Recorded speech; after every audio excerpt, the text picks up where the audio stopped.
Good morning, everyone. Recording in progress. Good morning and welcome to the November 21st, 2024 meeting of the Palo Alto Architectural Review Board. We will begin with a call to order and a roll call. Chair Rosenberg, Present. Vice Chair Chen, Present. Board Member Adcock, Present. Board Member Balte, Present. Board Member Hirsch. Present. We have a quorum. All right. We will now open the floor to any public comments. Members of the public may speak to any item not on the agenda. Your limit is 3 minutes per item. If there's any speaker cards for, again, items not on the agenda, if you're here to speak on an item on the agenda, you'll have a chance for that later. Veronica, are there any speaker cards? I have no request to speak. Okay, beautiful. All right, moving on to agenda changes, deletions, and additions. We have none proposed for today. Perfect, thank you. And let's go forward to city official reports. Good morning. Happy Thursday. Steven Schweitzer here, the Historic Preservation Planner.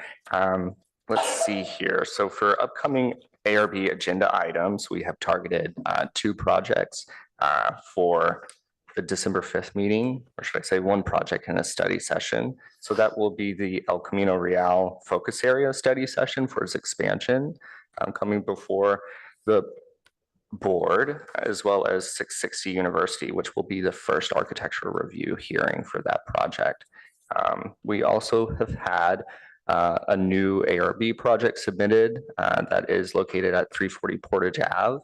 So that is a master sign program located at the Cannery in Palo Alto. So, and with that, we have 3 more meetings left in the year, including the one that we're at today, and included in the packet was the 2025 meeting schedule as well. So if there are any anticipated absences, please direct those absences and information to Veronica Dow. And with that, I can entertain any questions. I don't have any questions this time. Does anyone else? Yeah, just one, not really a question, but a recommendation that you include a kind of a schedule in our project schedule list when projects go change in some significant way. So yeah, the first description is permit type and filed when. And if, if there's a change in status on any of those projects that are in that, could you update that filed when and if taken off, not no longer active or whatever is a significant change in the schedule. Okay, thank you. And if I may, through the chair, there is the pending ARB projects that does detail that information as an attachment. So that is a influx, if you will, document with some information that is updated frequently with the status updates for projects. So that would go under status notes? Correct. That last column. Okay. Okay. All right, as long as that's sort of kept up to date, then we kind of can realize whether it's active or not.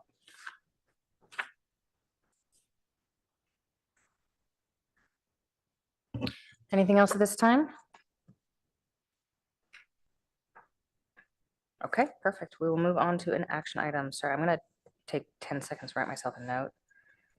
Got something to do at the very end. All right, with that, we will move on to and I also just very quickly, I would like to say that we do have 3 items on the agenda for today. So we are going to be sort of efficient with our time as possible, while of course allowing what is necessary for each one of these projects to be reviewed thoroughly and properly. But we will, 2 of the projects are repeats, and we will see them for the second time. So with that, we'll kick off action item number 1. Action item number 2 which is public hearing for quasi judicial 3265 El Camino Real, consideration of an application to rezone the vacant subject parcel from commercial services CS to planned community, planned home zoning, PC, PHZ, to construct a 100% affordable 5-story, 55 dwelling unit residential rental project. Environmental assessment, reviewed under CEQA. Recommendation, staff recommends that the Architectural Review Board take the following actions. 1, consider the project exempt from CEQA. And 2, recommend approval with the proposed project to City Council based on the ARB findings attachment B and subject to conditions of approval attachment B. With that, I'll hand it over to Garrett. Good morning, Board. My name is Garrett Sells. I'm the planner on this application. As the chair was just noting, this is a 100% affordable housing project that is proposing 55 units. Just to take a brief overlook at the process for the application for the planned home zoning or PC process, planned community process, those applications come in initially to the council as a pre-screening, which this occurred back in September of 2023 last year.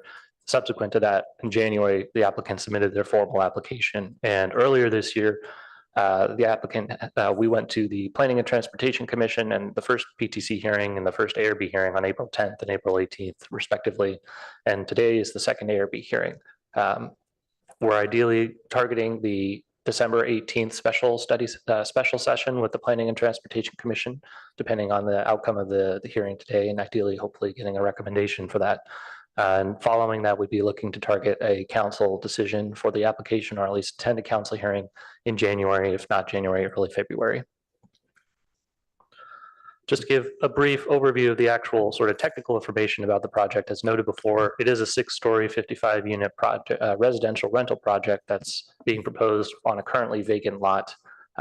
Some things that are significant to note between what was reviewed at the April 18th ARB hearing and this one is that initial project was a 5-story project, and it was a 44-unit application. That's what was put before the ARB on April 18th. And between then and now, the application has been modified to introduce an additional 11 units into the project.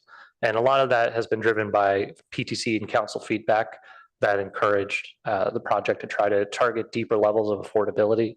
You can see on the bottom of the screen the breakdown and distribution of the units that are currently proposed in the project.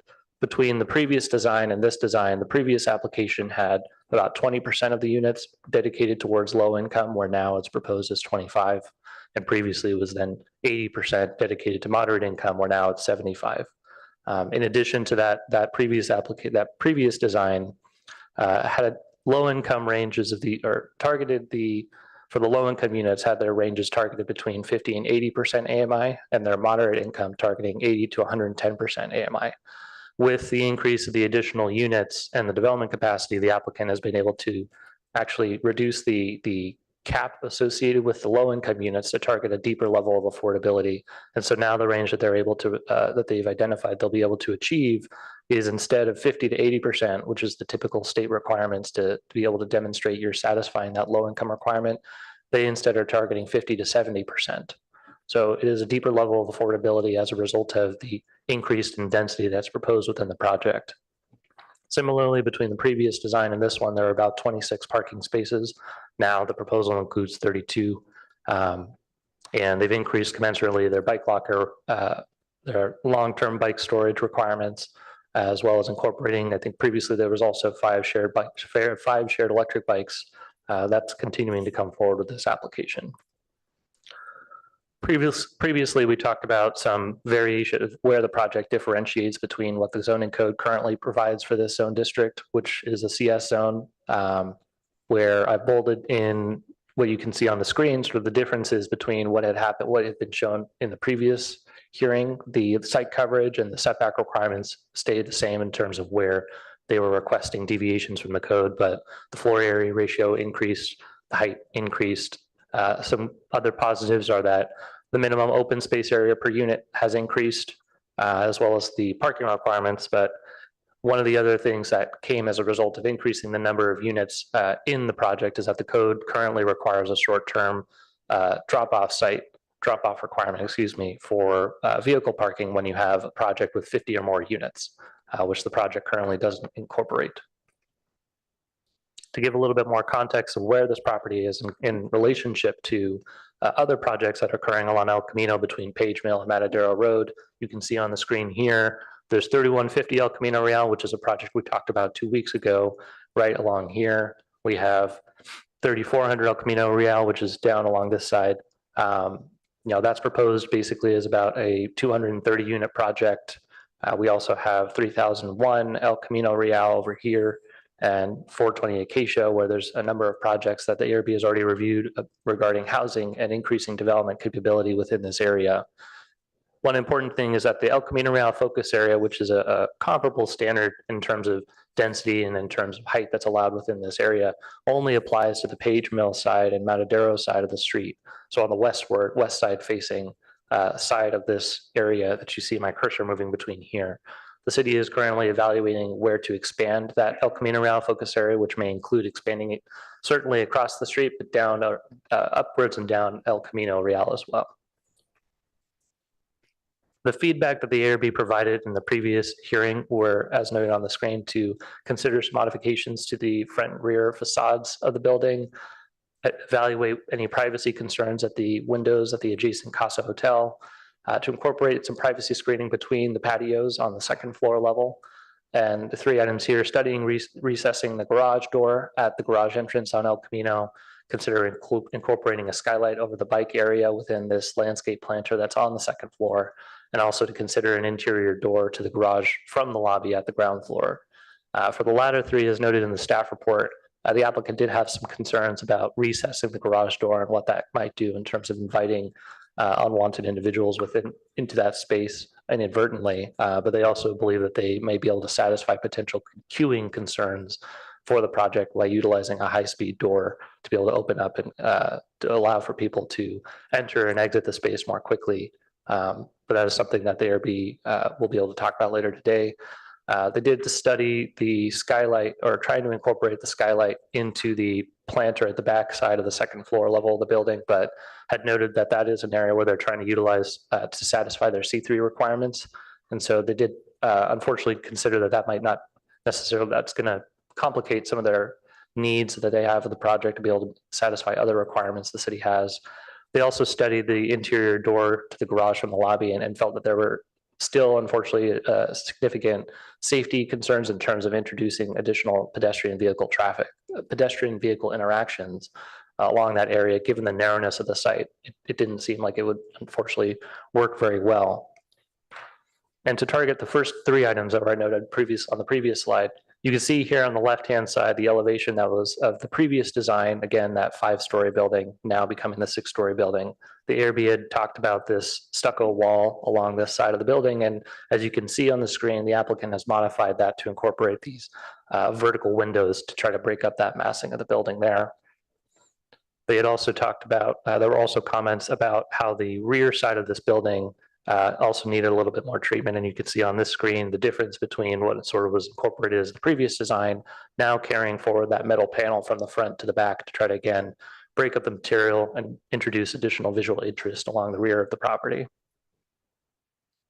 As it relates to the privacy concerns for the window, there were sort of additional solutions that were discovered as a product of increasing the density and increasing the number of vehicle stackers within the project.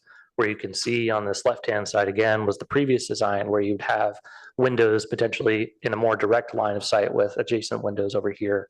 And with the new iteration of the design, you see here there's additional vehicle stackers provided that raised the first floor level of the building and pushed those Juliet balconies along that shared side higher up and further away from where the windows are, which are noted on that right-hand side of the section elevation there.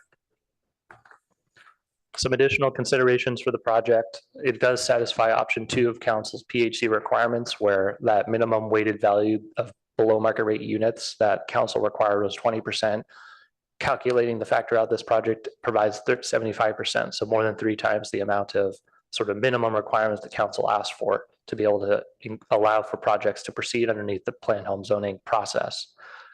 This property is located within the North Ventura Coordinated Area Plan boundaries, or the future NVCAP boundaries, but within that ordinance that was adopted by council, those standards don't apply as the project currently to this project, as this project was deemed complete before before those standards became effective.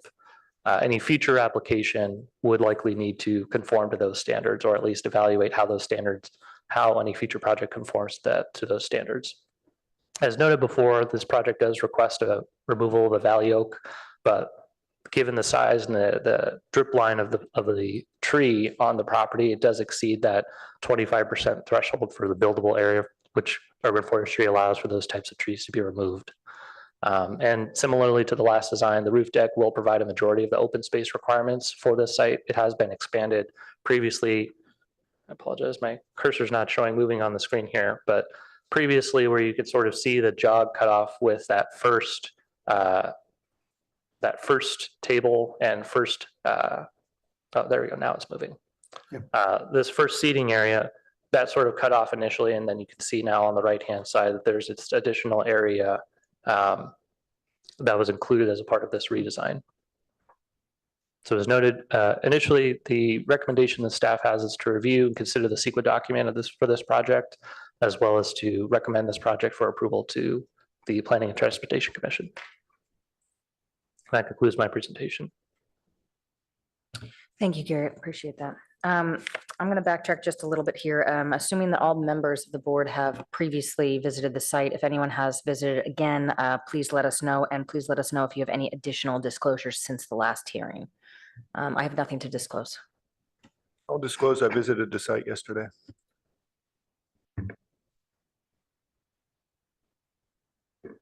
Visited the site this past week. Just a repeat on my previous disclosure that my office is like on Lambert, almost right next to this site, but I don't own the property, so I don't have any personal stakes on this thing. No disclosure. Thank you. And I apologize for the out of order. So at this time, we will ask the ARB if there's any questions to staff, and specifically on the presentation. We want to limit our scope to anything that was sort of discussed, any questions that may be had for Garrett specifically.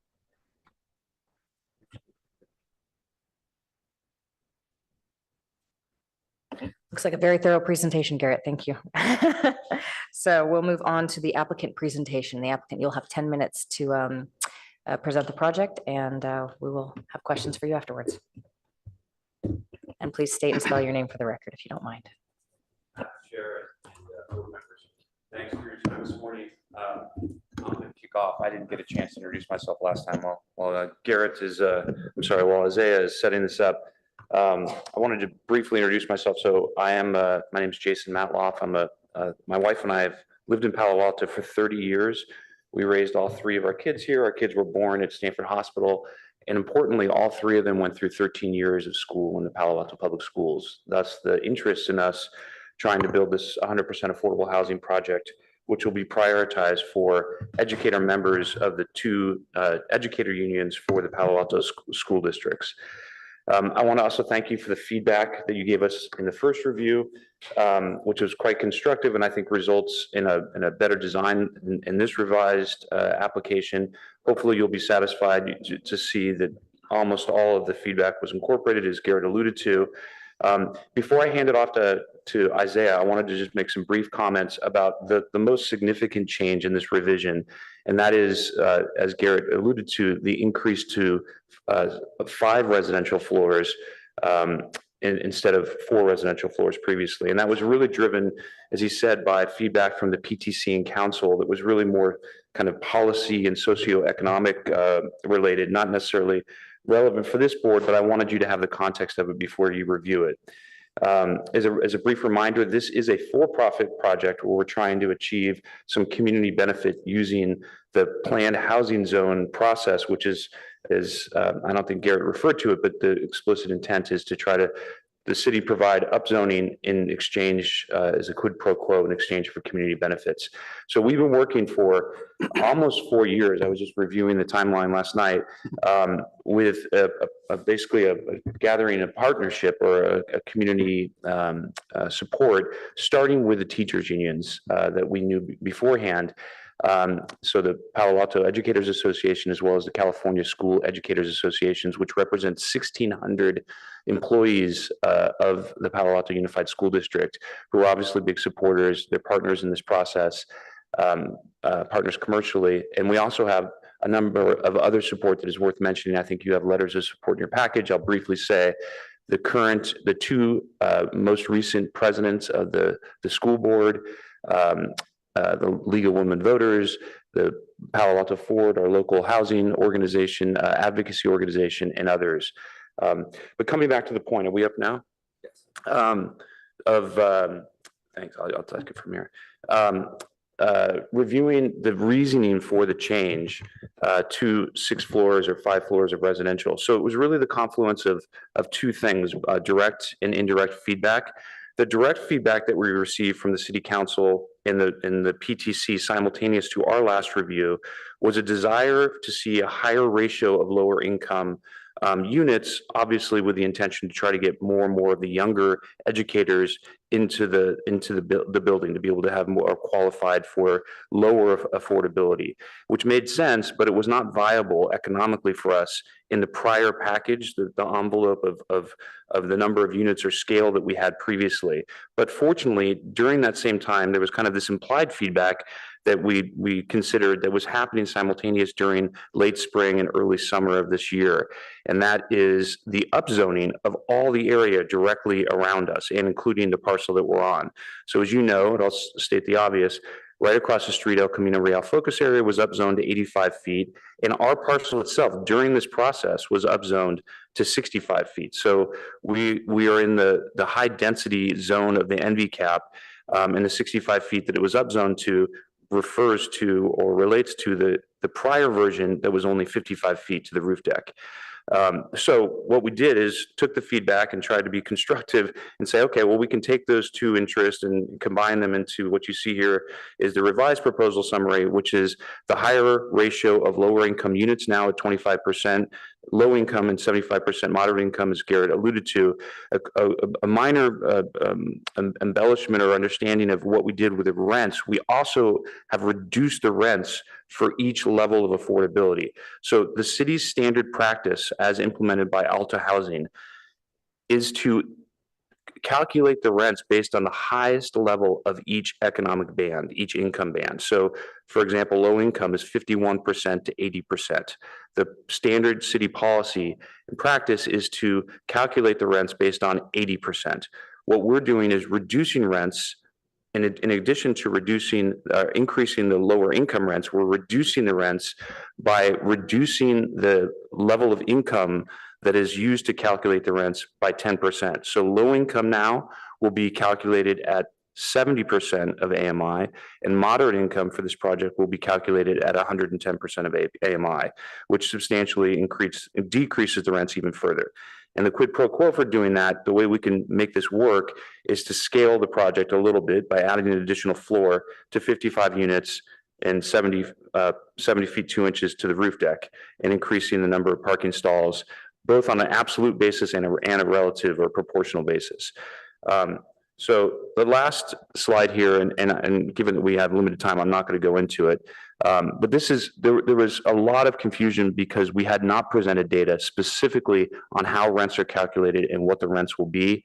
I don't have time to go into this. I'm going to stop here and ask if there are any questions regarding the motives and the feedback and the drivers for why we increased the building envelope and how we arrived here. I'm happy to take them, but if not, I know that this is a design board. I will hand it off now to Isaiah. So unless you guys have any more questions on affordability and the rents, I will take that as a no. I will hand it off to Isaiah. Good morning. We also have a material board.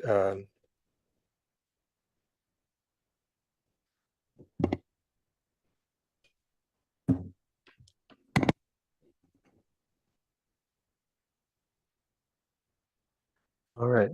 Good morning. Yeah, nice to be here with you this morning. I'm Isaiah Stackhouse of Stackhouse de la Peña Trachtenberg Architects. Let me see. Thank you, Garrett, for a very thorough presentation. Covered a lot of what I was going to cover, so I'll try to go through it quickly. Just an overview of the project here. It's a very unique project. We work on affordable projects throughout the Bay Area. This is one which actually receives no subsidies at all from Palo Alto or other public funds. It's fully privately developed. Again, we're creating 55 units, affordable housing to RENA goals. While the PHC requires 20% BMRs, it's a 100% BMR project. Minimum residential impact, we're 500 feet from the closest residential district. It'll improve jobs and commutes. 87% of teachers in Palo Alto live outside Palo Alto. It strengthens schools. It's transit-friendly housing, and it's got a long list of endorsements. Here is the site context. Again, 500 feet to residential. Across the street has been upzoned to 85 feet. The map of transit and 7 nearby schools. So at the last ARB hearing, here's a summary of comments and how we've responded. Again, this wall here was blank. We've added windows along here. We'll see on the other elevations that we've reclad the rear stair on the backside with accent material.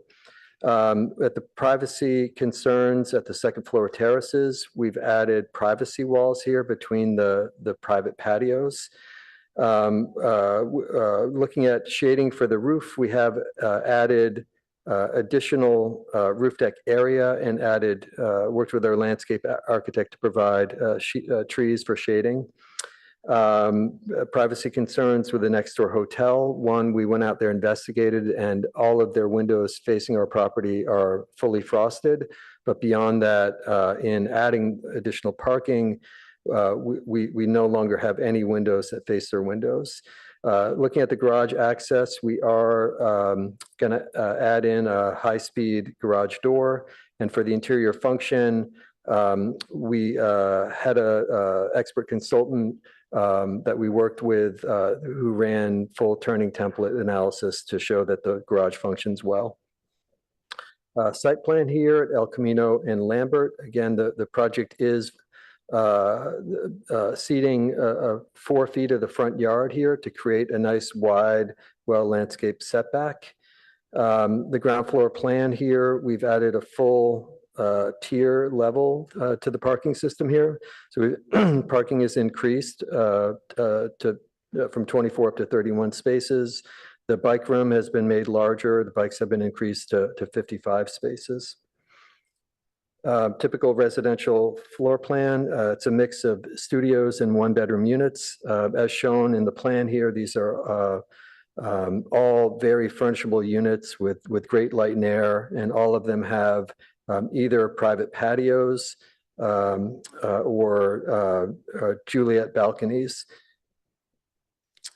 Here's the new roof plan with the expanded roof deck, expanded from around 1155 up to 1700 square feet. Here's a building section, again, showing the extra tier of parking. Here, again, is cross-section. Garrett showed. Again, these windows here are already frosted for one, and two, our windows are now, fully out of alignment with the neighbor. Here are building elevations. These are highly articulated facades with bay windows, Juliet balconies for shadow play, a rooftop deck. Here adds life to the facades. Here are building elevations. Again, at the rear here, we've taken the rear stair, put the accent cladding on it. Here, we're proposing a rich palette of earth tone materials.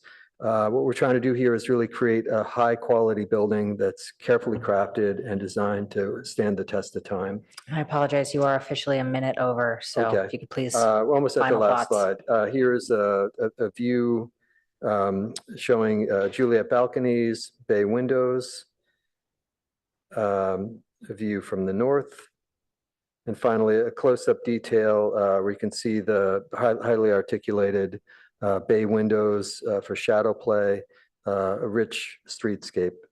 And with that, I'll conclude the presentation, and we're here for your questions. Thank you very much. All right, we will be holding questions to the applicant until after public comment and the applicant's rebuttal. So do we have any public speakers at this time? And you can have a seat. Yes, I have one speaker card and one raised hand. First is from Stephen Levy. Morning, Mr. Levy, if you could kindly state and spell your name for the record.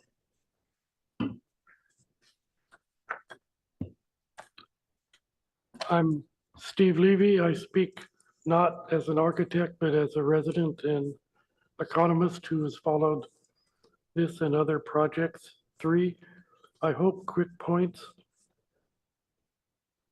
Every time I speak, I want to emphasize the positivity that we saw in the previous meeting with 3150 and with this meeting of engagement and recognizing what Jason called the quid pro quo, what I call the necessity that the applicant sees economic feasibility.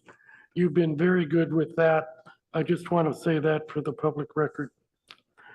The architect mentioned commute benefits. I don't think I said it to you, but I calculated the substantial time and money savings that teachers or staff who commute from afar will benefit from being here. There's a second environmental benefit, which is because of this location, the people in that unit will have the ability to eliminate some car trips because of their proximity to transit, their proximity to California Avenue. This is both an environmental benefit for the project and also for those people who will save time and money. And third, the number 55 is symbolic. If you remember, and I think I'm asking Garrett for confirmation, that when the council passed the business tax, a portion of which will be dedicated to helping fund projects for low-income residents, the staff estimated that those funds over 8 years would help, not fully fund, but help 55 low-income projects.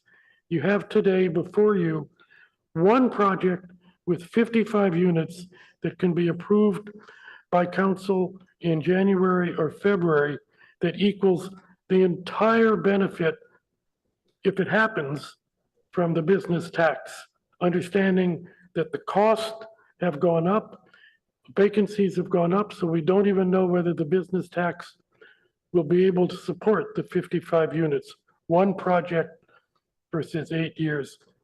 You've moved it forward before, please move it forward again. Thank you. Thank you so much. Thank you, Mr. Levy. And then next, our Zoom speaker is Manuel. If you can unmute yourself. And Manuel, if you can kindly state and spell your name for the record, you'll have 3 minutes.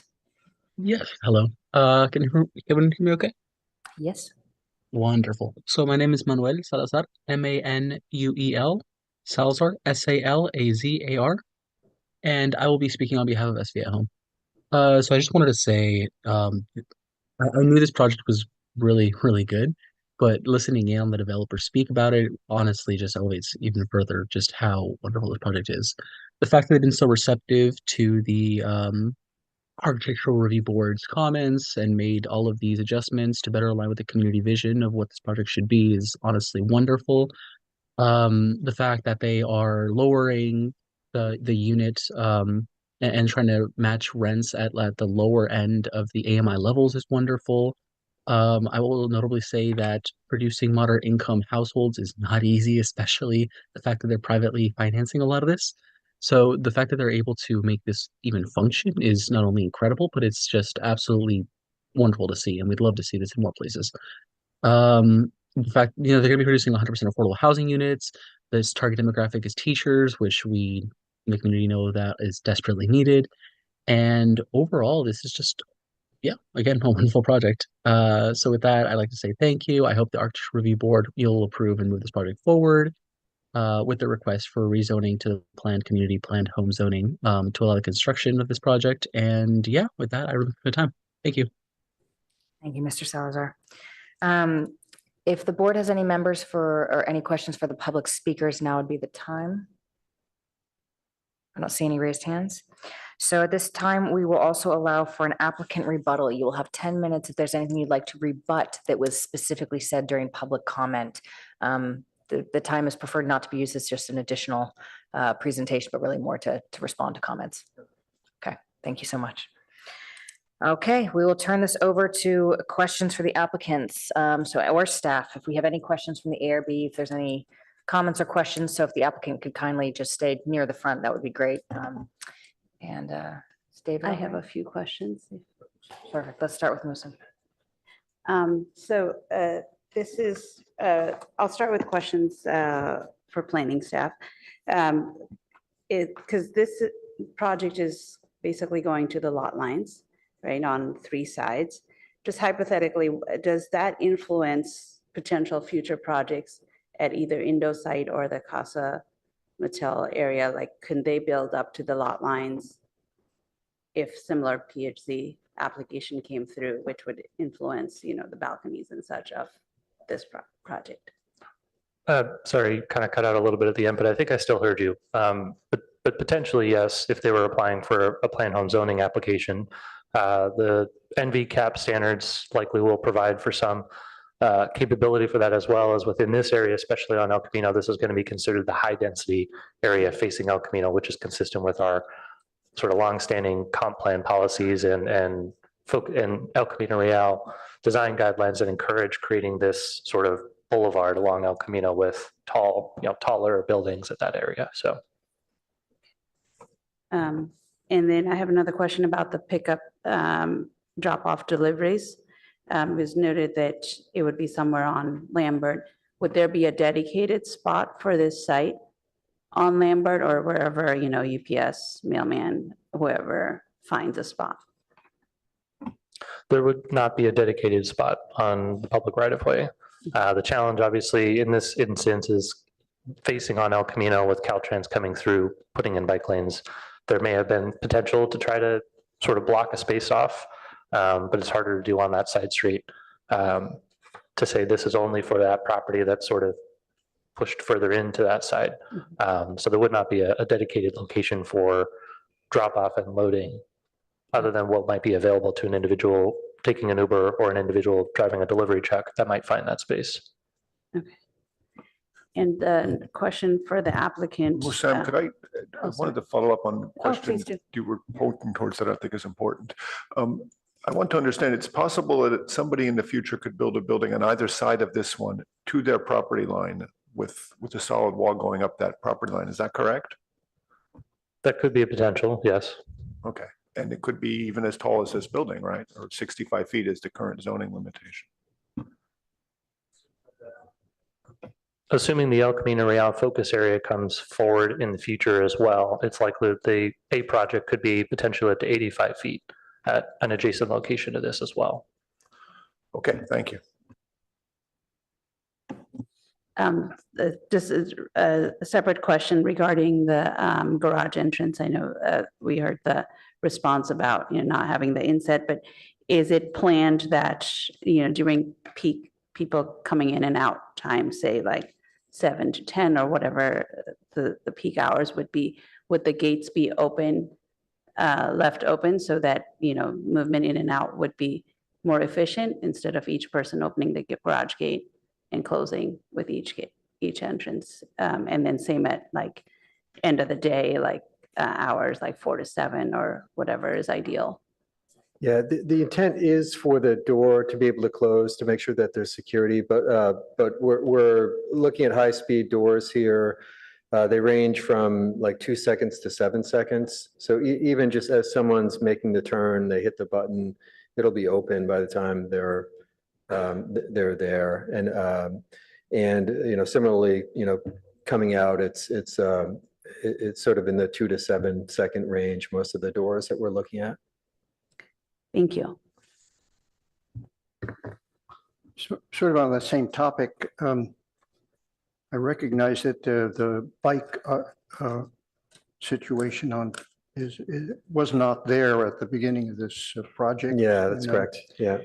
So that as the car pulls to get into the building, they will have to kind of interrupt the bike lane. Have you looked at that, just how that affects you in the front on the incoming traffic? Yeah, I mean, because the sidewalk is 12 feet wide and the door is recessed, and in the, 2 to 7 second, anyone, so cars should be able to, get out of the way quite quickly. Again, we did look at recessing the door. And it's, the decision there is just that it does create a bit of a security issue having a, large covered area. So that's sort of the one and only hesitation we have with moving it, in say, 15 feet or so. Can I ask you, will everybody in the building be able to open the door automatically then from their car with a clicker? Yeah. Uh-huh. So, similar to single family house, as you're driving up, you may not even have to slow down. Mhm. Right, and they can open it sort of a little bit before they are at the building, so therefore they could probably Yeah, as they're, make some slowing decisions down to about make the turning turn. over Yeah, traffic issues there. yeah. Okay. And I would say, we've, around the Bay Area over the last 15 years, we've done a little over 50 buildings throughout the Bay Area, North Bay, East Bay, South Bay. We've never recessed a door more than 3 to 4 feet, and we've never had an issue. Mhm. But have you had a building as kind of as tight as this one? Many, yeah. Yeah. Oh, yeah. Yeah. And with such a limited on the major street access to the building? Yeah. I think, probably the most unusual thing is the unexpected Caltrans, taking away sort of the parking and stopping zone in front. That was, unexpected. There, there's a similar thing that just happened in part of downtown Berkeley, where they installed a bike lane like this, but they still went ahead and provided a parking zone outside of that. And that's quite common, but to not have any kind of parking zone, was unexpected and a bit of a challenge here. I wanted to ask also on lot lines, are you allowed a lot line window? Yeah, so Here in Palo Alto? Yeah, so we've done a number of projects that are quite similar to this on tight sites. We have a similar building that's 7 stories on a 48-foot, even 2-foot narrower site, and this follows all building codes. You are allowed to put windows directly on the property line. They have to be fully fire rated. They're not operable, and they can't serve as a window that's needed for light and air. So those, in order to articulate that facade, we added those windows. They're on the property line, but those bedrooms and spaces all get their light and air directly from the front of the building. So should another building be built right next door, those windows can get closed in without any impact. The units are still have great light and air out the front. So if they were, if you at this time made some assumption that you'd like some light, let's say in the garage area, you could put windows into the garage area just on the assumption that they'll last as long as you don't have another property line. Yeah, on a technical level, that could be done. I think we probably wouldn't because, well, one, those windows are very expensive. They're 3-hour rated. They essentially have to be built as like a rated wall. And then secondly, the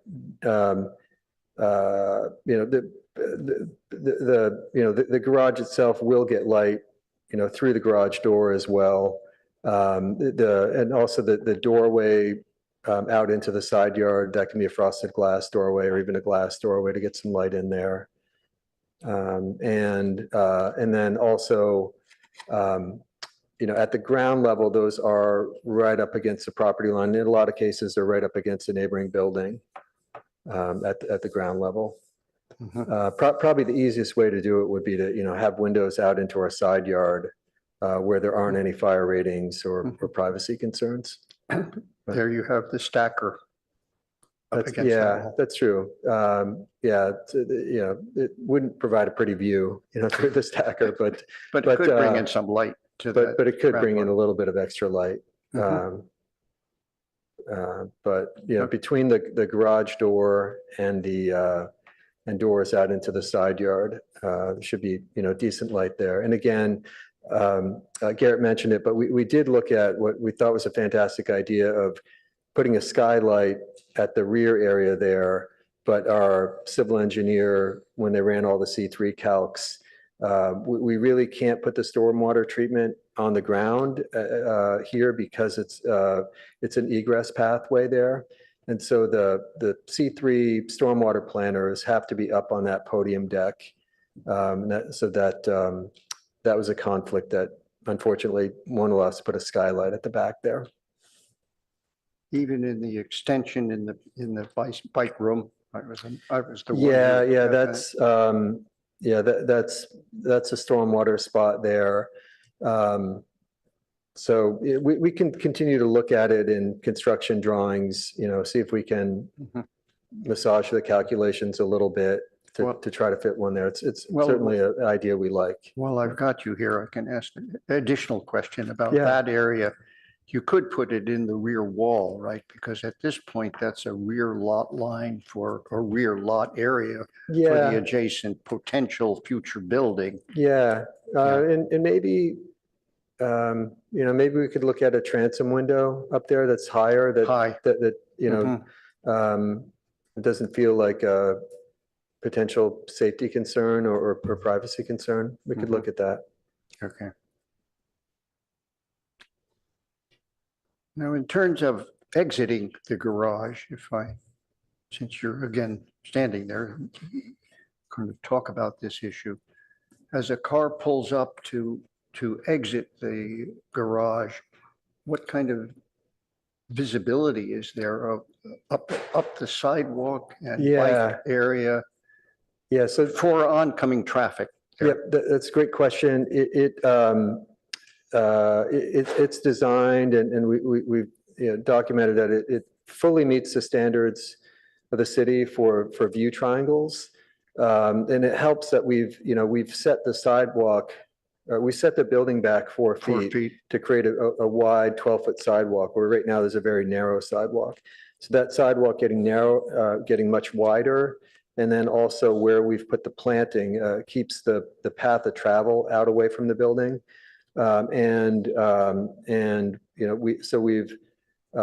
We've adjusted it and designed it in a way where the view triangle, where there's, you have great line of sight. And really, as you mentioned, it's most critical on the way out. On the way in, anyone pulling in, can see all pedestrians very clearly and easily. But on the way out, that wide 20-foot driveway helps, and also the wide sidewalk and the planting buffer. Yes, it would. I mean, is there enough room for a car to be coming in and out at the same time? Yes, yeah. There is. Yeah, and Okay. that was a change we made early on based on city feedback. The original plan that we came in with for the study session had a 14-foot wide driveway, which is something we've done on similar tight sites. For instance, in our hometown of Berkeley, up to 25 cars can share a single lane driveway. So if this were in Berkeley, this would have a 12 to 14-foot wide driveway. But we heard the feedback loud and clear. And we did a pretty substantial redesign to get the full 20-foot width, and it should function really well and give cars coming in and out great access and great visibility. Yes, it really helps significantly. I can see that. And especially if cars stay in their lane, so there'd be pretty good visibility. I can see that from both directions. with the car coming out the 4-foot dimension, the planter, et cetera, up to that point. Okay, thanks. Yeah, thank Nice- you. Nice answers. I have a couple of questions. So speaking of light, have you ever considered adding windows to both of the stairs? Especially since there are more units, maybe people prefer to use stairs instead of waiting in the elevators. We haven't. We could also look at skylight in the top. They tend to be spaces that people don't spend very much time with, and these are, they are on the property line as well. We'd also have to look to see if there are any spots that aren't in the property line. It'd be easier to do on a non-property line facing. So we'll have to, anything on the property line, I'd actually want to go back to the office and study because that has a higher rating because it's a exit enclosure. But there might, for instance, on the rear stair where it's not facing the property line, there might be an opportunity. Okay. And for the garage door, so with the increased ground level floor to ceiling height, did you also increase the garage door height proportionally? Or Yeah, how it was a tall mix is it? of, just trying to get that facade to look good, a mix of sort of increasing the door and expanding the clerestory windows up above there. So really, that garage with that high ceiling and high windows, should get very good light. Even potentially the door into the side yard could have a fairly large transom above it as well. Could you please clarify on the building elevations for the front elevation? So where is the clerestory, the transom you're talking about? Yeah, let me try to share again. Oh. Okay. Let me see. These are intended to be. That's. I take it back.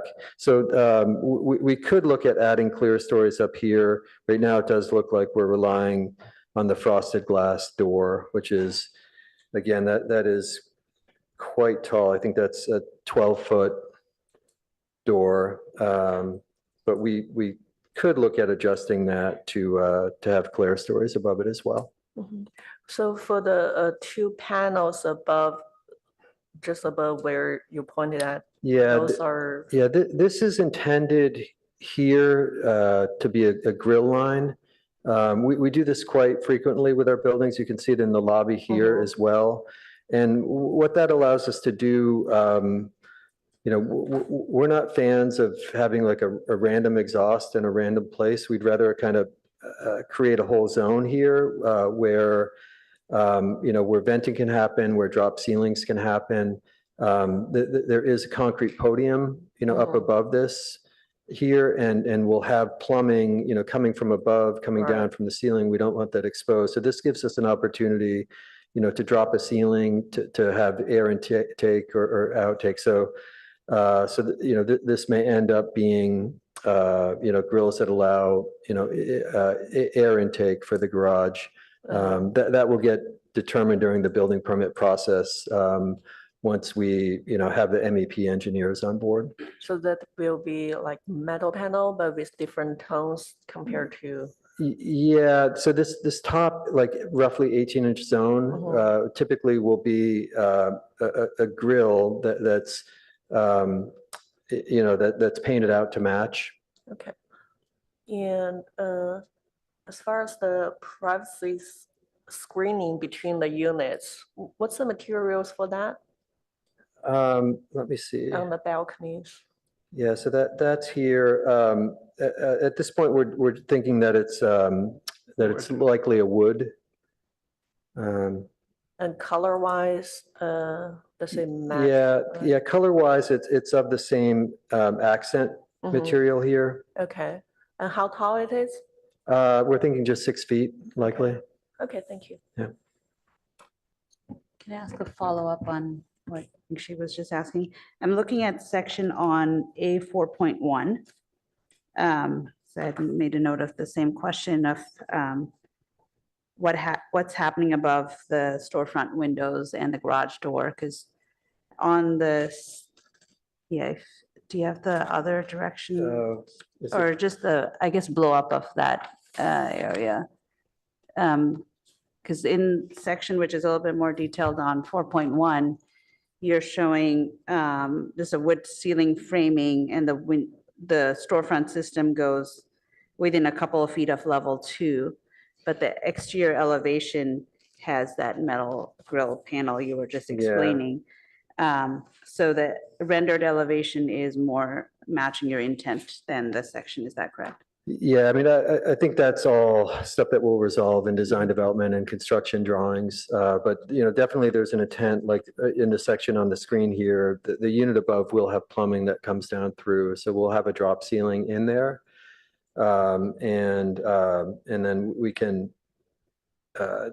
detail that window wall to kind of maximize the heads there. Okay, so it will, so the window will be at the height similar to what's shown on the exterior elevations, not quite what's Yeah, shown in yeah, the section. the intent is, you know, is to get as much tall glazing as possible in the lobby. And I was just scaling, looks like your doors are intended to be about 9 feet and then about 6 feet of glazing above. And then the panel, is that kind of 3-to-2 proportion? Yeah, Okay, yeah. thank you. I'd like to check the depth of the recesses on the sides of the building, if I could, just because on the plans, say sheet A 2.2, there's a dimension giving of 8 feet 3 inches. It seems to show from the balcony to the property line, but I'm assuming that would really be from the balcony to the adjacent hotel. And the depth of the recess really is just 5 feet, which is also Yeah. dimensioned. Is that correct? The recess is 5 feet. Okay, good. Which is, you know, really the depth of that and the depth of the Juliets is really a function of the building code. You know, so the 5 feet is required, you know, for the light and air, and then the depth of the balconies is very prescriptive. You can only go a certain percentage of depth to the property line. For instance, you know, Jason very early on said, well, hey, can we make those balconies 5 feet deep, the full depth, which would be wonderful, but the building code does not allow that. I think it ends up being like 2'2" or something like that. It's a percentage of the depth. So then my follow-up question to either the applicant or to my colleagues has to do with the ventilation requirement of the building code. I believe it's a percentage of the square footage of the unit you're serving. Yeah, you know, and it's interesting, the building code allows fully mechanical ventilation if you want, but otherwise it's a percentage. But it's, the percentage is surprisingly quite low. So that's my question to you or the colleagues. What is that percentage? I ask that because when I do the math quickly and take all the units on one side of the building times 5 of them, because there's 5 stories tall, that's 9,000 square feet of units.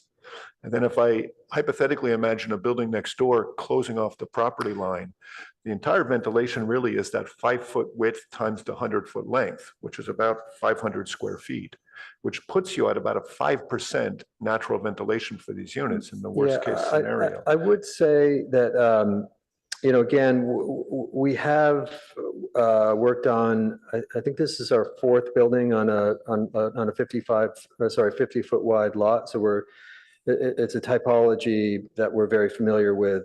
One thing is that it's almost a certainty that if any building were to be built there, they would have to respect the building code as well. And so they would have to be 5 feet off the line as well.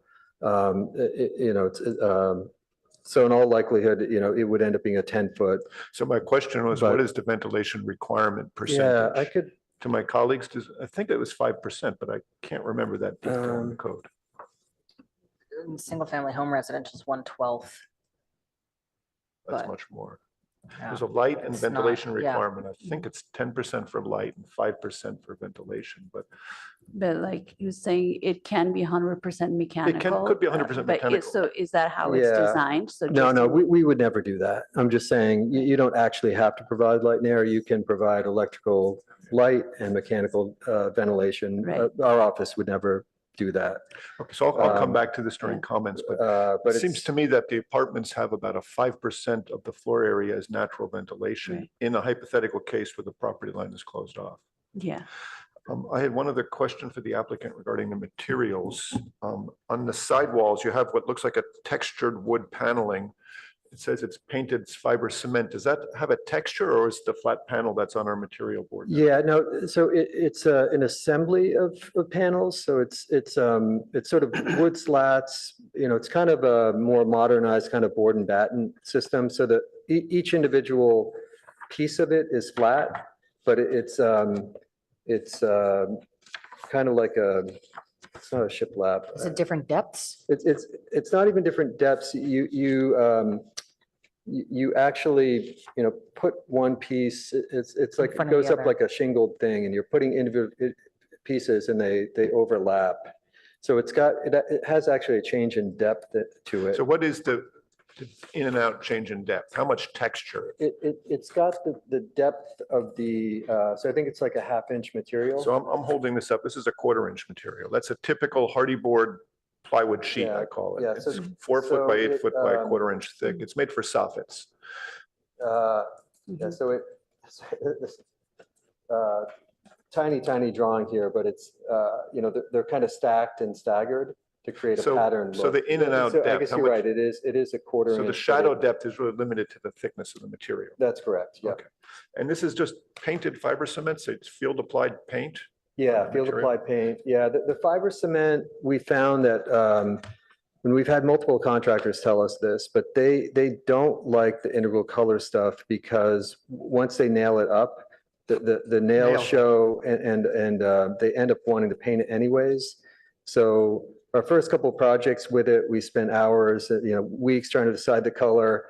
And the GC was like, no way, we're going to paint it anyway. So, so that allows, really infinite color choice as well. So have you used painted fiber cement on projects before? And if so, how long has the paint lasted on that material?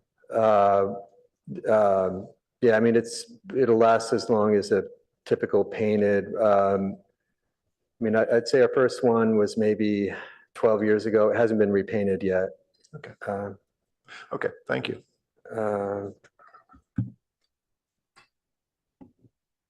All right, I've got a few comments myself. If you don't mind going back to that front rendering where it's sort of zoomed in on the facade, Just for clarification, Oh, yeah, are these thank you. questions or are they Yes. comments? please, Okay, hold on Just a to, second. for the ventilation. no, you had said that you had some comments. I just wanted to clarify, are we in the questions or the comment Thank you. section? Questions. I agree.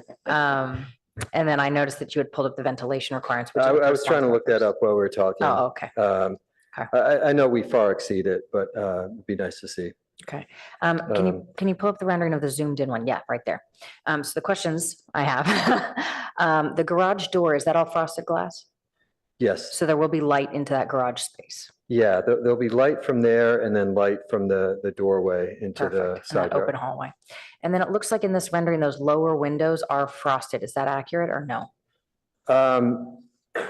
To the gate in the side yard, to the left here, let me I'm turn looking on at the these ones pointer. up here on the. Oh, unit. yes, yeah, that's correct. So the lower lights within the unit bay windows, that's something we've done on a number of projects For as well. privacy. It Okay. still gives the space, a very spacious feel, the sort of ground to ceiling, but it creates a sense of privacy when you're in there, especially those lower floors that are quite close to the sidewalk. Great. So people can't,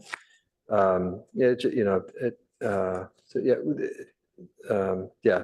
Okay. That's the reason. Perfect. I'm going to touch back on Peter's commentary about the hardy board. So in the rendering, it kind of looks more like it's a wood finish, right? And I'm inclined to have a little bit of a concern here that the shadow lines may be a bit over exaggerated on this rendering. Now, I like the concept of it, but I'd love to make sure that it actually looks more like this and less like a flat painted orange brown block. Yeah, let me, I'm going to stop share for a second. and I'm going to try to find a real life example That would be while, excellent. while we're talking. Okay. And then if you don't 'cause mind, it- I'll ask you a couple questions Yeah, while you're yeah, looking for yeah. that. Okay, so, and Uh, actually this question might be for Garrett, so let's look over and staff. The concept of a drop off and pickup space around the corner on Lambert, does that have to be dedicated for this building? Or can it be like, hey, here's the drop off space that services the next several buildings? Is that something that the city is capable of dedicating? I think we'd need to look into that a little bit more. We don't currently Okay, provide offsite. In some senses, this would really be sort of offsite parking, right, right? All of our requirements focus on providing on-site parking. right, And in at least this example, this is a very narrow, limited site. And so providing some capability for that would be very challenging right, to do on-site without significantly sort of recessing the bottom floor back right. from the full, from, where the front property line is. And even that, would create a lot of circulation challenges, Right. most likely. Well, and I imagine if that Indo site did get developed in the future, it would have the exact same sort of restrictions there, except for it does have that side along Lambert. But it would be interesting to have a space where you can park and deliver to a couple different buildings instead of having each one having their own dedicated. But again, that's probably a bigger conversation for another day. Back to the garage door, if you don't mind. Do you have any sort of alarm system set up with this high speed? I kept hearing talk of you might not even need to slow down, which actually concerns me a little bit because you'll have pedestrians going through that area. You're gonna have a bike lane going through that area. So my question is, once that garage door is triggered from the inside or from the outside, is there any sort of flashing light or auditory alarm that's gonna let people know on the sidewalk that there's a car coming or going? We haven't talked about that, but those systems do exist for Okay. sure. There can be, yeah, visual flashers or, Or auditory? or auditory, yeah. Okay, I do have a street view image here of a similar installation. I'll try to share screen again.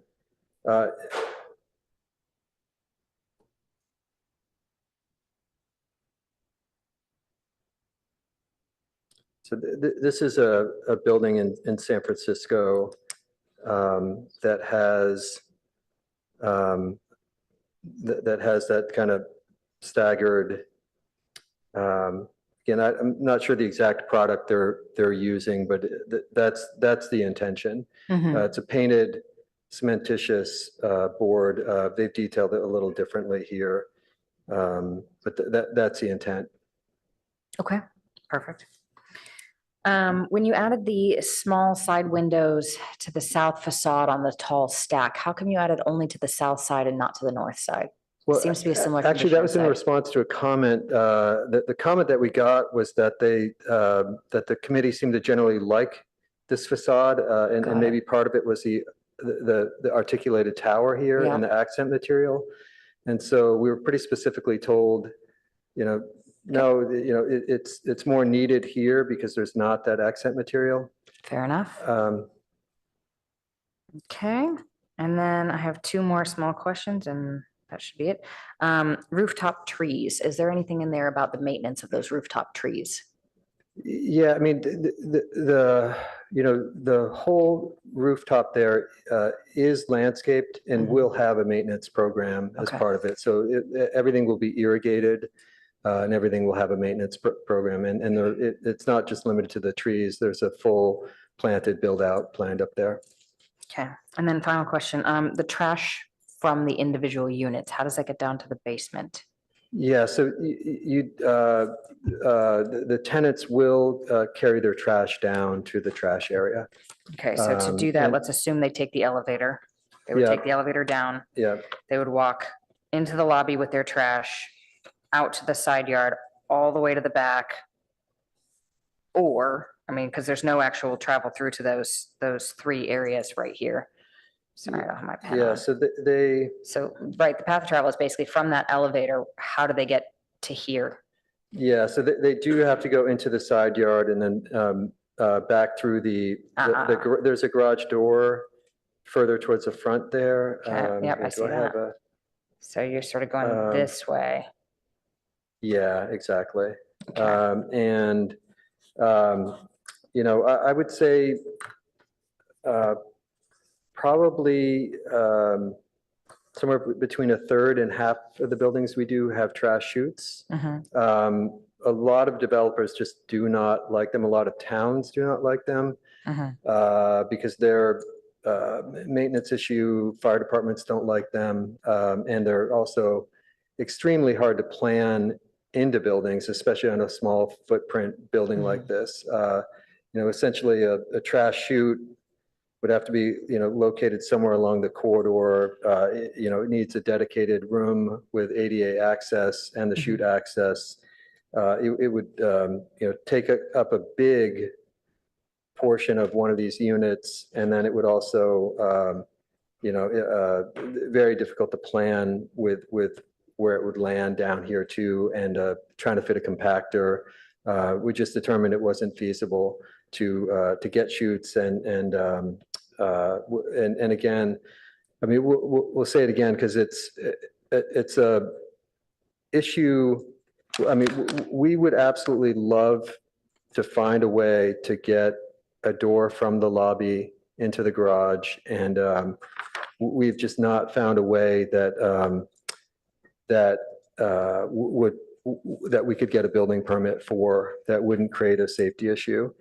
For instance, if we were to simply put a door here, that would require a 4-foot zone of tactile domes and bollards, and it would narrow the driveway. And, so we would have an issue there. There's really no way to come through the stair. So, we've looked and looked, and if anyone has a brilliant idea all the way up through construction plans, we'd love to hear it. On the other hand, it's very, very common in apartment buildings to walk out, walk down your building, go across a parking lot and put your trash in an exterior dumpster that, might be 100, 150, 200 feet away across a parking lot. So all things considered, we still feel like this is, very much in the range of normal and fairly well solved. Okay. All right, that's all my questions. I have two questions. Yep, if please I go may. ahead. Thank you. On both the Plan North and Plan South, you've got those balconies, obviously, with the sliding doors. Are those fire rated, or are they within the Those don't percentage? need to be. And so the reason is, so the window here that's directly on the property line, and in fact, even this window will end up being set back roughly 8 inches due to the seismic drift of the wood frame structure. But from 0 to 5 feet, the building code doesn't allow you any openings, Right. or any openings that are there have to be, fully fire rated. Once you get to 5 feet, you're allowed to have openings that can be, that no longer need to be fire rated. It is a fully sprinklered building. But yeah, so That's those, limited to, I think, in 5 to 10 feet is 15%? that's correct. that- Are you, Or is, no, I believe it's 25 offhand at that point. So we've done those calculations, and that tends to work well on facades that are a mix of bedrooms and living rooms. And so, the bedrooms here where there are narrower windows balance out with the living room windows. So we can get some larger openings there. but you're within the percentage? Yes, I'm yes. pretty sure it's Yep. 15, but you could be right. On- It's possible you're right, but we've run the calcs, and Okay. again, we've built dozens of buildings with this condition. So that's, something that we start with is, we look at what are the unit types? Are there bedrooms? If this were, a line of side-by-side studios that all needed large windows, we'd have to really, at this early stage, get into really getting finite with that percentage, but this is very conservative. And the last question is the first stair towards the front, wrapping the elevator. I assume you have the required egress width since you're working with such a tight site. It just looks really narrow on this first floor plan. Yeah. The rear stair is a bit larger, and in the front one, but yes, it does fully meet building code widths. Okay, thank you. Okay, with that, we'd like to thank the applicant for your presentation. And oh, you've got more questions. All right, excuse me. Sorry. Well, Go ahead. questions always raise questions. Yes, they do. Go right ahead, David. Just thinking about the garbage, it just, if you had a couple of more feet, you could put it at the back wall of the staircase in the garage there, and it sure would be more convenient to everybody coming back through the side door, in there. But you need a couple of feet, so you are required to have that bathroom in the back. Is that a? Oh, you're saying if there were a pass through here? If you Yeah. could, yeah, if you could somehow or other move. Yeah, the bathroom isn't a requirement. It's something that Jason, the project sponsor, really wanted. And we think it makes sense. It allows maintenance staff, a bathroom when they come to, to work on service the building. No chance. I'll agree. It would be crazy to do this, but it's a quid pro quo, the possibility of making the garbage location much more convenient to everybody versus the possibility of somewhere else for that bathroom, perhaps even on the roof. And we did at one point very early on look at having the trash room actually located off the side yard, but in working with the city staff realized that that it's really too tight. The side yard's too tight to get the bins out, so it was made much more sense to bring them through the front. But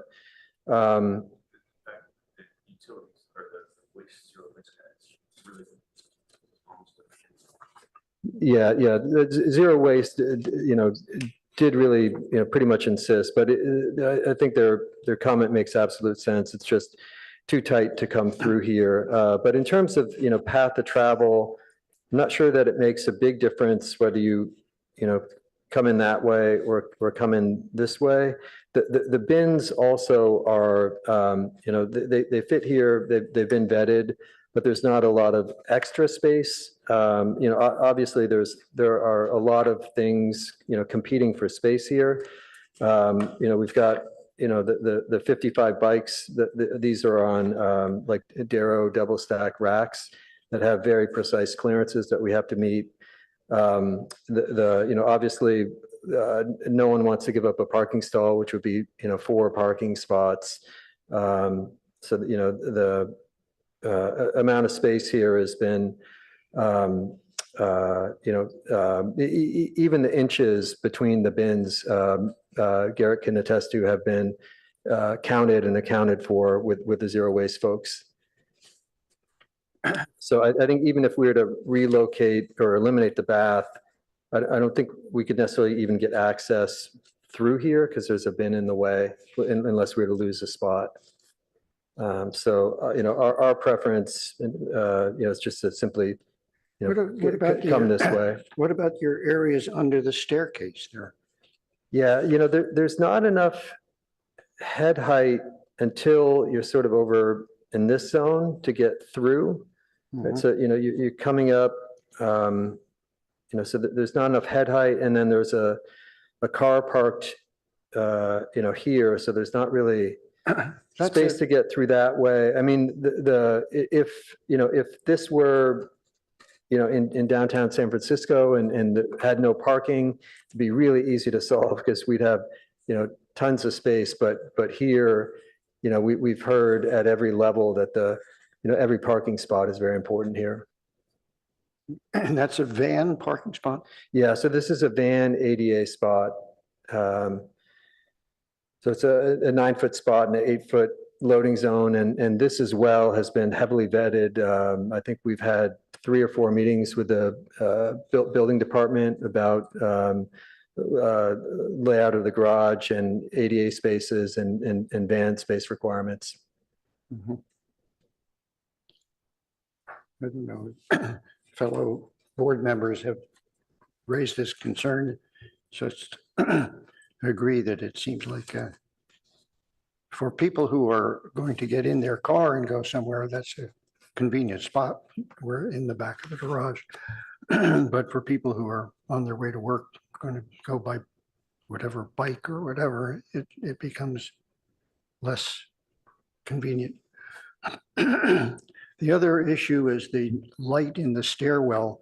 This is a kind of a very social building, it seems to me. It's going to be with a rooftop socializing space, and people are going to get to know each other. So the idea of somehow providing light into the stairwell seems like a reasonable thought. And looking at the plan here, I do think it's reasonable there and there, right, where you're showing. It wouldn't have to be on the property line. I think we could absolutely look at that. Maybe it's maybe it's some narrower slit windows that, fit in with the board pattern. Or even if you, certainly in the back stair, it could be on the side wall. Yeah, we could do a non-rated window looking into the side yard here on the rear one, and this would be allowed since we're 5 feet off. Mhm. Without seeing the plan in my mind, they're both right on the property line, but I do think it's absolutely feasible. I was sort of wondering if you probably can't do this with a stair, but whether or not there was a possibility of a cellar area that gives you a little more space with the elevator going down to, say, the garbage at that level. Yeah. That may. It is astronomically expensive to do subgrade. Unfortunately, yeah. Well, it wouldn't be a Yeah. cellar. It wouldn't be a cellar level for anything other than the front of the building. Yeah, I'd no, say. just the excavation and the underpinning of your neighbor's lots and the legal deals that have to. We have one project in the office that has a basement, but it's a 22-story tower, and it is so it has a different financial model, and it's a big enough site that the basement can be held 15 feet off the property line so that they're not having to do tiebacks and shoring of the neighbor's property. Mhm. The problem here, the site is just so narrow that when you try to dig even if the basement's only 9 feet deep, by the time you over excavate, do soil prep, pour a mat slab, that 9 feet turns into 12, 13, 14 feet, and then you've got to be that far away from the property line. So if it's 13, 14 feet, you've got to be 13, 14 feet off the neighboring property line. Otherwise, you're into shoring and tiebacks. And then also the waterproofing and ejector pumps and all this stuff. Almost none of our projects, unfortunately, have the opportunity, because we've worked on a lot of tight sites where we're fighting for inches and really competing for a lot of things, competing for space, and they're all valuable. We'd love to get more parking. There aren't 5-high racks that we can look at. But so this is what we're showing is kind of the balance point. Having worked with city staff and the city agencies and the committees. I do just want to note that it is almost 10 and we've only gotten through the questions. So Yes, I agree. Okay. Are there any final questions to the applicant or to staff? Okay. Then at this time, we're going to close the public portion of the hearing. Thank you to the applicant for your presentation. I will turn this over to the ARB for initial discussion. And I'm just going to kick us off, hopefully somewhat efficiently. Overall, I'm quite pleased with this project. I'm glad to see it back again. I'm glad to see that it's, we had talked on another project about potentially expanding upwards. And when we have the below market rate homes like this, I think it's a wonderful idea to get as much of it as we can. My only final comments are that I think that the lighting for a transom window at the bike room is a good idea, even if it gets negated later. Again, if we overemphasize the potential of what's going to go next to this building, it may never get built, right? So we have to deal with what we have right now. And when the next project comes in, we'll deal with it then. So I like the idea of a transom window in the bike room. I like the idea of either skylights or windows at the staircases. I think that's a real benefit to that space. I do have some concerns about the hardy board siding. I think that that's going to fall a lot flatter than it's showing in the renderings. And I think part of the beauty of this is, of this building is that in and out of the hardy board. But if it's only a 1/4 inch thick and if it's flat paint, I have more concerns it's just going to fall flatter. Now, the image that you showed is beautiful. Comments are closed for now. I'm so sorry. But just as a food for thought for you. So I would say that we've seen other products that have, like, there's an aluminum siding that maybe is a comparable price, right? And those have a lot more of this depth to the in and out. So I would just say, evaluate that. There's also quite a bit you can do with paint colors, where if they're two slightly different tones of color, that will also add a little bit more variety than just the one flat color with a 1/2 or 1/4 of an inch really offset to the in and out. So I would just, food for thought, I'd like to make sure that that is really well detailed, well thought out, and ends up looking closer to the renderings than I'm imagining at this moment. That's all I have for now. So I'd like to turn it over to whoever else has more comments. Thank you. and just to clarify for that last one, you were talking about various potentially considering multiple colors with the hardy board siding. Yeah, it's, you know, if there's like what we have here on our panel is, we've got this one color on this hardy board siding. And if I hold this up, you can see that that's the shadow line. It's not super thick, right? So I understand the concept of the board mat and going in and out. I just worry that this one paint color over all of that is, and being this thick, might not be the drama that they're going for. But that is their prerogative to figure out. So there's the potential that maybe that one paint color could be 2 paint colors and one of them is just slightly tonally darker. And that would be adding just a little bit more, so that some of the panels are painted light, some of them are painted dark, some of them are in, some of them are out. It might just add a little bit more in a way that adds 0 cost. So that's my comment on that. I'd like to speak next if I could. I'm afraid that there's just too many pieces on this project that don't add up for me. And some of it is just not making me feel comfortable. I've been a big advocate for increasing housing. And as we heard last week, we had some wonderful projects, but I'm afraid this is not one of them. It's just too tight. It's too small. The building has gotten too tall. And I'll go through a couple of these reasons, but overall, it's just too much for Palo Alto, is how I feel.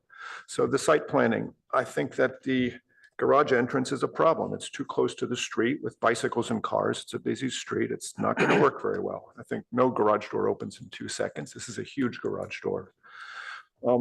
There's no service, no drop off, no visitor accommodations. And again, with a bike lane coming on El Camino, the problem is exacerbated.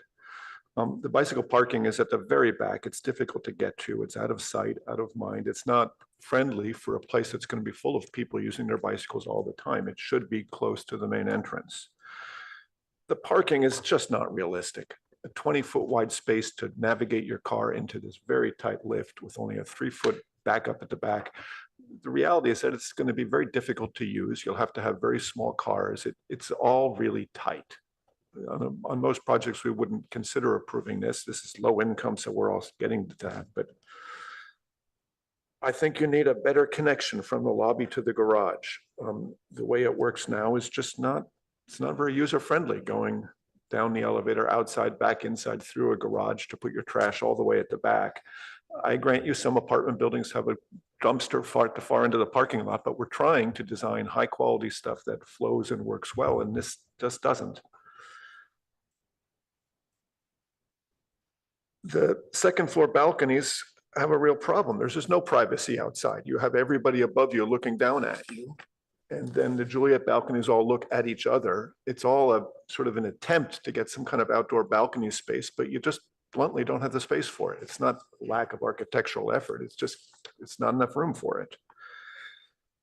I think in spite of what Board Member Rosenberg said, there will be future development next to this building. Probably within the next decade, new buildings will be built on both sides, and they will dramatically impact this typology right now. Putting up a building next to this is going to make for incredible privacy issues, ventilation issues, just plain quality of life. All these apartments have just one window looking out 5 feet to the property line, and they'll be staring at somebody else. We, the architectural board, will be sitting here struggling with figuring out what to do. And that's not going to go away. That's going to happen. And it's just not working. On the building massing, it was big before, but now with a 20-foot base level just for the parking, the whole building is 20 feet above the street before you have any human activity. This doesn't work for me. That's not the way we envision our grand boulevard of El Camino to be. It's necessitated by trying to fit in all the parking, which is important. But again, it comes to my big idea that we're just trying to squeeze in too much. The building is too tall. I grant you again, we want to allow for taller buildings. This is 10 feet above the currently just recently passed zoning code going from 50 to 65 feet. This is 75 feet. We're pushing our population. Palo Alto is a town that's only really comfortable with 50 feet. We're pushing it to 65 and now 75. And this is the only building around that's this big right now. We should be taking smaller bites to increase the size. This is a very tall building for the site. I'm very concerned about this fiber cement siding detail. In my experience, fiber cement does not hold paint well. This is what I call very inexpensive material, this 1/4-inch hardy board. Our standards call for high quality materials. What I'm looking at here is really a budget solution. I'll grant you the architect could come up with a more elegant design. The one he showed us from the building in San Francisco was much thicker materials, much more carefully detailed. What's before us, what's in the application on the material board is certainly not that, and it will not look like these renderings. I find that the basic design of the building is very elegant and well done. The architects are clearly skilled and talented and capable. But to me, the bottom line, and this maybe is something the city council has to hear to make an ultimate decision, is that low-income housing should not result in lowered design standards and construction standards. And that's what I see here. This is a nicely decorated, densely packed, tightly budgeted box of apartments. And it's unfortunately, to me, just not the same as the other residential stuff we're building in Palo Alto. So I can't support this as it is now. Thank you.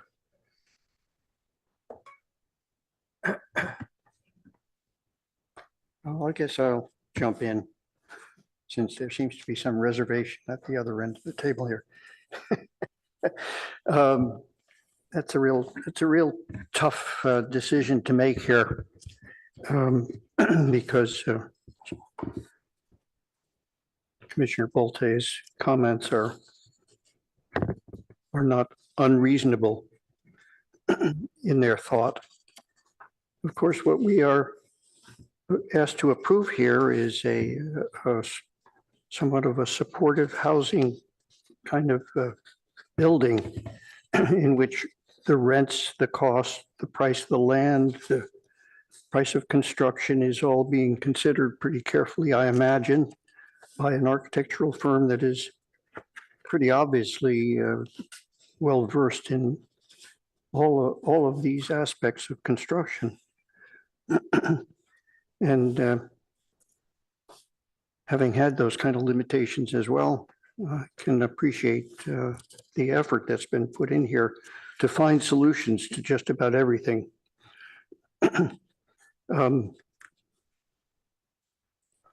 So, we have to make this decision based on all of this economics and the possibility of 55 units of pretty modest payments from tenants to allow for people to live in this community that would not probably otherwise be able to live here. And that's an important part of this decision today. So I would say that this is about the tightest building I have looked at so far with all of the functions that have to happen in it. And I, by the way, would like to also comment that I think the proportions of the building have improved by adding one floor. So that verticality seems very appropriate here. The extra floor. And the improvements in the top of the floor, the socializing aspects of this building impressed me with some serious consideration that everybody on the development side here have put into the thought as to how this building would be used. Yes, it would be good if there were other spaces, but they're living in the middle of Palo Alto, very nice area. And so there's a lot of stuff to go out to, as well as having it in this building for 55 people. I am really more concerned with the lifts actually. I think you pretty much answered my concern about access in and out of the garage. I think that the width of the opening and the 4-foot setback allows you to have reasonable visibility of the street. You could improve this, and I have an example of it that I go to for my dog when I'm taking him to the doctor. There's a building in Redwood City, which we go into, and the door is very, very narrow. It's really a one door in and out for the garage. And it's absolutely necessary to have a camera on the outside of the building, cameras on the outside, the monitors on the wall, and you can see up and down the street. So it's the only method of dealing with, and it's on El Camino, same issues. So, but I think that there's that 4-foot dimension is significant, and in some way it has to be arranged so that it is clear for a car to come out and there be interruption in the pedestrian path, so that it is limited to beyond that 4 feet. Now we're back to an 8-foot pedestrian path, which I think is sufficient outside of the line of the car coming out of the garage. So maybe you can get by without this kind of a camera. And because the visual field is much bigger at that point, but it's a very serious issue, I think, in just interrupting not just the vehicle traffic, but now the bicycle traffic. Pedestrian a bit less on El Camino at that point, but certainly those two are important issues. Visibility being the most significant, I think. So I accept this without the idea of an extra camera. But I'd like you to sort of think about it, because maybe it's not an expensive issue, and maybe it's worth it just for the extra safety. I don't think you can improve the garbage as you've described it. It's just too much. And in fact, the cellar construction would be expensive, and I'm aware of that. So getting back to the comments that have been made, I'm happy with the aesthetics of the building. I think you'll make it work somehow. Your experience will cover that. And in terms of okay, I've got one other major issue, and that is the lift system. I don't want to forget about that, because having this number of cars in and out working constantly important to the livelihood of these people who work here. If that lift breaks down at some point, you're in trouble. And we didn't ask you that question. Probably we should have. It was in my mind that the lift is a serious issue. You know, you're moving that many cars horizontally, vertically.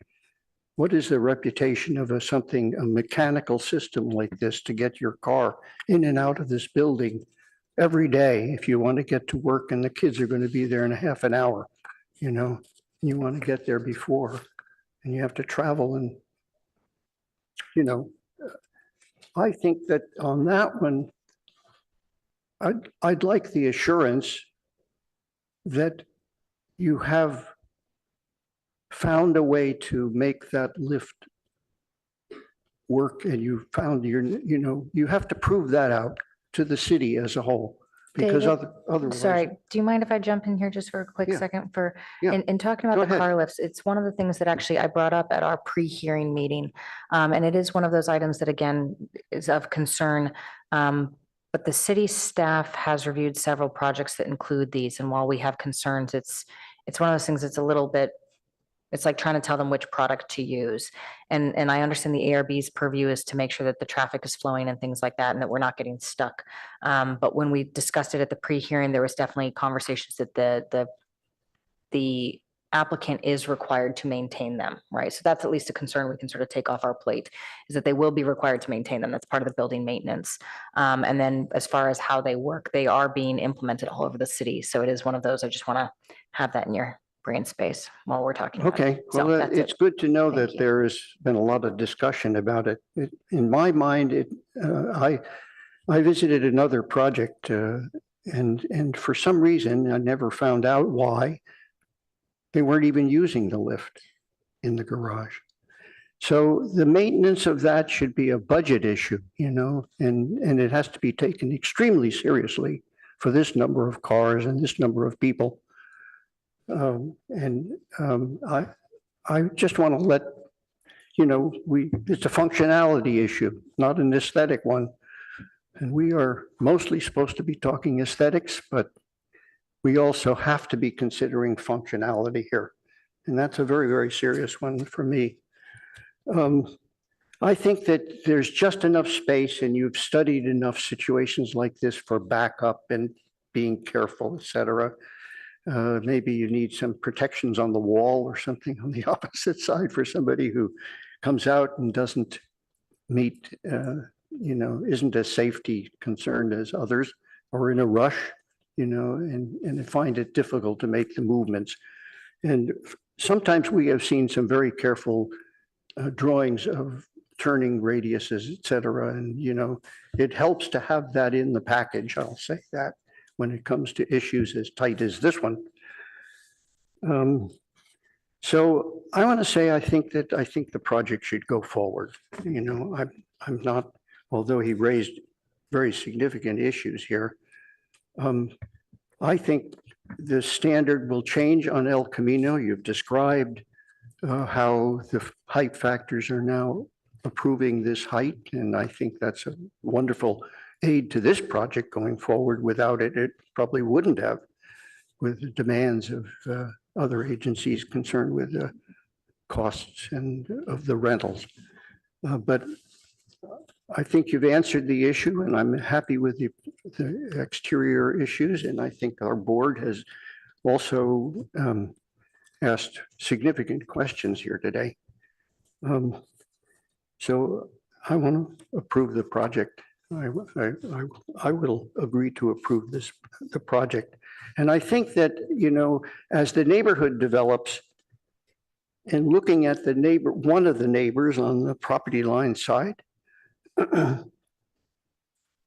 closer to Lambert or on Lambert as well, that it is almost likely that if it's designed to be sort of an L-shaped building, it would create a little bit larger area behind it that will provide light and air to light in particular to the units on that side of the building. I don't know about the other side, who can say?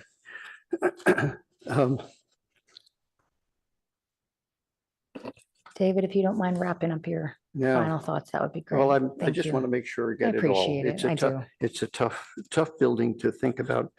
But I want to say, I think it is an approvable building as it's presented today. Done. Thank you, David. Appreciate it. All right, can- Board Member Adcock? Yeah, I'll go next. Thank you. Yeah, thank you applicant and Garrett for very thorough presentation. The part that I have the most difficulty with is really the garage door and then the in and out from, particularly because right next to the intersection with Lambert, as cars are coming in, and there's going to be thankfully a bike lane, that as you're trying to turn right and you're waiting for the garage door to open in 2 seconds, that there's, people are, especially bike safety is my highest concern about this. As people are riding up and then the right turn is happening, not, one lot past the Lambert intersection. And therefore, I think it's really critical, at least like whether it's morning hours or the entire day, that the garage door is just open for people to come in and out. And not have that extra step of you're watching the garage door, you're watching pedestrians, you're watching bikes. People's safety is the most important part of our job. And so that's my recommendation that I would like to have as a condition of approval. And also the audible and visible signs for bikers and pedestrians to know as people are coming in and out of that garage. Because while there's visibility from the garage out, I think the visibility for pedestrians and bikes into what's coming in out of that garage door is not that great. So I think that's also absolutely essential. One thing that we didn't discuss, unit type here is just studios and 1 bedrooms. So as far as yes, it's, all below market rate, but it's also very limited to what types of individual, the diversity of individuals and families who can live here. So that's just, I know I'm not asking you to change that. It's just a concern that, for other projects coming forward, that there really should be more inclusivity of families and in below market rate housing. As far as the extra floor plus, 44 units at the last time already felt so dense and for this site, and 55 is even more, but I also understand, thank you for the presentation about the, financial feasibility, which is really important to make that extra story gets you that lowering the MI to 10% below on the low income side. So I think for that reason, I think 55 units is something we should support. While I do share Peter's concern about, 10, it's actually more than 10 feet above the 65 feet overall. But yeah, overall, this is the type of project we need in Palo Alto, but yes, it is in a very tough site. But thank you for your presentation. Thank you. Board Member Chen? Thank you so much for your presentation. And as generally speaking, I'm in favor of this project. I think there are some issues as what Board Member Bolta just mentioned, but I think you'll find a good balance and provide a solution to all those major issues. And I think you did a great job in such a tight site. And my major concern is the same about the access to the garage. So because it's a major street, El Camino Real is a very busy and major street, and also with the bike lane and added in the future, I think there will be some safety concerns there. And the visual and audio alarm is necessary to add on to this project, and I would still consider ask you to consider reassess it. Maybe a few more feet, a couple more feet would be helpful. Speaking of the lifting system, I don't have too much concern about the functional side, but I know it's I would suggest you to take additional measurement to the sound and vibration issues that could cause a problem to the second level tenants there. but I think you will do it in the building permits phase. And other things, I think, yeah, I would strongly suggest you to add windows to both of the staircases to bring natural light to this space. Other than that, I think no more comments, and I think it's a very approvable project.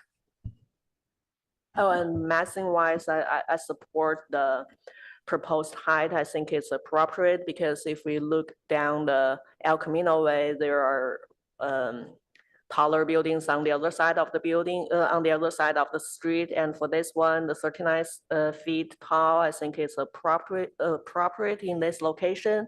And on the street level, I think this lobby and garage door, the way you design it, provide a good transition between the adjacent properties. I think you've done a great job. Thank you.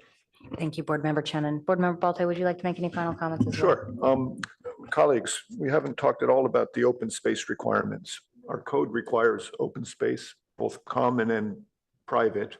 This project doesn't come close to meeting those requirements. Our objective standards require open space. We negotiated long and hard about the depth of a balcony. These Juliet balconies don't come close. They're 2 feet. We require 6. We've had other projects where applicants have petitioned us to waive the open space requirements. The logic generally was that these are low-income housing, transient people, folks who damage the balconies, throw things off of them. So I understand it. That's not the tenants, the applicants who are going to be here. Why are we waiving that requirement? Why is this building of all buildings not required to have open space when every other building in town that we look at does?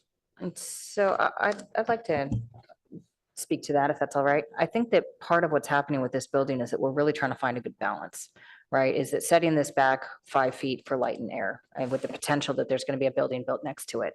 If you build those balconies at 5 feet, you're going to be touching this setback again. So then we're running into the same problem where if there's a future development, then the balcony hits the setback, right? So if we want buildings to be built, we do need to have certain concessions. Do I think that I think that the rooftop terrace is a benefit. I'd love to see it expanded, but again, I don't know how feasible that is. But just allowing for people to have a larger congregation space to go. And it's a good question. It's a valid question. But I think in this project specifically, we are trying to find this balance of how much are we going to deter this project based on a potential future build that does not exist yet versus the standards that we have now, right? So finding that balance, we either allow them to build 5 feet balconies and then they'll touch the property line, which we've done on other projects before, or we say, listen, you should probably pull those back because there's going to be some potential future build. So which do we want to choose? We are creating 2 standards of design in Palo Alto, one for low-income projects and one for regular projects. And that's unfortunate. I find that very unpleasant to think about. Unfortunate, yes, but unfortunately, it's a little bit required. If we require low-income buildings to be built to the exact same standard that we require high-end luxury buildings, they're never going to get built. They have to have some economic accountability where they've got some wiggle room. David, did you have? Well, something? yeah, I want to jump in here. You know, you have to, this becomes much more of an urban project now, the way it's being presented. And, but I want to specifically talk about this neighborhood. You know, up Lambert Street, there's a significant park that is being renovated right at this time, was almost doubled in size recently when the city bought the adjacent AT&T lot adjacent to their building, and they are expanding into that lot. It is 1.5 block away from this project. We have all of the cannery building area yet to be designed around the creek. And that is, you know, from my information, is going to perhaps have a naturalization, perhaps not, you know, when somebody figures out what that costs and how big the space needs to be. But nonetheless, I think it's a potential part of the future development of the whole neighborhood here, which has been studied pretty, not presented to us, but studied somewhat. And I'm aware of all aspects of it. And these parks are the way you do kind of live in the city most of the time. You know, you have less space personally, but you go out and enjoy the community that way. So I don't think it's 100% legitimate to talk. I mean, it's certainly a certain percentage legitimate, to talk about that. But in this case, and where the density is going to be much greater, I think it's worth getting the density. In this case, it's worth it for all kinds of reasons, but in particular, it's important to keep the cost of the residents down, the cost of the rental reasonable, at least in the range of reasonability, in order to get. Which architectural finding supports your statement, David? Which Architectural Review Board has 6 findings we have to make. Which one is regarding the cost of the rents? That's a limitation of our viewpoints. We are here to enforce the code that exists now. What's on the books? Books say you have to have open space. So I fail to understand why this project doesn't require that when every other project does. Let me ask you, what would be your solution? I While we think- do I not think- design for the architect, what is your solution? Unfortunately, this lot is too small for this size building. It just doesn't fit. That's what I meant when I said all the pieces don't add up. Sure, the puzzle lifts on their own are something we don't want to hang on, but it's just one more check in the box of it being an unlivable building. What we've created is a building for substandard design standards that sure the teachers can live here because it's affordable. So we'll make it not the same as everybody else in Palo Alto, but they can afford it now. That's not a solution. That's creating a second standard. Everybody should have the same standard. That's what we live in this country for, in Palo Alto for. It's a shame that Palo Alto thinks you should have a balcony on your house, on your apartment. That's what we've all agreed on over and over again. And it makes sense. It really adds to the quality of your life. It's a beautiful climate. You have great views, except of course, if you're a teacher, well, I'm sorry, we can only give you this. I don't buy that. We can do better. The alternate here is that there is no housing for the teacher. This is not the property. Last week, we looked at a building across the street, which had balconies for everybody, and they had low-income housing, okay? It's a different site. Things fit sometimes, they don't other times. Maybe if you're in San Francisco where you don't require the parking, as the architect said, it makes a huge difference. We've stacked on so many requirements for these people to fix. You see it every time we ask a question, there's another challenge, another checkbox they have to make. These are good architects. I can't imagine doing better, but the pieces don't add up on this site. But on that note, with all of these requirements, with all of these stipulations, with all of these sort of rules and regulations they're required to follow, the answer can't just be go find another site. We have what we have, that we're working with what we have to work with. The city- I wouldn't hold up this project just because I feel like the balconies No, aren't deep enough. it's That clear the seems project will pass forward. outrageous. City council needs to hear, at least in my opinion, what we're doing is setting a second standard for these affordable houses, that we need affordable housing, so we're going to let it go. Let's all pat ourselves on the back because we're creating it. Not quite. This isn't regular housing. This is substandard housing. This is squeezed in tight economical housing for low income people like teachers and firefighters. That's not the town I want to live in, but that's what the city council has to decide. We should let them make the decision along the argument David's making, because that's not our purview anyway. Yeah, I totally hear you, Peter. And as far as, I mean, just by the unit type, it's almost transient, right? It's studios and 1 bedrooms. People are gonna, as soon as you have a family, it's just the apartment's too small, other than not having a balcony. Now try coming home with the kids and the groceries and parking in that lift. Just Right. think about it. Yeah. There's no way that's going to happen. Yeah, this is a single grocery bag kind of unit, not, 3 grocery bags kind of unit, right? It's, And where does the basically what that DoorDash driver stop while dropping off the hot meal around the corner? They know about that. I mean, the pieces don't add up over and over again. You can do that. Well, on that, I think that we operate from our cell phones these days, they call up and you come down and you meet the guy in front and but there is no front to stop. there the is no car. front. He has to go around the corner, okay, to the DoorDash delivery. But, I just want to say that I would like to see something in this project that the owner has to really stay as owner at least, or there has to be something in any arrangement if the building is ever sold to maintain the lifts, working order, money put on the table to make sure that this happens instantly almost when the lifts don't work. That's my biggest concern. I think for me, they've answered the issue of street visibility as best they could. And I think it can probably work here, noting the way the traffic kind of moves on El Camino, not the bike traffic particularly, but the vehicular traffic. It's waves of traffic, and then it stops. There's no light on Lambert, right? Right. So there's no way it stops there, but the other next light down will stop the traffic and there won't be a big flow. So I'm David, convinced- go to Mountain View or Redwood City now, where they've built many more apartments on El Camino, and look at the traffic there. Once you build out the place, it's no longer just one story tall commercial shops. Yes, you're right. Mhm.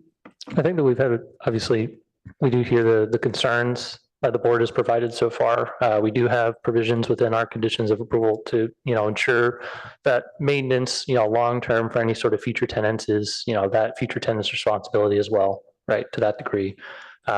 Ultimately, this is a planned home zoning application, and part of those requirements are that the city, receives some sort of public benefit. And what council has dictated is the public benefit for these is the level of affordability, which this one's exceeding significantly. And it's not to say that the concerns that, the board is raising about the comparison of what is sort of ideal versus what we're seeing in this project, that is the judgment call, I think, as board member Balte is noting, the council needs to make on this one.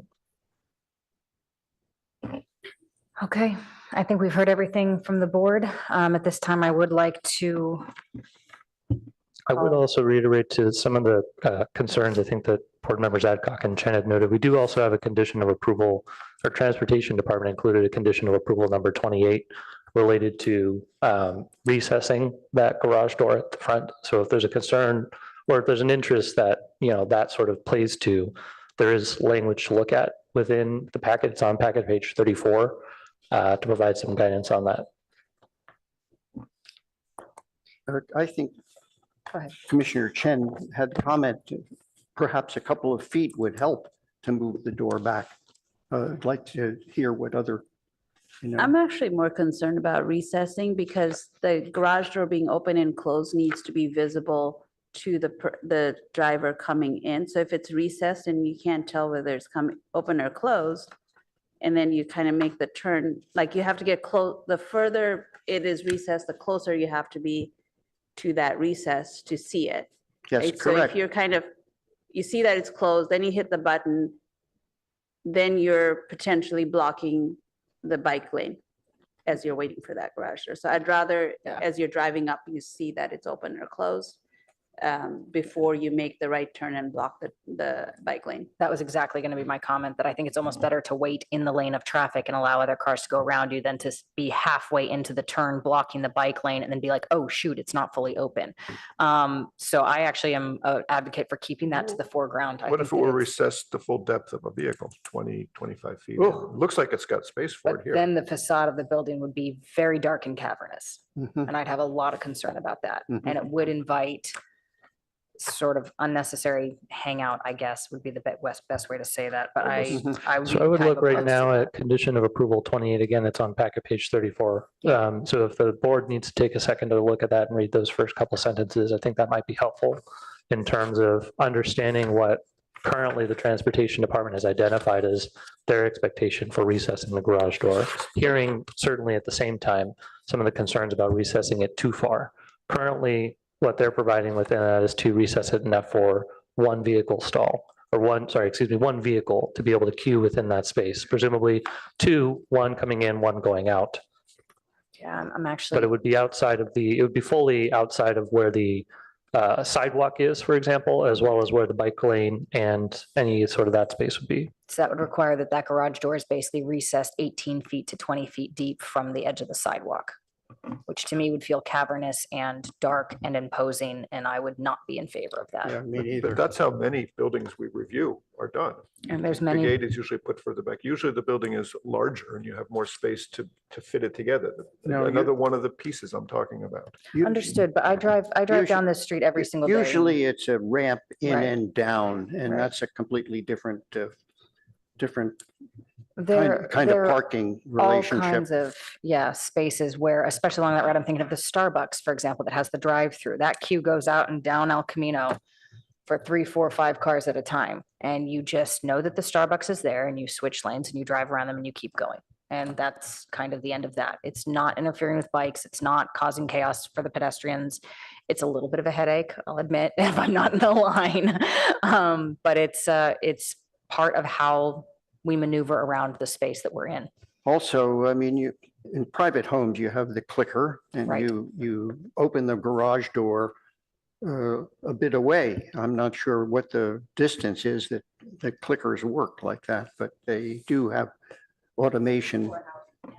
Oh, yeah, I turn on my street and click it as soon as I hit the stop sign. And by the time I'm up there, it's open. I can't even see it. And I'm like, I know it's working. Yeah. Yeah, so again, so we can hopefully be a bit more focused in this discussion, looking at the screen that I'm sharing right now. Right. The current property or the building, excuse me, is recessed about 4 feet at that floor level, right? So that we can ensure that we can make that 8 to 12 foot sidewalk. It's more so about 4 to 4.5, 5 feet from the actual property line. So in terms of if the door were recessed further, it would really be potentially only 13 to 14 more feet into the building. So it wouldn't necessarily go all the way back to the edge of the staircase. It wouldn't be required to do that. The vehicle stall would be about 18 feet deep. It's the standard requirement for, or 17.5 to 18 feet is sort of the standard vehicle stall depth we'll usually be dealing with. So if it were recessed, it would be potentially around, I believe, where some of the drawings are and the SketchUps are being made right now. But that is sort of envisioned within, again, condition of approval 28 or draft condition of approval 28 So it'd be in about staff 20 by report. 20. Yeah, that'd be a 20 by 20 block right there. Mhm. Okay. That, yeah, feels like on the elevation will look like a missing tooth. Yeah. But also I'm concerned about the visibility of whether it's open or closed as you're coming in. Unless there's a car sitting right there and it's stopped, as you're approaching, you wouldn't quite see it. And I also see that the condition of approval from transportation, it says high-speed gate that opens within 15 to 20 seconds. That's a really long time. That's more like a residential garage door, and therefore, not, I don't know how fast these 2 to 7 seconds actually, if that it actually works, but the 15 to 20 is gonna create a lineup behind. So I think it's really important that, in my opinion, that this garage door stays open during, whether it's, business hours or people coming in and out a few hours in the morning and evening, just to try to not have this congestion right there. Isn't that the same aesthetic effect as pushing it further back, leaving it open? A few, yeah. It Daylight is, hours it's when kind you of, see the building. at least, right? yeah, most of the time, or, So my having counter some kind of argument, balance on that. my counter argument, I mean, and yeah, you could do it just during like rush hour Right. hours, something like that, that it's open 2 hours in the morning, 1 hour in the morning, 1 hour at evening, whatever. But my counter argument to that is I think that the visual of the garage door opening and closing is an indicator to passerbys, pedestrians, bicyclists, that something is happening. So if it's me and I'm on a bike and I see this garage door opening, I'm thinking to myself, oh, somebody's coming or going. So it's an extra indication. So I think if it's just open all the time, I actually would have more concerns that you don't know if a car is coming or going. So I'd rather have the car sit here and wait for 7 seconds and then turn right, which again, this is El Camino. Cars are doing this all the time, right? This is not something new. We're not creating a traffic congestion problem that doesn't exist. It's another one. But I would not say that this is an exacerbation. I do think that the high-speed garage door is a good idea. But I don't think that this is anything unique because this building has a garage door forward or backward. It's just like when I go to the coffee factory or when I'm going to the Starbucks, right? It's all of those ingresses have a moment where someone waits here for a couple seconds, and if somebody's really in a rush, they go around. So it's my 2 cents on it. And it's really the transportation department that should be making this decision. We are all involved in it because we recognize that it's a major issue. Right. But you're right, it is really in their purview. Okay. Okay, this has been a much lengthier discussion than originally hoped for, but important and very necessary. So at this time, I would like to call for a vote. If If anyone would like to make the motion, or I can make it. Okay, I'll make a motion to approve the project with the following conditions. Number one, would like natural light into the stairwells. Skylights, windows, something. Sorry, give me 1 second to show my screen. Not a problem, Garrett. Appreciate it. But also The bike room. Nope, I'm not waiting for that. I got you. Perhaps to the garage itself. Recommend approval with the following conditions.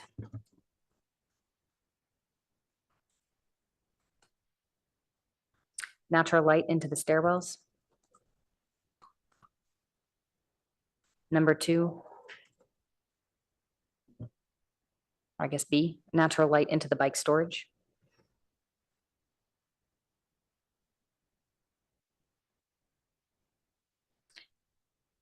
Number C, letter C, auditory and visual warnings at the garage door upon operation.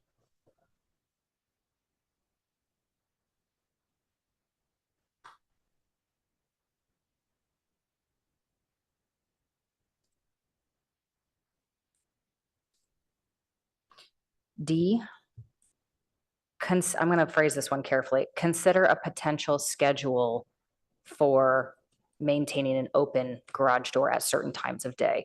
But again, I'm very hesitant to include this one because I do think this falls under PTC's purview. So I would say just consider a schedule for garage door operation.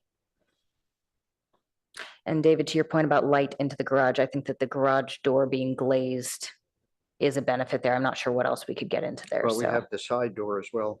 that's true. Mhm. So letter E.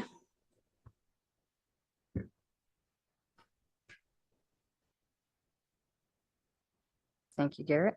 I'd like an ad hoc meeting for the hardy board siding. I'd like you guys to come back and show us what the final sort of answer is going to be to that solution. I really think that's an important design element, and I really would like to make sure that that is handled with care and thoughtfulness. So just to have you guys come back and give us a better understanding of how that in and out of that hardy board siding, the color of it, all of that is really going to be handled.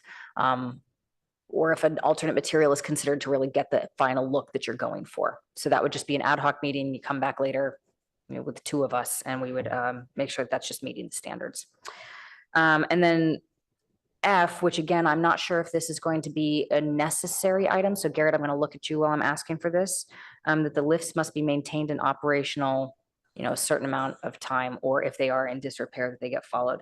It does look like, thank you, Peter. It does look like it's under condition number 29 from the PTC. So maybe we skip that from the ARB since it's got to be followed by PTC anyway.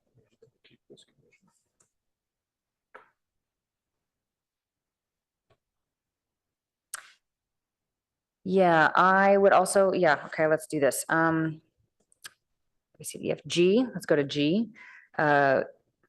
Condition of approval number 28, I'm actually going to ask is not necessary. I do not think that we need to have the garage door recessed. I do think it needs to be high speed. So we're sort of switching that. They think it should be a lower speed at 15 to 20 seconds. And I think it needs to be a higher speed than that. But it would not need to be recessed. So we'll see what the other board members have to say about that, if there's any friendly amendments at that point. Okay, and that's what I have. At least just to the speed, to some degree, if it makes you feel any differently or better, it's sort of a minimum, right? Mhm. But we can make that more clear to say, that I think as board member Adcock was concerned about, eventually in the future, if someone else were to, the property resold, right? Someone can say, well, I'm doing a 15 to 20 second Right. thing. So that can be modified and we can work with the applicant to get more specifics on, the details of the sort of timing for these speed doors. Yeah, I would appreciate that being something that's part of the maintenance of this building's functionality, is that it is a higher speed garage door and it needs to be maintained as such. And based on what the applicant said, what are options, I would say we should at least reduce it to under 10 seconds, as if we put a number to it, and with PTC's guidance on that, obviously. Friendly amendment accepted. Any other friendly amendments? Yes. Friendly amendment to number E. So other than the in and outs, I think they should also provide the details, like the transition between the boards vertically, like Mhm. for each level when they connect. Great. I mean, Could you repeat that real quick? the transition between boards vertically. Vertically from the top to the bottom, if one's in and one's out, how are you going to handle that? Right? We don't want a gap that goes behind one of the boards that allows for debris and rain and things like that. So, okay. Okay, do I have a second? Second. Any other friendly amendments at this time? If they're not friendly. You can, you're going to have your right to vote and to speak, Peter. I know we like to be unanimous here, but it doesn't always work out that way. I know, I'm teasing.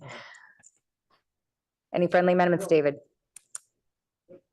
I'm just wondering about approving that, the thinness of that material. That will be part of the ad hoc. So this board in particular will be, whether it's this material, they might switch to an aluminum, whether it's going to be a color change. We want to understand this material, and the ad hoc will give the final approval if they're good to go with what they present us at that time. So Okay, I think just- that's an appropriate way to handle that between, instead of holding up the project based on that material. Mhm. You guys have the permission to proceed forward, and then we come back and make sure that that's really to the Mhm. standard that we're looking for. Mhm. Okay. All right, we have a motion, we have a second. I'd like a call for vote, please. Board Member Adcock, Yes. Board Member Bolte, No. Board Member Hirsch, yes, Vice Chair Chen, Yes. Chair Rosenberg, Yes, motion carries 4-1. and I would like to allow Board Member Balte to speak to his dissent. No, I've already made my position clear. Thank you, Peter. All right, that's it for this project. Thank you very much to the applicant. Thank you to the public speakers. And I'd like to call for a 5-minute recess so everyone can get more coffee. Thank you.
Okay, good morning again. Waiting for that recording in process comment, or will it not be auditory? Not auditory. Okay, good to go. All right, with that, we would like to circle back for one quick moment. I realized in our urgency for coffee, we need to assign the ad hoc committee for the previous project. So I'd like to see if there's any volunteers to be on the ad hoc to make sure that exterior siding for the 3265 El Camino Real. Any volunteers for the ad hoc? I'll volunteer if nobody else wants to. Okay, you'd like to? I know quite a bit about hardy siding, and I can be fair about that. Okay. But, All I can right. understand if you want to put somebody else. Do you want to? I'd I like, don't really care. I'd say let's do board member Balte, board member Adcock, and then that way we've got a nice even split of viewers on it. The ad hoc is expressly about the siding. Exactly. Yes, I get it. Okay. So we'll be moving on to agenda item number 3, public hearing quasi judicial for 824 San Antonio Road, consideration of a major architectural review to allow the construction of a new 4-story mixed-use building with 28 dwelling units and 2,948 square feet of retail space. 15 units will be independent senior living, 12 will be assisted senior living, and 1 owner's unit. On-site amenities include common outdoor open spaces, a dining facility, a common indoor space. The project also includes a request for a director's adjustment to provide 23 spaces, where 29 spaces would be required. Assuming that's parking spaces. Would be required, as well as a housing inventive program. No. Not inventive. I don't think that's inventive either. Incentive? Yes, incentive. Program waiver to allow for 56% lot coverage where 50% is required. Environmental assessment, projects being evaluated for CEQA. Consistent with previously certified housing incentive program expansion on 788 San Antonio. Environmental impact report SCH 201. You can read the rest of those numbers. Recommendation, staff recommends the Architectural Review Board take the following actions. Number 1, consider the consistency and valuation of the project with the Certified Housing Incentive Program expansion and 788 San Antonio Mixed Use Project Environmental Impact Report Attachment G. And 2, recommend approval of the major architectural review application, director's parking adjustment, a director's HIP waiver of lot coverage to the director's planning and development services based on the findings in attachment B and subject to the conditions of approval in attachment C. And with that, we have disclosures. I disclosed I visited the site recently. No other disclosures. Disclose that I visited the site yesterday and let staff know that it did not see a public notification sign on site. I visited the site recently. Same here, visited the site recently. I visited the site when it was in front of the ARB the last time. Okay, with that, we'll hand it over to Ms. Callis. Please take it away. Thank you. That introduction might be longer than my presentation. Not a problem. Again, yes, my name is Emily Callis and I'm the project planner for this 824 San Antonio Road mixed-use project. This is a major architectural review application for a 4-story mixed-use building with 28 dwelling units and 2,948 square feet of retail space. The rest of the bullet points we've already gone over in the intro, and this was previously reviewed by the ARB on December 21st of last year. The project location is near the corner of Charleston Road and San Antonio Road and is currently an existing office building. The project overview includes preserving the 2 large redwood trees as a redwood courtyard area for the residents. The project proposes 23 below grade parking spaces plus 1 at grade loading space. As noted, 29 spaces would normally be required, but the 20% reduction is being addressed through a transportation demand management plan. The site also includes 44 bike parking spaces, some of which are at the grade level with access from the side yard and the lobby, whereas the other spaces are accessible from the below grade parking. The ground floor is all commercial and amenity use in response to the ARB's prior comment, as the prior submittal included some of the assisted living units on the ground floor, but those units have been relocated to the upper floors. The upper floors, as I said, have all 28 residential units and other amenities, including a gym, community room, large balconies, and a rooftop garden. The following slides compare how the elevations have been revised since the prior ARB meeting, with the older plan on the left and the revised one on the right. One of the comments was to simplify the facade to be 2 material forms instead of 3. So the wood screen has been extended across the left side of the facade, as well as eliminating that balcony space.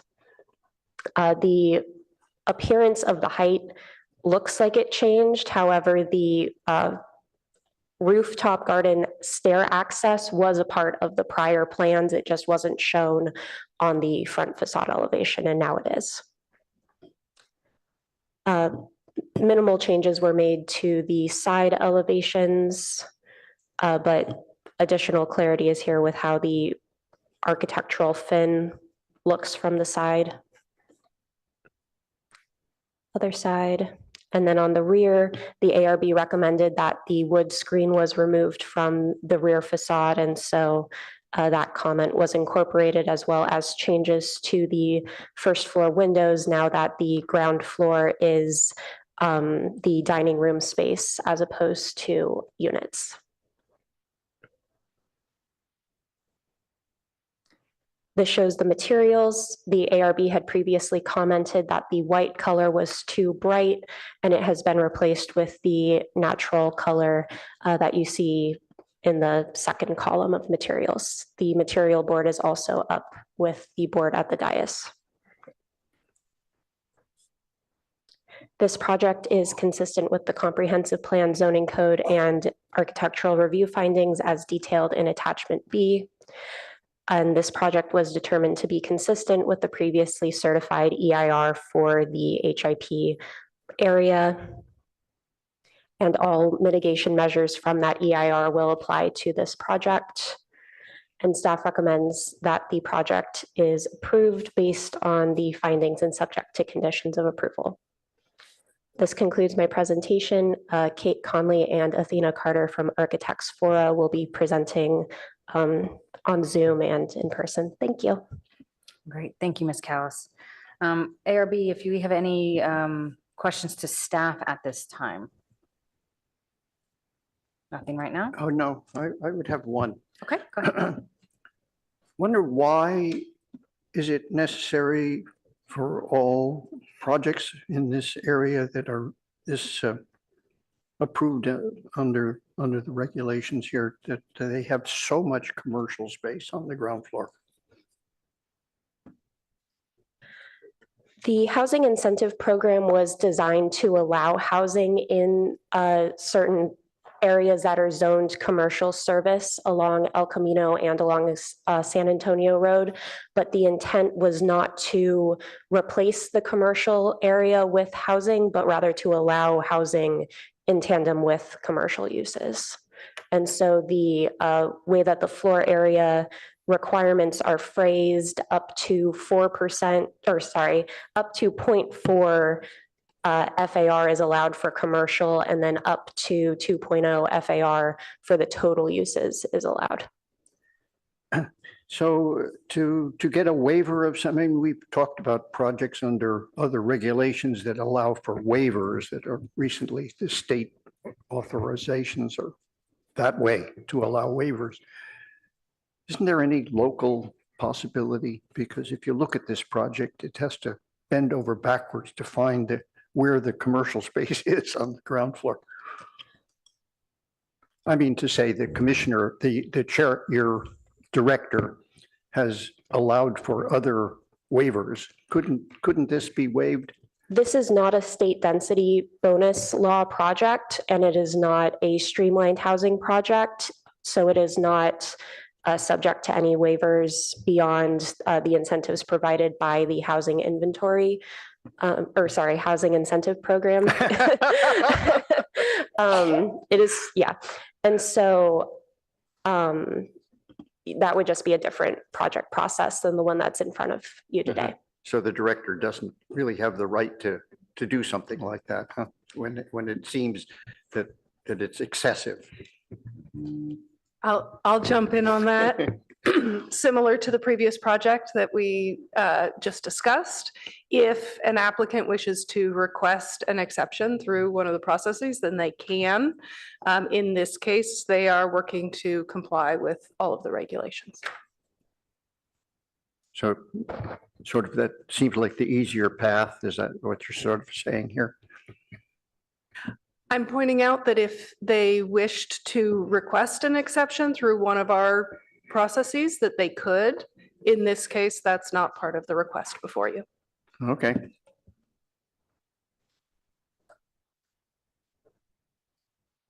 Any other questions for staff? Okay. At this time, we'll move forward to public comment. If there's any members of the public that would wish to speak on this, you'll be granted 3 minutes each. Please state and spell your name. Do we have any members in the gallery or any raised hands on Zoom? I have no request Sorry, to what- speak. Sorry, I might be out of order here. Thank you so much. I am really out of order here. So yes, we'll move into the applicant presentation. My apologies. If the applicant would like to present, you'll have 10 minutes, after which time we'll have public comment and you will also have a chance for a rebuttal. Apologies for the out of order. Can everyone see my screen okay? Yes. Great. Well, And thank please you. state and spell your name for the record. Thank you. Yes, my name is Kate Conley. That's Kateconley, and I am a principal at Architects Fora. Thank you for the opportunity to come back to you to present San Antonio Senior Living, our proposed development at 824 San Antonio Road.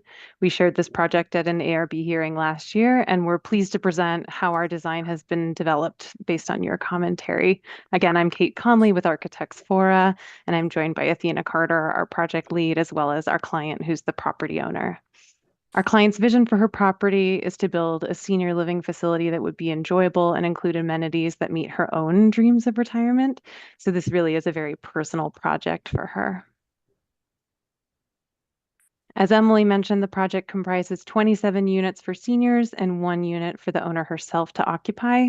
The sustainable features of the project include those 24 parking spaces, all of which are either EV ready or have EV charging equipment installed. There are multiple secured bike facilities for residents and staff, and the landscaping is drought tolerant. On-site amenities for the residents include a dining room and bar and adjoining outdoor gardens with seating and a bocce ball court. Indoor amenities include a living room where residents can read or screen films, a gym, community gathering room, and of course, easy access to the retail components of this mixed-use project, which include a coffee bar with lounge seating. The project is just south of 101 near the intersection of San Antonio and Charleston. As the board mentioned in our past hearing, the north facade will be prominent to those traveling down San Antonio after exiting the freeway, should the adjacent one-story building remain in place.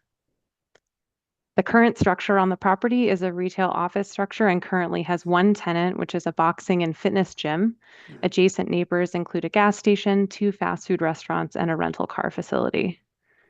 Just south of the Hertz rental car facility, 2 large multifamily residential projects are proposed going on neighboring properties. And as a reminder, the overall design inspiration for this project is a cenote, which is an underground limestone cave or well that inspired the property owner while she was traveling. The project focuses on the juxtaposition of rigid and organic surfaces to emulate the experiential qualities of a cenote. You'll see we've also included here just a small partie diagram for how we organize the areas of solid and void to create a rhythm and break up the mass of the building. So we'll begin with a refresher summary of your previous comments and then share ways that the design has been improved as we've incorporated your suggestions and insights. So this is the previous iteration of the west facade facing Charleston Road. Your comments were to reduce the number of elements on the facade from 3 to 2 by expanding the screening across the north portion and removing the cold white vertical slats, and to reconsider the appearance of the gate at the bottom of stair 3 that was facing the road. On the south facade, we were asked to further develop the concept of the entire building as a cenote. And on the north facade, the board pointed out that the residential units should be organized in a stacked configuration and the balconies expanded to provide that 6-foot turning radius. On the west or rear facade, the board felt this iteration of the facade was more successful than the street facade due to its simplicity, and felt that the screen on the back facade diluted the value of the screen at the front. Additionally, the board felt overall that the white facade color was too bright and should be shifted a little warmer and darker. And finally, in plan, we were asked to consider the trash collection path. And it was noted that the truncated domes at the drop-off parking stall were impinging on the main entrance a bit. There was some discussion if the retail requirement was too much for this narrow site, which has been brought up again today. It didn't feel like there was enough privacy and security between public and private areas on the ground floor. And we were asked to provide paths to bike storage rooms that were wide enough for adaptive bikes. So we're pleased to present our revised design to you this morning. First is our updated street frontage. We've simplified the facade from 3 elements down to 2 by eliminating those white slats in front of the community amenity stack and expanding our artistic screen. And we agree the facade is improved by these changes, so thank you. We did reconsider the facing of that gate at stair 3, but due to the narrow side yard, this gate would reduce the required egress width by more than half, so we kept it in its current orientation. The gate is recessed from the facade, and it's concealed in one of the off-white vertical bars of cladding that repeat throughout the building, which reduces its visual impact facing the road. Moving to the courtyard at the south facade, we appreciated the board's suggestion to pursue the concept of the entire building as a cenote. We've added a rhombus-like pattern of triangular textured panels with the linear striations at rotated angles to mimic a craggy limestone texture at the building's outer walls, which we'll show you in a moment, and reinforce that concept of a cenote. By contrast, inside the courtyard, you'll see the surfaces of the curved walls will be smooth plaster with plants cascading over the sides to evoke the eroded and vegetated walls of the inside of a cenote. Keeping in mind that these are type 5A apartments and therefore stacking is an essential part of the construction method in order to keep the costs of wood frame construction reasonable, the courtyard facing balcony edges do recede at a downward angle to reflect that typical geometry of a cenote as seen here in section and axon. And now to the rear and north facades. Per your suggestion, we removed that decorative screen so that it remains a special feature of the street facade instead, and replaced it with the same wood cladding material as at the ground floor level. As you can see, the triangular breakup of the textured rain screen panels on the outer walls contrast with those smooth courtyard balconies. And while our client appreciated the board's defense of how tricky it has been to include that mixed-use retail component of this building on such a narrow site, she has opted not to pursue a PHC to eliminate the retail requirement, as she's pretty enthusiastic about the retail component of the project. In front of the building entrance, we reversed the orientation of that accessible parking space to remove the truncated domes, pull them further from the entry doors per your suggestion, and position the access aisle on the passenger side of the parking space so that it's actually a true van accessible space. The major change to the ground floor plan is that we relocated the dining, prep kitchen, and bar facilities down to the ground floor and moved the assisted living units that were down there up to the second floor so that it's more semi-public amenities that are adjacent to that retail coffee bar that's open to the public. This move had the added benefit of simplifying the trash collection path and allowed us to have a wide corridor, not only from these spaces, but also from the more private rear elevator to access that waste collection area to the north. Here we've just included for reference an overview of all the plans highlighting the swap dining facilities and assisted living units. Out in the landscape, a 4-foot wide gate, path, and bike room door with auto openers provide easy access to bike rooms that include space for 3-wheel and other adaptive bikes. We've also added a gate between the Redwood Viewing Garden outside the coffee bar and the more residents-only outdoor amenities at the rear to really clearly delineate between public and private outdoor space. And we've increased the depths of the balconies to accommodate that required 6-foot depth. As a reminder, the custom decorative wood screen will be developed into a public art installation as the project progresses.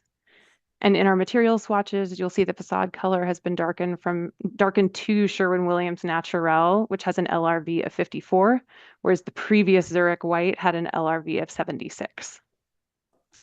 We'd like to thank all of the members of the ARB for your really thoughtful review at prior hearings. At a recent Planning Commission meeting for one of our projects in Redwood City, a commission member noted that the purpose of these architectural review committees is to help design teams bake a better cake. And we feel that you all have truly helped us bake a better cake with this project, and we hope you agree. So thank you for your support of our client as she aims to provide 28 much needed homes for seniors in Palo Alto, and we look forward to hearing your comments. Thank you to the applicant. Questions to the applicant will be held until after the public comments and after the applicant's rebuttal. So we'll move on to the public comment at this time. Each public speaker will have 3 minutes. Do we have any raised hands or public speaker cards? I have no public comments. Okay. At this time, we hand it back to the applicant. If you do have a 10-minute rebuttal to none of the public comments, you may speak at this time. Waiving my right to rebut. Thank you. Thank you very much. So now we turn it over to the ARB. Any questions for staff or applicant? Who would like to kick us off? I just want to get some clarification on the parking requirement. Emily, if you could. Just what the base zoning parking requirements are. Right, yeah. So for senior housing, the requirement is 0.75 parking spaces per unit. There is also one owner's unit, which as a 2-bedroom unit is required to have 2 parking spaces. And then the residential component, the first 1,500 square feet are exempt from parking. And then the requirement, commercial, sorry, what did I say? Oops. Yeah, so the commercial component, the first 1,500 square feet are exempt from parking. And then the requirement beyond that is 1 per 200 square feet, for a total of 8 spaces required for what is proposed. So the typical number of parking spaces required by the CS, or just by our overall parking code, is 29 spaces, and 23 parking spaces are proposed. The 24th space is the loading space, but because it's loading, we don't count that towards the required parking. So in your explanation of the categories, obviously the owner's unit, and then the regular units, and then the commercial, is the reduction to 23, like reduction across the board, or the commercial spaces stay the same and then it's a reduction on the rest? Yes, as in the staff report, table 2 of attachment D, the zoning comparison table notes that 17 spaces are dedicated to the residential use and 4 spaces are dedicated to the retail use. If I may, through the chair, that's packet page 104. Thank you. Appreciate that.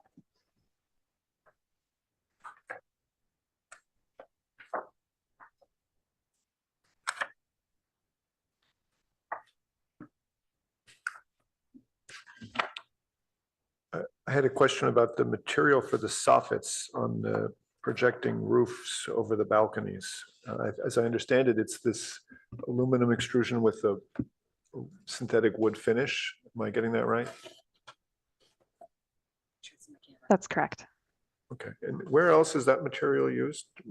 It's the same cladding material that's on the ground floor level in the rear, as well as up the kind of central portion of the rear facade. Okay, thank you. Thank you for that. My other question had to do with the bicycle room access.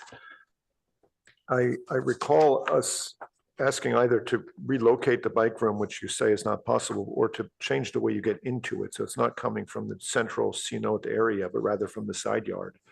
Is that just a missed communication, or is there a reason you don't want to do that? We have a bike room. I think I might share again if that's okay. There's a ground level bike room here that would be access coming through the side yard and into the door. And that entire pathway is minimum 4 feet wide. In several locations, it's wider. Right. Is it possible to have that door come in from the side of the property, the pathway along the way, rather than from the Redwood Reflection Garden? Yes, it's possible to do that. Okay. This is not a question, but I think you have a concern about this headroom for the staircase coming down above that. We can look at that later, but those are my questions. Thank you. I have a question on the front wood screen, that feature. So what's the supporting system for it? Is it attached to the building, or it's hard to tell from the floor plan? Yeah, so that element will actually be our artistic screen, our kind of public art component, and that hasn't been designed. That's going to be kind of produced and designed as part of the public art process. So it'll be up to the artist and our team supporting the artist to figure out the support system for that. But there is an entire building enclosure wall completely behind that screen that's intended to be the actual exterior envelope of the building, if that answers your question. Okay. So on the floor plans, take the second floor plan, for example, sheet PA 7.3. So it seems like it doesn't go all the way through. Emily, if you could show the floor plan. Second. Oh, I can share it. Okay, thank you. If you all don't mind a little blue beam. Yeah, so if you zoom in on the right, left side, so that portion, it seems like it doesn't go all the way extend to the back wall, but it stopped at a certain point. Is it the design intent? Yeah, so the design intent is for the screen to be floating in front of the building envelope. But we don't know, again, how much support and structure, how much depth that screen is going to have. So we've left kind of an ample zone for the artist to design within while still meeting that, building against the setback requirement, the build to line. This part here? Yeah, so you can see the black part doesn't extend to all the way to the back. So is it the intent for that? Yeah. It certainly could. That's just kind of the shape of the frame as it's going down. Again, we're going to be designing this more with the artist, but the intent is that kind of heavy outer frame is holding up the main portion of the structure, and then whatever we need to provide to support the art within, we'll do when that gets designed. Understand. So, sorry, on that sure. same note, does that mean that the screen has the capacity to go all the way out to here and all the way out to here? Apologies for my wiggly lines, but basically to the front of that frame and to the back of the frame, that screen has the capacity to wiggle back and forth between? Potentially. Again, yeah, we don't know what it will look like. To jump in just a little bit, we wouldn't allow it to protrude into the front setback. So the frame itself, there is an exception for certain architectural projections, but we generally wouldn't allow that entire screen to be projecting. Great, thank you. And then another question on the first floor. So it noted on the owner's unit, there is another cenote skylight. So, but on the roof plan, it doesn't show there. So is there the skylight in the owner's unit, or could you please clarify? Oh, that should be removed. Okay. Yeah, good catch. And on the rear elevation on sheet, let's see, sheet PA 5.1, the rear elevation, east elevation, it's the other one. Yeah, the Yes. lower one. So for the dining room, have you ever considered to have the floor to ceiling height glazing on the dining room instead of just like a 3-foot high window for? We certainly could, yeah. There would be no code reason why we couldn't if that's a recommendation. And maybe open it up to enhance the indoor-outdoor experience? Mm-hmm. Yeah. And also, is there a reason why the square window on the second floor that is different from the others? Yes, they're different unit plans. So if you'll recall, our second floor is the assisted living units, and they have a different unit plan than the independent living units. So here that is a window that is over our kitchen sink, whereas in the independent living units, we have a bedroom there. So there's a lot more flexibility for windows. Okay, but there is another assisted living unit just across the corridor, right? But it has the same window. I see what you're saying. We can take a look at that. Okay. You're talking about this one? Yeah, this window here. Yeah, we can take a look at that. Okay, thank you. That's my question.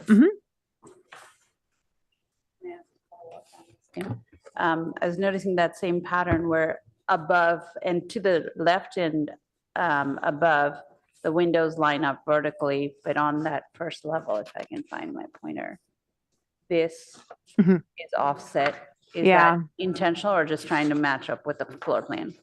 Yeah, we have the sink positioned, I mean, with the window positioned over the sink, I believe, in both units. We can certainly make adjustments to get those in a little bit better alignment.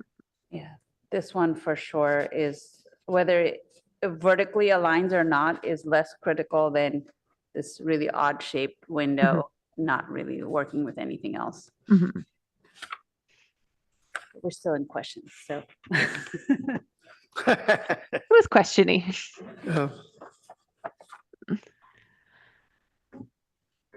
When you come to the front of the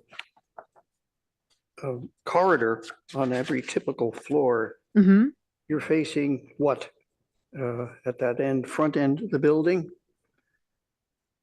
Here? Yeah. Yeah, so that's glass, and you would be looking through the artistic screen out to Charleston. Okay. So I'm sorry, San Antonio, excuse me. It didn't seem to show up as glass. Yeah, that could be a line weight issue, but it's a glass. Full width of that opening, I hope. Yes, correct. Okay. Yep. Is there a reason why there's this kind of rather minimal jog in the form as it meets the office space or exercise room there?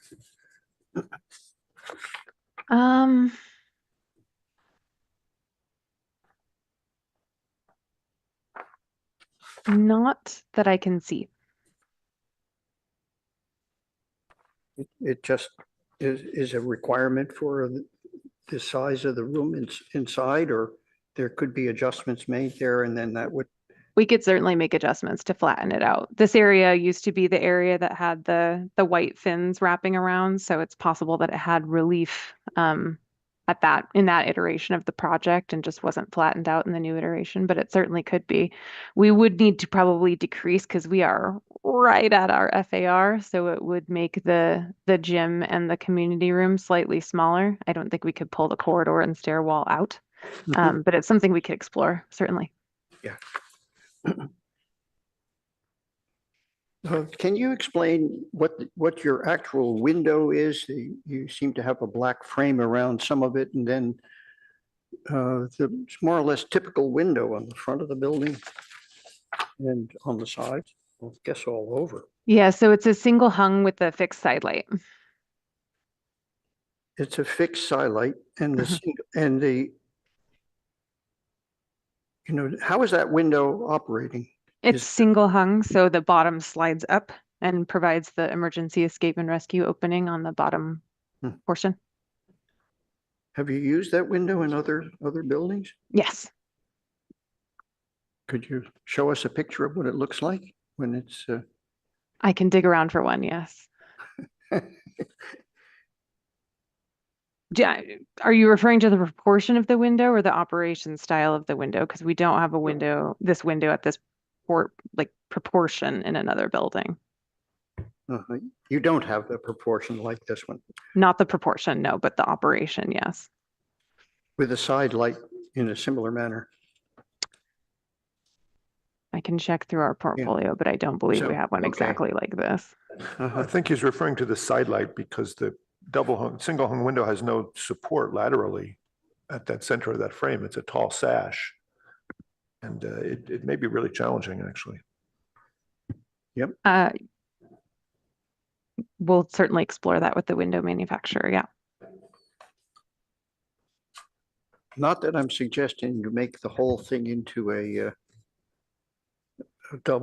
single double hung window like that. But proportionately, are you happy with a 50-50 proportion to the division of the operable piece? We do need pretty close to that amount of operability to meet that emergency escape and rescue opening size on the ground, on the bottom, because they don't quite bypass each other. There's a little bit of a drop still when the single hung is fully open. Mhm. So that is a fire department issue there. Mhm. Okay. The window could be wider. Or it could It be, just can't go any narrower. or you sort of do a fake frame that frames the whole opening and divides it as well. I'm not sure I follow that suggestion. The frame all the way around, the thickness, because. Yes, we could certainly do that. Have a thicker frame on the fixed light portion as well. Mhm.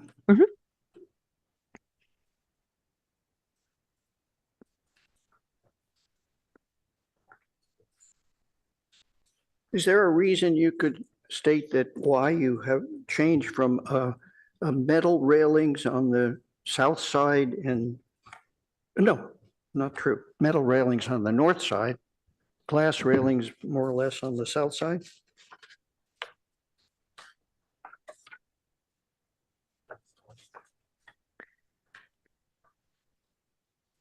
I'm just pulling up the sheet, so I'm making sure I'm looking at the same Okay, so PA area you are five- here.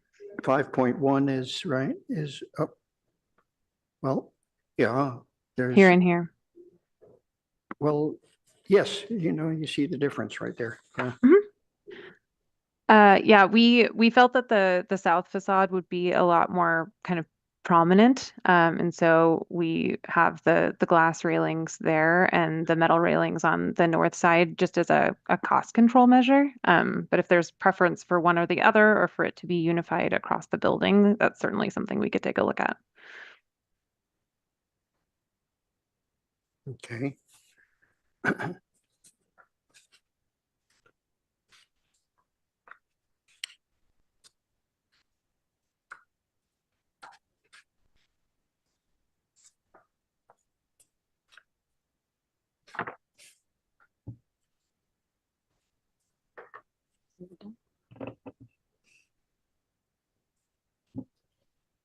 Anything else, David?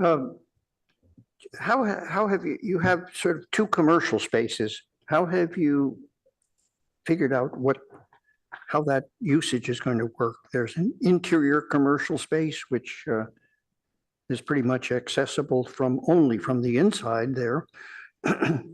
So there's a division. Could they be one commercial space for both?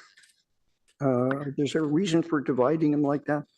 The client asked for two smaller retail spaces, but I don't think that there's any code or planning related reason why they couldn't be combined into one if the tenant she ends up working with would prefer a larger space. So you're kind of leaving it open to discussion later Yes. on, huh? Yeah, and the current intent is for those to sell sundries that might be useful to the multifamily residents here, as well as those residents who are going to be moving into the two developments just south of this project. So things that would be useful to them in their everyday life.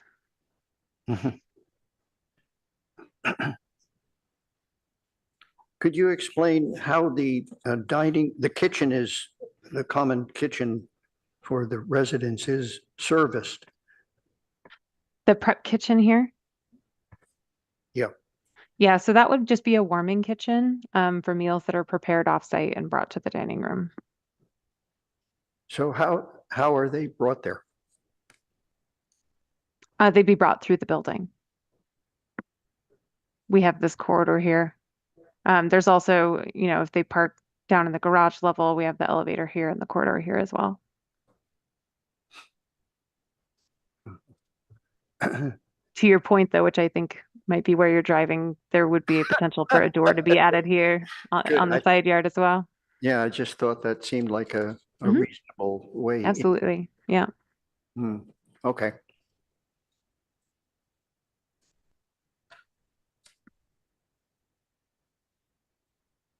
And so garbage removal happens from the side alley as well? Correct. Yeah, the bins are rolled. We just met with Green Waste about this yesterday. The bins are rolled out and across through this area and then loaded down into the loading zone, or well, loaded, staged here in the loading zone and then rolled down the ramp into the kind of curb notch that we've created for trash collection. Mhm. And you've gone through waste removal discussions to see if that's working? Yes. Yeah, we just met with Green Waste yesterday and we've met with them at previous DRC meetings as well. Okay. And what happens with a commercial garbage? I know you've separated it and then it counts for commercial space. And somehow a little piece of the kitchen also. And the passage to it, part of it. But what happens with the individual kind of single garbage pails or whatever they are within the waste removal for the retail? Yeah, the retail pathway would be through the lobby and then back through this corridor. And then the garbage is combined with the other garbage when it's moved to the street? How's that done? So the retail trash area is the carts here, and then the residential trash is these bins, and those were sized in conversation with Green Waste. So they've accepted what your plan is for that? Yes. And there is no place where I mean, all of those containers are going to end up at the street? They do, yeah. So we've created a loading zone here. In our conversation with them yesterday, these carts will actually be staged right here, but they've agreed that this loading zone is adequate for them. And it's a private deal, or the city picks up for that? The tenant, the property management would be responsible for getting the bins to this loading area. Green Waste won't be picking up from the enclosure. And then Green Waste would be the ones shifting the bins and carts from the staging loading area into their curb cut. So they'll have a quick operation on their end. On that note, do you mind zooming into this area just a little bit more? Absolutely. So you said that this is actually going to shift over more? Actually, stay put. Go back over to the detail a little bit more if you don't mind. Trying to look at the juxtaposition between these trash bins and the retail bins is what I'm trying to understand. So these will actually be staged out here, is what we agreed to yesterday, so that they're not behind. Exactly. Yeah. Okay. So how often does trash collection happen? That I cannot answer. Okay, because that would be the question, is how often is that sitting there right in front of this bike path and right in front of this retail, right? And then this item here is your transformer location. Correct. Understood, there's not much we can do to wiggle that around. But really, you're setting up a retail location here with a lot of glazing that's looking out at a transformer and then looking out at trash. And as you're coming in, you're sort of having to go all the way around this, right? See what I'm saying? When you yes, I see exactly what you're saying. Yeah. Yeah. The frontage of this building has been a puzzle from the start. And we are doing everything we can to fit all the puzzle pieces into this narrow street frontage. And I agree that the street facing retail doors are a little bit tricky. We do think that most of the retail usage actually will be from the residents within the building. So we've kind of prioritized that being a pleasant experience. Yeah. But we did want to have the option to have these street facing doors for that retail tenant should they decide that that's something that would be useful to them. All right. And David, I did interrupt you, so if you'd like to finish up. You're right to point that out, I think. And it's just too bad that the original. It's a fair comment. Yeah. couldn't be continued as is here. Yeah. Way in which the garbage is collected, so you don't sort of stretch it all the way across. They actually asked for them all to be one cart deep, so even this stacking is a compromise that they've made for us, which we appreciate. I guess we all live with their restrictions, huh? Yeah, that's too bad. Oh, green waste. So most of the front of this building is hard surfaces then. There really isn't much extra area for landscaping, huh? Yeah, this is a stormwater treatment planter in the front of the building here. So that is some green. And then this is an existing sort of planted strip with these utilities in it. But yeah, again, just due to all of the competing interests from city departments on the street frontage, it did make sense for it to be mostly paved. Mhm.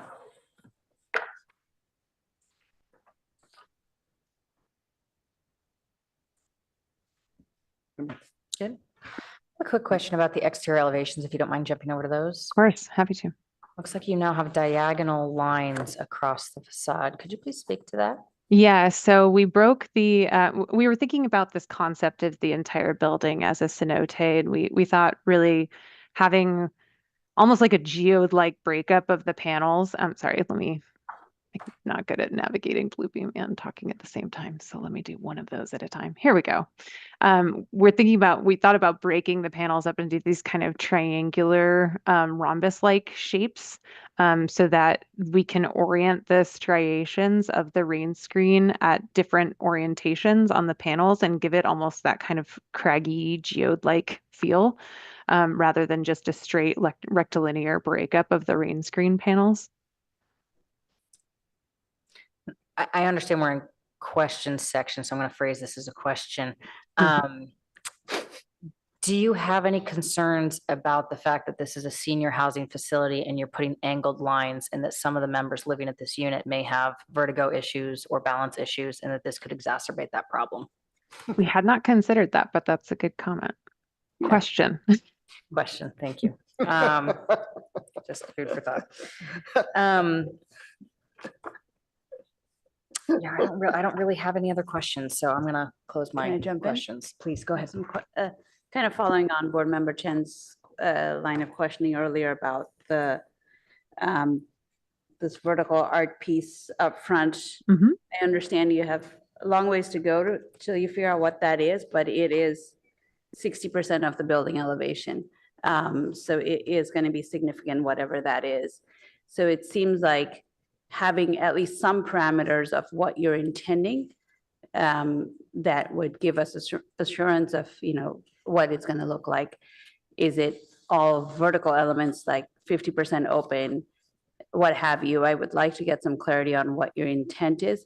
And the second layer of that question is about the support system. Like in plan, you have the rectangular blocks on either side, and then there's a top.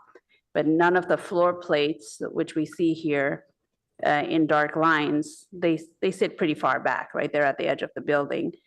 So as illustrated now, it is basically like about 60 feet by, 40 to 60 feet tall piece of screen of some type with no support. So what's your intent on that? Yeah, so the intent conceptually is for it to be biophilic and natural. That's been the client's kind of main communication to us about what she's looking for. Again, we've not worked with an artist. We could put any amount of, steel structure that's connecting pieces of the frame that they need behind there. But again, we won't know what those attachment points are until we know what the piece is. And then I'm gonna jump in here and ask a question to staff. At what point, with this art screening, is that something that comes back to ARB or is that something that the client handles directly with the artist? It is something that the client will handle with the artist in conjunction with the Public Arts Commission. Okay, so the Public Arts Commission will be the people to review that. So that would not come back to the ARB. That's correct. Is there any capacity to have an ad hoc that would review it? But the art specifically is in the purview of the Public Art Commission and not the ARB. So it's not part of the ARB's purview. So we don't get to say. All right, thank you. Do we have any of the front elevations? I know this is putting you on the spot a little bit. Do you have any of the front elevations without the screen shown? I don't. That's a great question. I could open the Revit model in the background and turn it off for you, but it's going to take a moment. And I don't know how effective I'll be at answering questions while I'm doing that. And that's okay. I think that we can use our imagination here. We can see that there's sort of this darker portion that's more solid. The rest of this. There is, yeah. And glass there, that's where that urbane bronze paint color occurs, is really just behind the screen Got it. to Okay. darken it out. Yeah. Okay. It kind of relates to that. Previously, when you didn't have units, the assisted living, you had assisted living units on the first floor. Mhm. The area in plan was different, and it was actually all full height glazing all the way to the edge. Correct. And so our comment was to use this art piece screen across the way to kind of make it a 2-part elevation instead of 3-part. Mhm. But then kind of to our line of questioning of, what this art piece is, and with Public Arts Commission's purview, it may or may not even extend that full elevation, in which case, going back to what Kendra was just pointing out, that front elevation is 4-part really, right? Instead of being 2-part, if you take that art piece away. The intent is for the art screen to cover the entire area that's shown now. Okay. And that'll be the charge that's given to the artist. So can we at least consider some That would need to be full of this screen. It couldn't be that the artist is like, oh, well, we're going to zigzag it down or something like that. It Yeah. would really need to be, the intent is that it is this full box of screening. Yeah, and still providing a certain amount of openness for visibility, because it can be, anything from a chain link fence to, jewelry hanging from the screen, right? Which is a very large swing of what this whole building is going to look like. Correct. Point taken, but also we have faith in our art board Yes. as well. So I don't think they'll end up with a chain link fence. Yeah, but I Not think, very biophilic. yeah, but essentially, I think that's a condition that we want to put, that it is, that whole section is one piece of art. One piece. And similarly on the side as well. I'm less concerned about the side towards the redwood trees, but you have one piece shown over there, which I think is intended to also be sloped, if I understand. Yes, it is slightly sloped. Yep. Great, thank you. Yeah. If I may, through the chair on that, we Please. kind of are encroaching on the purview of the Public Art Commission. So Understood. perhaps some flexibility in that condition language could allow that. If possible, we could, explore the entire area delineated here on the plan set to be filled in. But if that's not within our purview, we wouldn't be able to be asking for that. Understood. Excuse me. I really think that that's in our purview as to how we want to see the front elevation here. It's an architectural decision that we would like to see some consistency in that whole area. And it's read as a single element rather than broken up into many pieces. We should be able to speak to that. Yes, and to clarify, you can speak to it. Yeah. And you can provide recommendations, but in the end, the review of the public art is something that will go through that commission.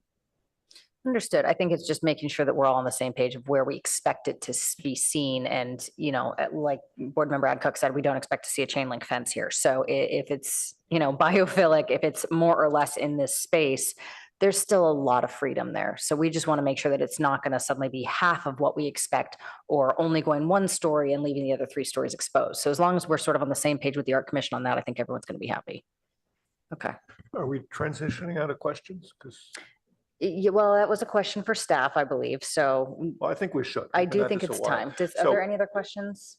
Final comment, final This questions? is really not a piece of art, gang. This is an integral part of the building. It's an integral, important part of the building. We Exactly. should just not pass it to the art commission. It's not art. This is part of the building. We want the Well, architect. I We want the disagree. architect to It design. can be art. The architect could bring in the artist as a consultant, but they need to present to us the full design of the building, including this screen, and then we can approve it or not based on what we see. Oh, that's a And good point. What they're trying to do is integrate the requirement for public art into this, and that's a perilous thing for us to allow, because then we'll see that many parts of a building Yeah. can be done that way. This is Yes. really not that. I would. A question for staff in terms of, yes, but there's a requirement for public art and a certain amount of cost goes into that as well. But in this kind of proposal where 50% of the building elevation, the street frontage elevation is an unknown piece of art, what is the line between the purview of the Public Arts Commission versus ARB? That's a good I question. think that may be what the conversation is happening, but I think my follow-up question based on this discussion that I need to look into is if the proposed location was significantly different than what is shown, if that would be considered the type of architectural change that would require further review, because for any other project that requires architectural board level review, if there is a significant change, that would be something that would typically come back to the ARB. Right. Whereas like even with the previous project, just making sure that that quality of material is being seen one more time. And that's where the question I had previously about an ad hoc committee, where we understand that the purview really does fall to Art Commission. As Board Member Balte stated, this is a significant portion of this facade. It really is an architectural feature here at this point. So while I don't want to step on the art board's toes and I really want to allow the artist and the owner to have that freedom, I don't think it's inappropriate to ask that it comes back as an ad hoc for the Architectural Review Board to say, this is consistent enough with the elevations that we've been shown. I think Peter and I are in agreement that it's not just ad hoc, because it is a significant elevation. Right now, just talking about color, it's kind of shown as a color tone that matches the rest of the building. But that's not being committed to, right? Right, And what if it's rainbow or rightfully lime so. green or Yeah. something? Many buildings have rain screen facades. It's an integral part of the design, but that's the architect's responsibility, design, effort, and our responsibility to review. The moment we get some kind of a by-review between us and the Art Commission, what we're doing is putting a censorship level on the artists, which we don't want to do. They need to be 100% free to determine what's good public art. And any involvement by us could be seen as us putting our fingers on the scale. Yet we're correctly concerned that if this is not done well, the building could suffer. Somebody could propose a chain link artwork. Now, that being said, we also definitely have buildings where there's a big flat facade and it comes back with a mural, right? And that mural could be any design, shape, scope. It could be all black, it could be rainbow colors with Because people's we've faces, decided right? that that's an appropriate place to put a certain decorative element on the building that we don't specifically care about. But that's not this location.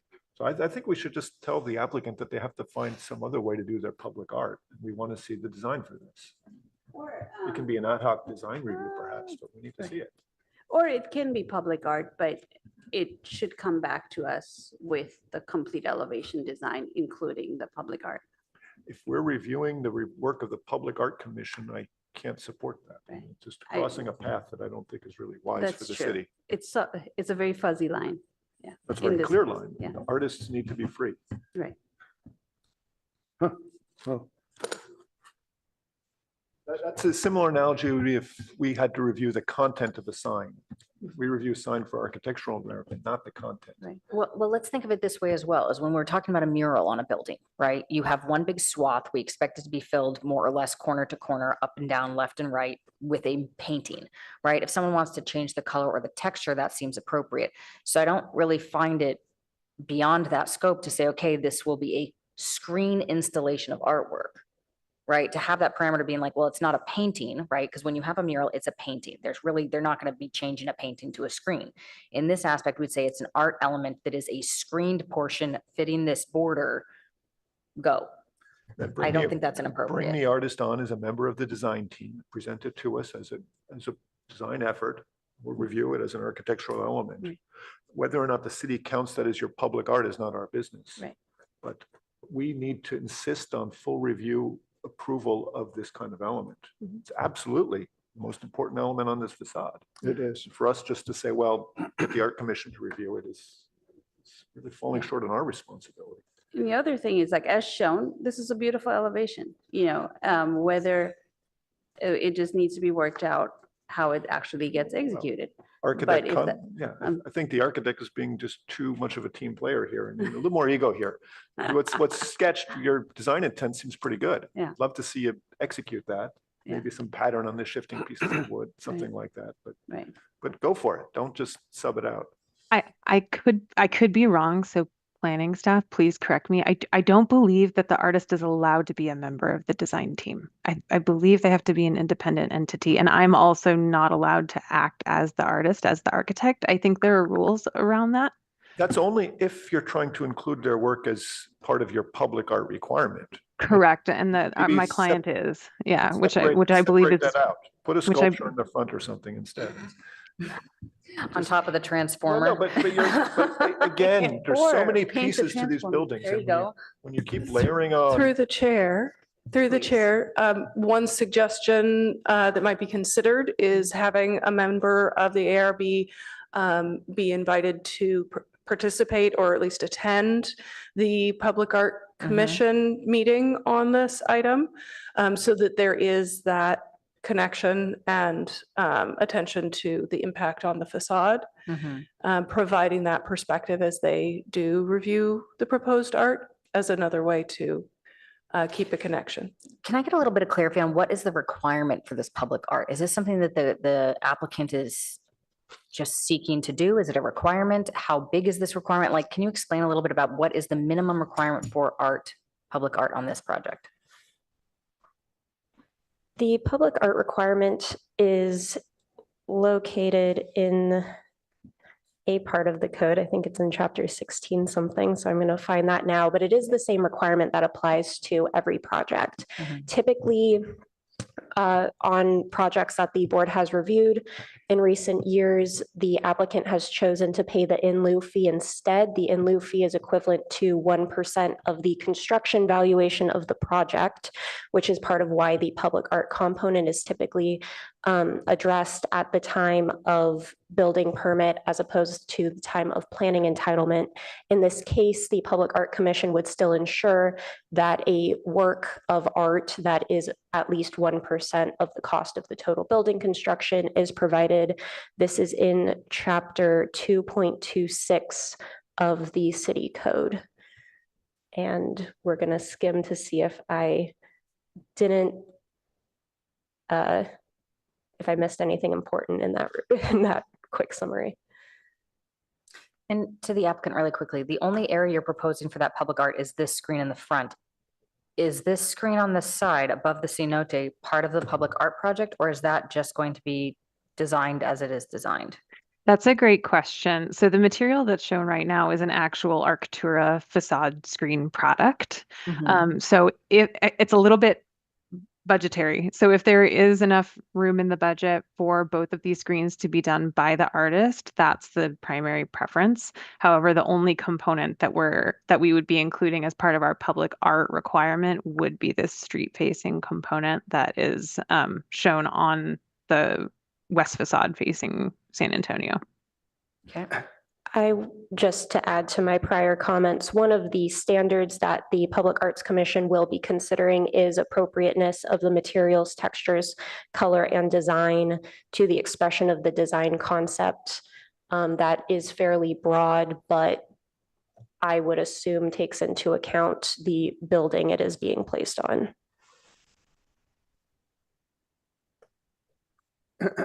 To address the ARB's comment about if the It could be, colors will match the building. Yeah. could it be the language expanded to include the art commission? I mean, to ARB? No, it is still within the purview of the Public Arts Commission, but the Public Arts Commission would be taking the role that I think the ARB is concerned about, which is considering how the art will interplay with the rest of the architecture. Do you know if there's any architects on the Public Art Commission? I do not know. I do not know the composition of the current Arts Commission, but this is something that has been considered on previous projects, and we do have some restriction about our ability to bring it back to the ARB, since this is a separate part of the city's code and a separate process. What I would recommend is that if there are suggestions that ARB has in terms of the size of the art and the, general compatibility with the building, that those suggestions can be shared with the Arts Commission when they review it. We just have to be very cautious about, the role that that commission plays in this review, and the fact that yes, while this is public art on the front of the facade of a building, it does have a separate process for review. Somehow it seems to me that there are two other interested parties here in this process, and we are one, and I think the architect would be the other. And somehow they have to be married with the Art Commission here so that there's a consistency. I can't imagine that the Art Commission is going to ask an artist to do something that we're not going to like, or that the architect isn't going to like. There has to be some relationship between the Art Commission's decision and their selection of an artist and the work that is ultimately produced, and both ARB and the architect for the project should be involved in that process. So for clarification, like while, as Kate was saying, the art consultant cannot be part of the architect's team, but that doesn't mean the architect cannot influence the art that's developed, right? Is that true? Well, there's certainly going to be coordination from several members of the design team for the support and, if it has power requirements, if it has structural requirements, et cetera. If my client asks for my opinion, which I hope she will, obviously we'll chime in on the compatibility of the piece with the building and the way that we think will make it most successful in passing the Public Art Commission's requirements in their review. So if I may, I think we're a little bit at a sticky point here where I don't hear any major objections to this project thus far, right? Our issue is that we've got this major portion of the front facade, which is not just a sculpture, it's not just a mural, right? And it's taking up, I would roughly say 50% of the front facade, that to us is very architectural. To the art board, because it's being designated as an art piece, they want to have control of. But this is 50% of a building facade, right? And if it was just a mural, we'd know, okay, that's a solid mural. It's going to be colored. It's going to have artistic value on it. This being screening does directly impact the architecture of this building. If it's solid at the top, all of those windows are now a moot point, right? So there's a little bit of a rock and a hard place here where we're not trying to dictate what the Art Commission does, but at the same time, it directly impacts the actual architecture of this building in a way that something like a mural or a sculpture would not. And I think that's the sticking point that we're at, where if you take off this screen in this lower building, that's the building we're approving, right? And we need to be comfortable with that. And right now, it seems all of us are comfortable with this building with the screen on it as it's shown.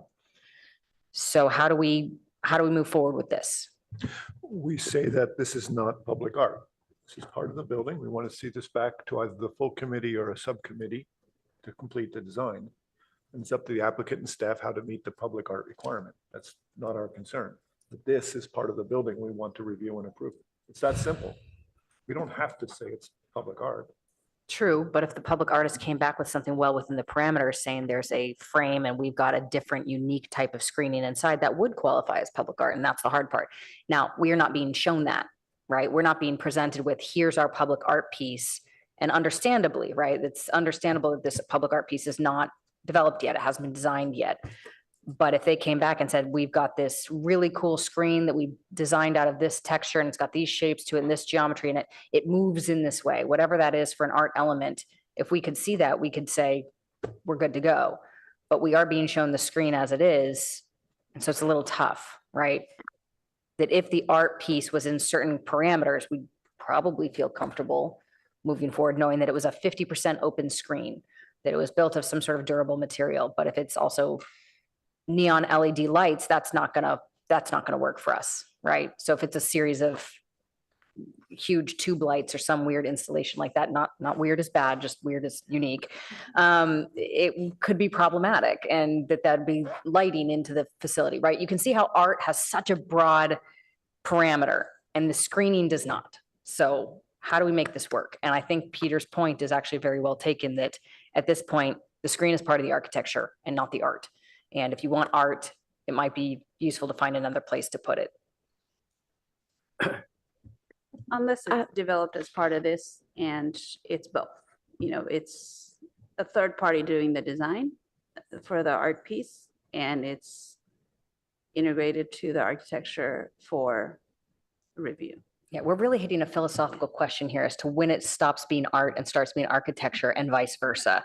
And that is a question we have all struggled with our entire careers. So I'm not sure we're going to solve that question I just today. don't see this as being that complicated. I mean, many buildings have rain screen pattern in the front, done by creative architects. It's a pretty capable common thing. And it's not considered public art. It's considered part of the building. It's to the extent that the building is public art. But why are we shying away from just insisting on what's in our purview, which is that this is architecture. Let's review it and approve it as such. If I may, I might be only speaking for myself here, but I think part of the problem is that it would be nice to see this as public art. I don't think any of us would be opposed to it being public art or having something more unique or more interesting than just a rain screen. I think on that philosophy, on that philosophy, like every piece of our architecture is a piece of public art, right? It's just what's designated in that 1% cost.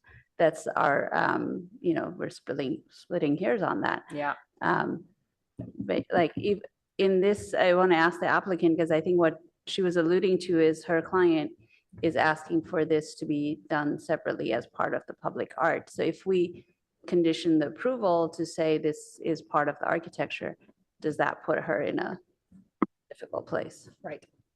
If I may. Please. So I think some suggestions for the conversation here or discussion, if we will, comments, we're in the comment section. The architectural review findings definitely would be, of course, within the purview of this board. So what's being proposed today, if there's concerns with the design or say the lack of understanding of what this public art, how that would interact with the said design, an option would be either to continue this project and review the proposal without, say, a screening or something that is not temporary, it may be replaced with something, and having, the conversation really geared towards what findings the review board would have to make with the proposed architecture of the structure, and keeping in mind that, the public art component, though a large portion of the front facade is outside of the purview of the architectural review board, so it will have a conversation with the structure. So, okay, so to summarize, I think this is where we're at, is that, again, not to speak for the board or not to jump to any conclusions, I don't think there are any objections to the screen as presented. I don't think there's any objections if this is an art piece, but we have the opportunity to see it and make sure it's sort of in compliance. That option seems to be kind of a non-starter because we're now stepping into the purview of the art board. But that's the one that we'd be fine with, right? Where we're saying, we understand that this is not fully designed at this time, make sure it comes back to us and we can take a look at it and that it's architecturally consistent, there be viability there for that path. But if that's stepping on the toes of the ARB, or excuse me, the Art Commission, or if there's a legal sort of ramification there, that's a problem. The third option is that we approve it without the screens, period. And that's not what we're being presented today. So that's the hard part, is I don't think that there's any major objections. And again, I apologize if I'm speaking for the board out of turn here, but it doesn't seem to be that there's any major objections with the building, with the architecture of it as presented. But if the presentation is that we're being presented to this with no screens, that's a different conversation. And I might actually turn to the applicant at this time and see if you have some commentary on this. I don't think that the building would be ever built without the screen. So it's tricky to propose something that would be, um, I think if anything, I would ask if this is the route we're going down, which I hope it's not, is that the building be approved with this Arctura screen where it is, because that's what would be there. If for some reason the rules were changed and we were no longer allowed to have this building mounted screen here, which the client is very excited about. She's, really excited to commission an artist for this, but she does need entitlements approval before she can unlock the funding needed to pursue that avenue.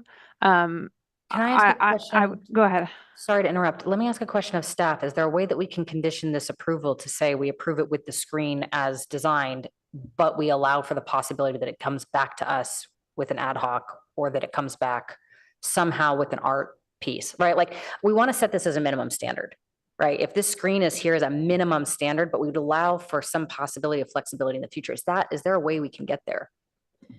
The ARB does review the location of the public art, and so it is reasonable to say that the extent, as you were saying, filling that frame as shown, is a requirement. And if that substantially changed, it could return to the ARB as being consistent with the planning entitlement approval. However, the only part of that I'm a little concerned about is the fine line between the density. So we can say that the screen needs to be this amount left to right, top to bottom, but how that density ends up being distributed may not be within the ARB purview. Sure, and I think that if anything, there might be a maximum density that we'd have concern about, but not, I mean, there's like a minimum and a maximum. Like if it's 1% dense, that's mostly open and then therefore not a screen. If it's 80% dense, then you can't see out those windows. And then again, architecturally, the building is impacted. And one additional factor in terms of some assurance that there will be something of some substance here is the importance of having this screen because of the requirements for the build to requirements, right? There does need to be something here. Otherwise, my understanding is the project would not comply with the build to requirements.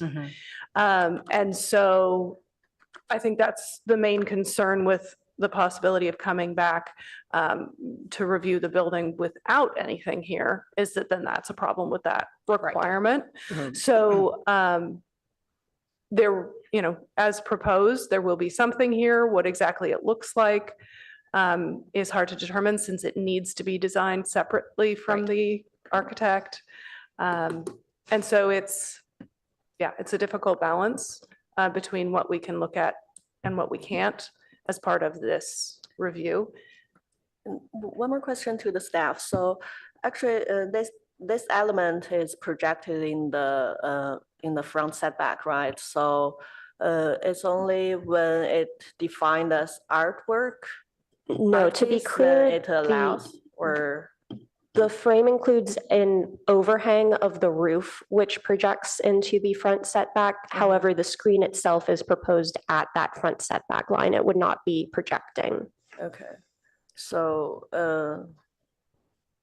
here is an exception for the encroach into the front setback, or the roof overhang and frame does not extend more than 4 feet. There's a general exception in Code 1840 that discusses allowable architectural projections, and this fits within those requirements. Okay, thank you. You think about this, suppose the artist came back with red, white, and blue. How would we like that? Right, rainbow, lime green. Whole bunch of things that you could imagine would disturb the facade of this building. And I think, I would like to say, I think we've mostly transitioned from questions, obviously, to the applicant and to staff more into a discussion. So I know we're crossing a line there here. Please go ahead. Yeah, through the chair, I believe our city attorney would like to make a comment. Please. Sure. Hi, Kyle Ariano, Chief Assistant City Attorney. So I see. Fully appreciate the concern and the tension between the question of, what is a architectural feature and how does that then in the context of a specific project, become public art. Right. You know, both disciplines by their nature include an expressive element. So to perhaps ground us in the code and the way the code defines public art, one of the provisions states that none of the following shall be considered public art for the purposes of satisfying the requirements of this chapter, being the requirement that a project provide public art. And the specific provision I would point to is Romanet 3, which says decorative, architectural, or functional elements that are designed by the building architect or landscape architect as opposed to an artist commissioned for this purpose. So that provision suggests, or at least acknowledges, that there will be that gray area. And so as we sort of struggle with this question of, okay, how much of this feature is architectural versus what we would consider public art, perhaps one way forward would be to look at the facade in terms of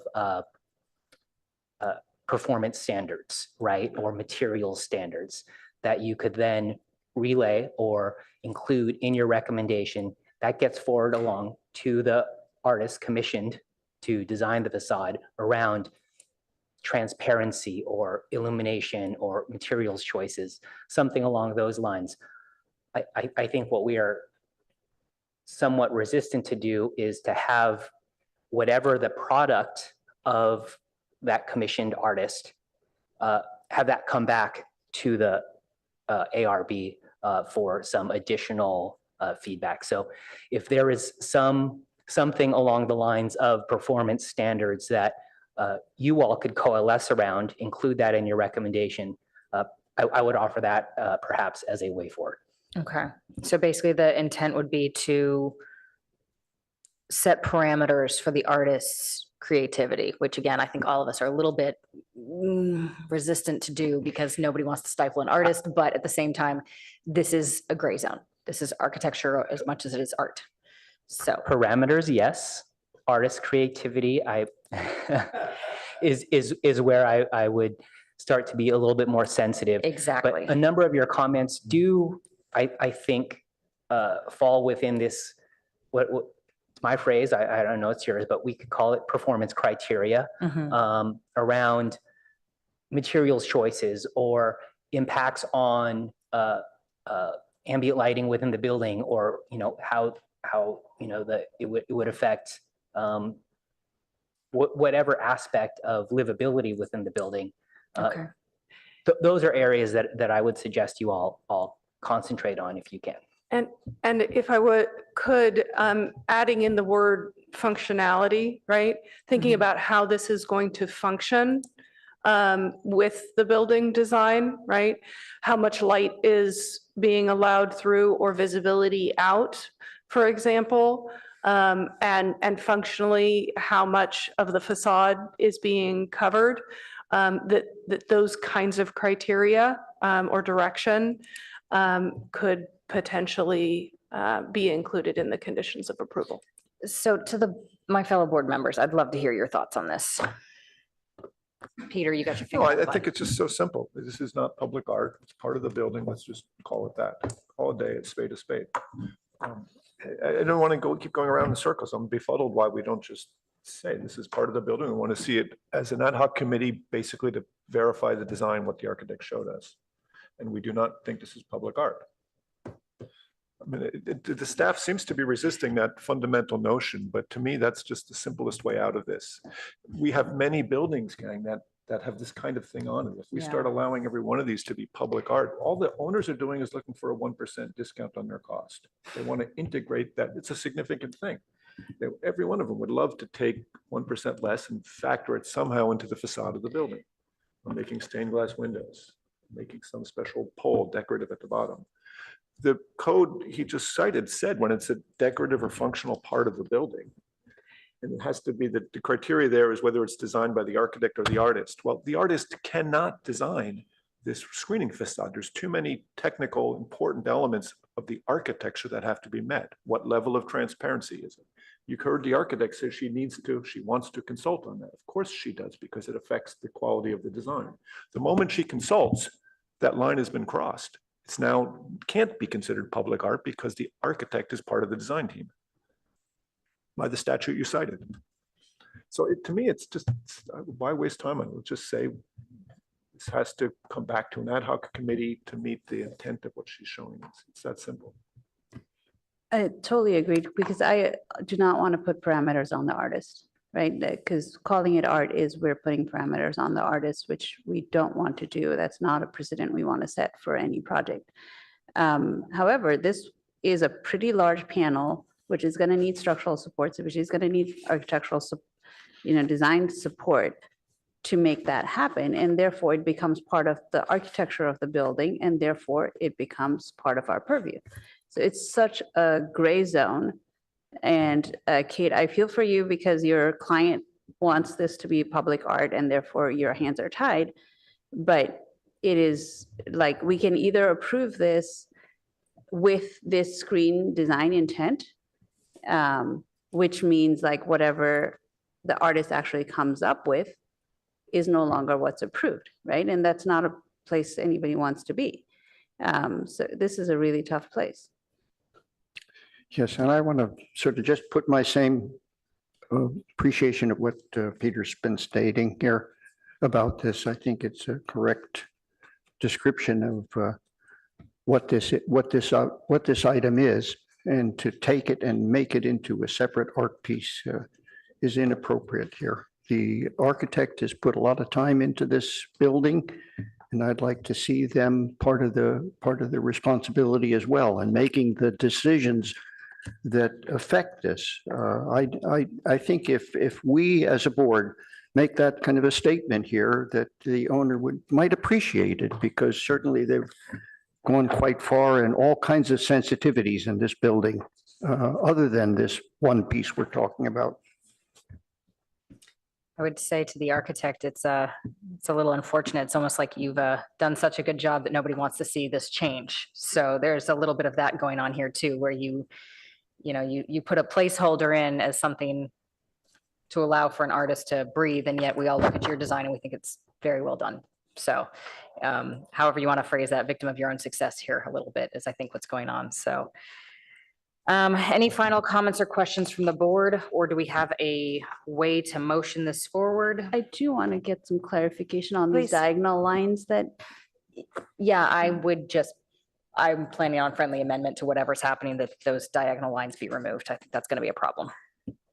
Yeah, or shall we give the applicant some, a moment to clarify what the intent is with the diagonal lines?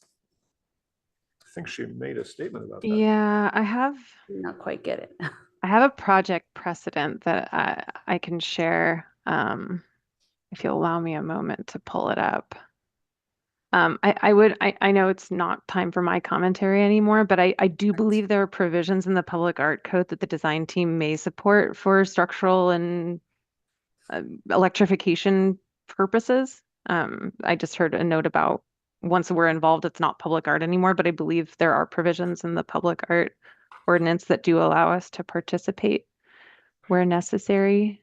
We may need to look into that further. Obviously, Right. the structure of the art needs to be structurally sound. And so Correct. Always. whether the architect or the project structural engineer was involved in that, or if a separate structural engineer may need to be hired as a part of that, will be figured out as a part of the public art process. Exactly. And it is one of those elements that, let's say you had a mobile, right, hanging down from a ceiling, you'd have to have a structural engineer reinforce that portion. Okay, Precisely. I'll allow Ms. Conley, please show us what you're going to show us, but I do think we need to.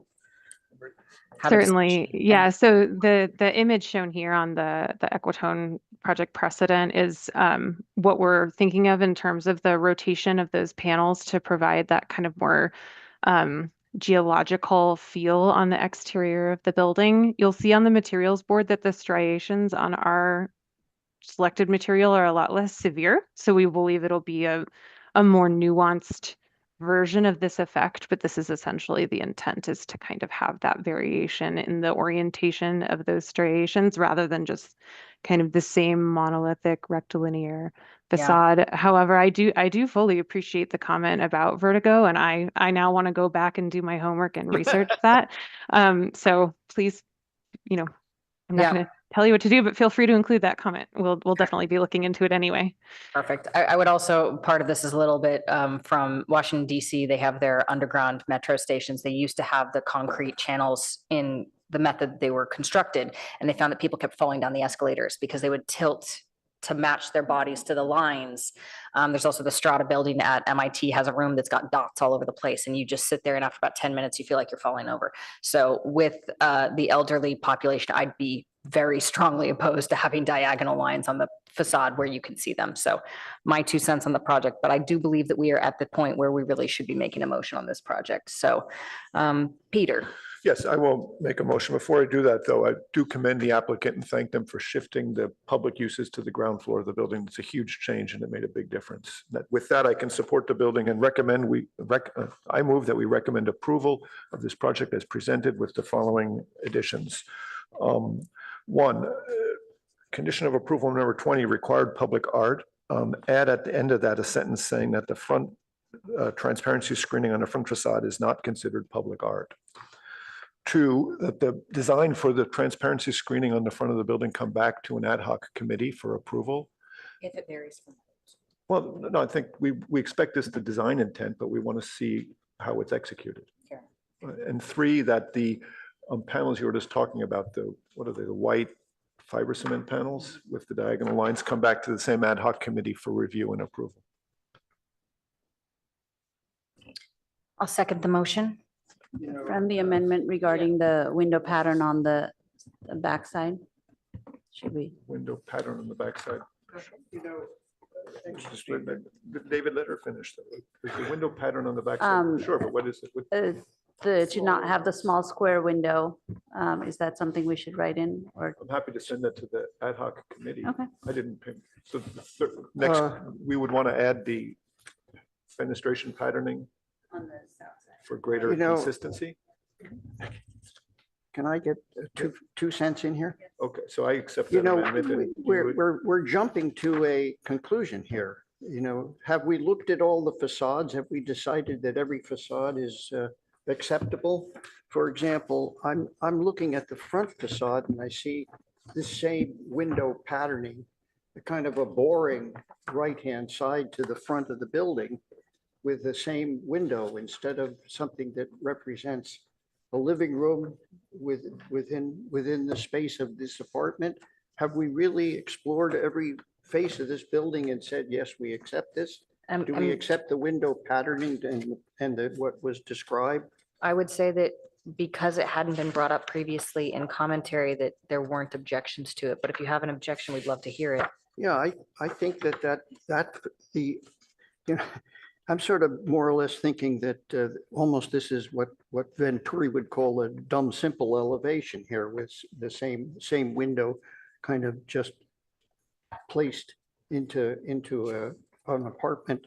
And it doesn't have any of the variation that is on the other elevations. And so I think it brings up the question of, you have a question about the rear elevation. In a similar matter, have you all looked at and agreed to and have made a decision that patterning is acceptable? Well, like usual, David, you're actually right. These windows are very large in front of a kitchen sink, in front of a doorway.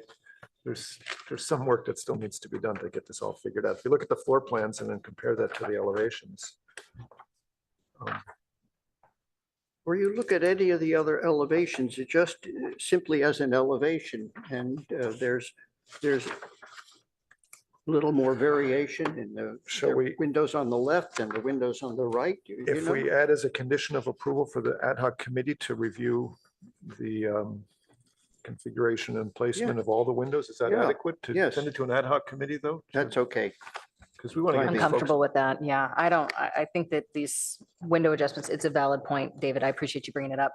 But I do think that if we're coming back with the windows on the rear facade, making sure they're consistent with the floor plans, Right. same thing could be said for the front facade. Just And I window have consistency. another item as well. Okay, And what else? The railings, the glass railings versus the metal railings, I didn't find that to be a legitimate kind of discussion there. If there's glass railings here, I think that the north side should look like the south side, frankly.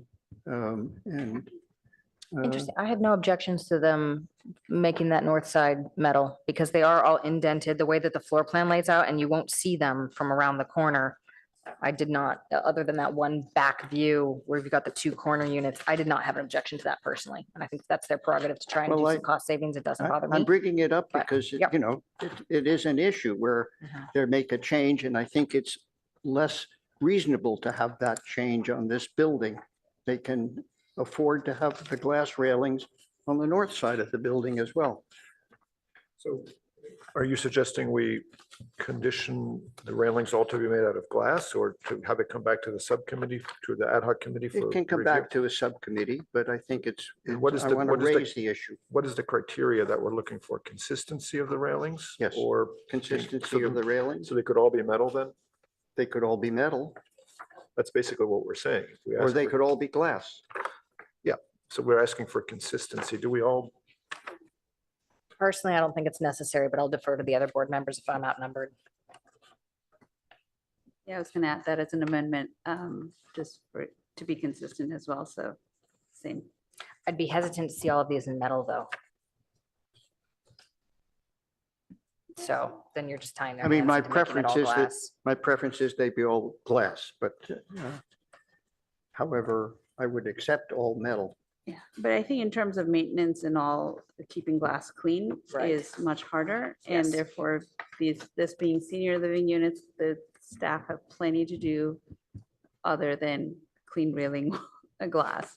Okay, So, if that's the case, and the yeah. other thing I want to note is that on the south elevation, if I understood the renderings correctly, along that curve, those railings are solid Ecotone panels. So the railings that we're talking about is just at the balconies. Yeah. Right, it's the individual unit balconies. Yes, So I think, as, I assume although the renders look like, the glass is opaque because you're not seeing past, it would actually be clear.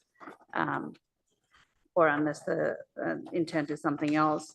So it feels like the, for particularly the housing typology or, and the residents here, the metal railings are probably safer and, easier to keep clean.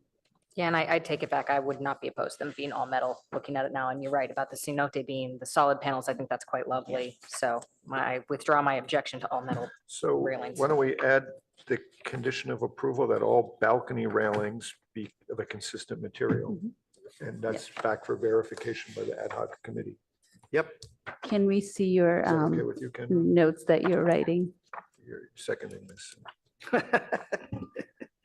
All right, bear with us while Emily shares her screen for the recommendation, the motion. I do want to provide a little context here. So, I mean, we have a recommendation. Has there been a second to that on the record? or- Yes, I Okay, second. just for clarification. Yeah, appreciate that.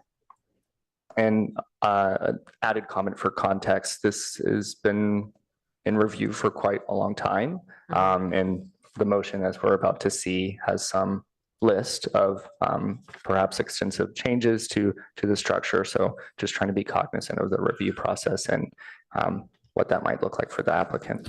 The intent is that these are not extensive changes. These Right. are decorative elements or shifting windows. So let's be careful. of that.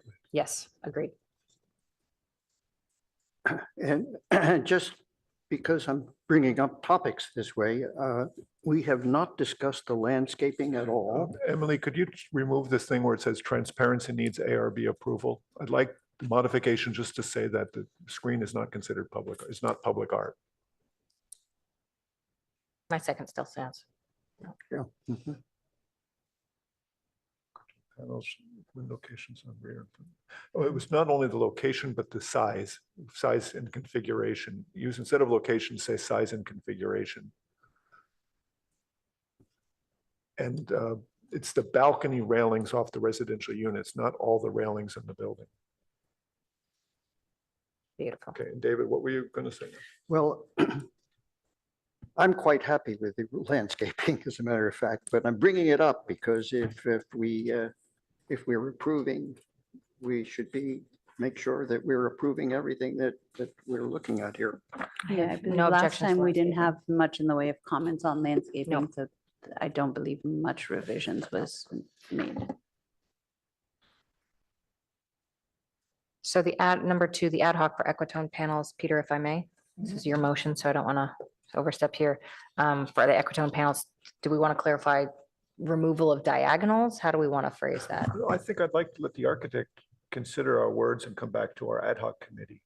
So just consider the design pattern of Equitone panels. Okay, that seems, And we can put in our suitability for the building occupants, but that's a gray That's fair. area, what's really appropriate.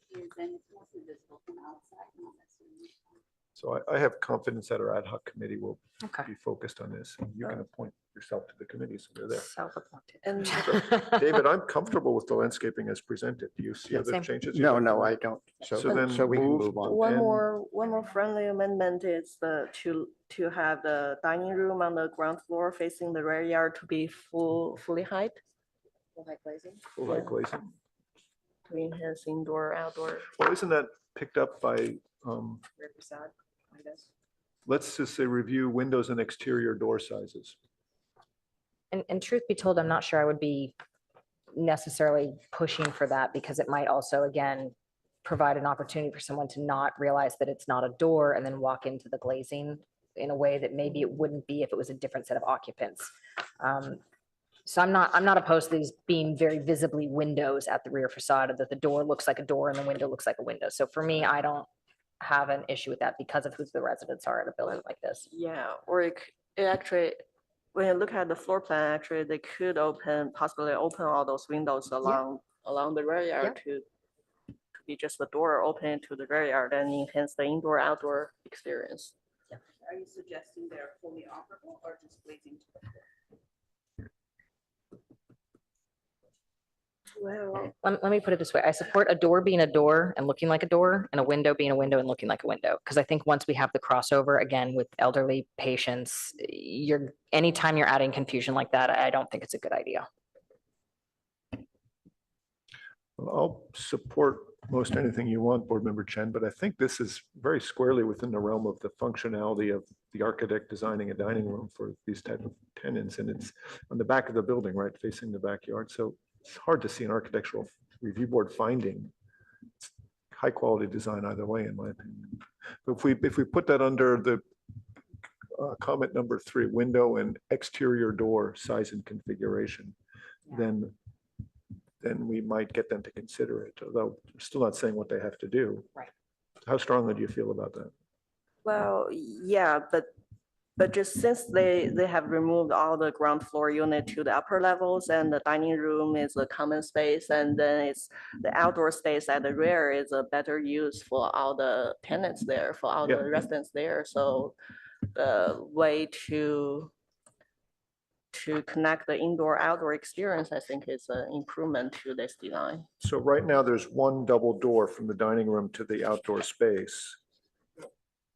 On Plan PA 7.2. And are you suggesting we should have more doorways along that facade? Well, yeah, it could be like the panoramic door to open it during the good weather day. So if we put an additional number 5 is to consider access doors from the dining room to the rear yard. That's good. Are you happy with that as consider? That doesn't require anything. Yeah, sure. Or we could just say add another set of Yeah. doors. Which do you prefer? Well, yeah, it's really consider it's not a must do, but I think it's an improvement. Again, I do want to caution our board members here, if this was a apartment complex for whoever's going to rent it, I'd be 100% supporting you on this. My concern is that they do have to have certain security features. People with dementia tend to wander, things like that. So I am really hesitant to require that there's indoor outdoor space to the backyard if they have reasonable parameters for not wanting that. Again, because of who's going to be here, who's going to be down in that dining facility, maybe people with significant dementia. So that would be a little bit concerning to me, that they might not want people wandering outside unattended. So I would just caution us to try to not overdo it. This isn't a normal rentable apartment complex. These are there are assisted living facility units here. Can't you lock a door? Yes, but if you've got the whole facade as this big doorway, then you do have to have emergency access and then people are wandering out the back door. So I would just caution, I don't want to overpress Yeah. this. While I think it's a design improvement, yes, I agree with that. I do think that's up to the architect to Right, decide. yeah, yeah, I think So, it's I don't not a wanna push it. request, it's really just to ask them to reconsider. Yeah, and I think that that item actually creates a ripple effect of reconsiderations, right? Because like looking at PL 2.2, they have that bocce ball court and just a small strip for a couple of chairs between the dining and the bocce ball court. So asking them to spend $40,000-$50,000 to put operable door, it does not really like create an indoor-outdoor dining experience, for instance, right? So I don't really think it's worth putting any conditions on that. I'm just trying to keep our vote together here. So whatever Board Member Chen feels like within reason, tell us, Board Member Chen, what do you want it to say? Consider is fine the way it's written on the screen here. That, that was a Fine with it. good point just raised. I want to just say that I think it's reasonable to say that the dining room is okay as it is, really, yeah. Okay, so we're all okay with, well, this is moved. Are you supporting this as a My second? second still stands. Okay, so My second still stands. There we go. moved and seconded. Are there any other friendly amendments or non-friendly amendments? Okay. so Aggressive back to you, Chair. amendments. Okay, I would like to call for a vote. Board Member Adcock, Yes. Board Member Balte, Yes. Board Member Hirsch, Yes, Vice Chair Chen, Yes. Chair Rosenberg, Yes. motion carries 5-0. Thank you to the applicant. We look forward to seeing you back at the ad hoc meeting. I'd like to assign that meeting now while we have it fresh in our heads. I do volunteer to sit in on that ad hoc. Do I have someone else who'd like to join? I do that. Oh, David, thank you. So myself and Board Member Hirsch will be sitting in on that ad hoc. Thank you so much, and we look forward to seeing you at that meeting. Now to the follow-up, the last agenda item that we have for public hearing today is we do have the girls' middle school, which we would like to see next. We are very late today. We were supposed to be starting that over an hour and a half ago, so we appreciate your patience. If you'll humor us for just 5 more minutes so we can take a quick break, we'll get back and try and get to work as soon as possible. Thank you. So we'll reconvene at, And just to note, I will excuse myself since there's conflict of interest with this project since it's our office project. thank you very much. And if- Be Appreciate that. kind. If I may through the chair, so we Please. are hearing the third item today, not a continuation. They've been very patient. I'd like to try and Okay. get us through this so that they can get their hearing and that they can proceed forward with some commentary from us. We may be a little bit more efficient than we might be on another day. This item is not slated for a decision today. It really is a comment discussion. So I do feel comfortable proceeding with it today and giving them that feedback. So if you'll give us until, let's say 12:50, we'll be back 8 minutes. Thank you very much.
All right.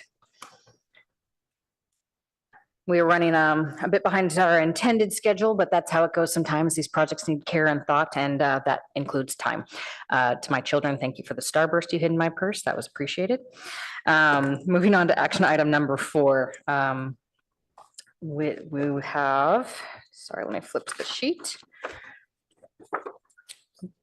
We will be reviewing 3950 Fabian Way, public hearing quasi judicial. Request for minor board level architectural review for exterior modifications to an existing 32,500 square foot 2-story commercial building. The project includes revisions to the facade, site modifications, and demolition of a portion of the north end of the existing building, and construction of a new approximately 4,200 square foot addition to the north side. The project also includes a request for conditional use permit for a change of use to private education to accommodate the girls' middle school.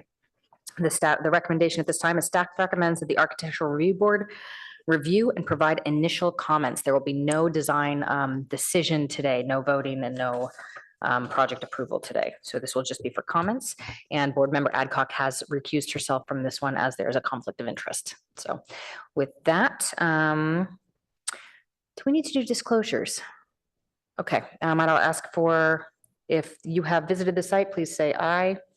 Aye. I visited the site yesterday, yes. No disclosure. Okay. So, any other disclosures? None at this time. All right. I'm friends with the architect, so. Oh, that's good to know. All right, and I think we can all disclose that we know one of the members that works at this staff office, so she has just recused herself. And now we'll move on to the staff presentation. Thank you. All right, good afternoon.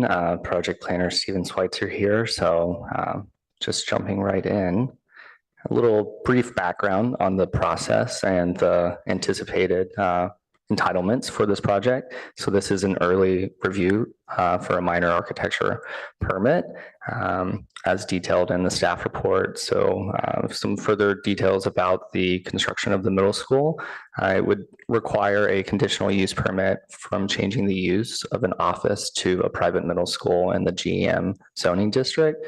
The current enrollment is 240 students, has one fenced outdoor area, a new gymnasium, and we'll go through the site plan. And there are some 10 classrooms, as well as some shared spaces ranging from a library and some workspaces.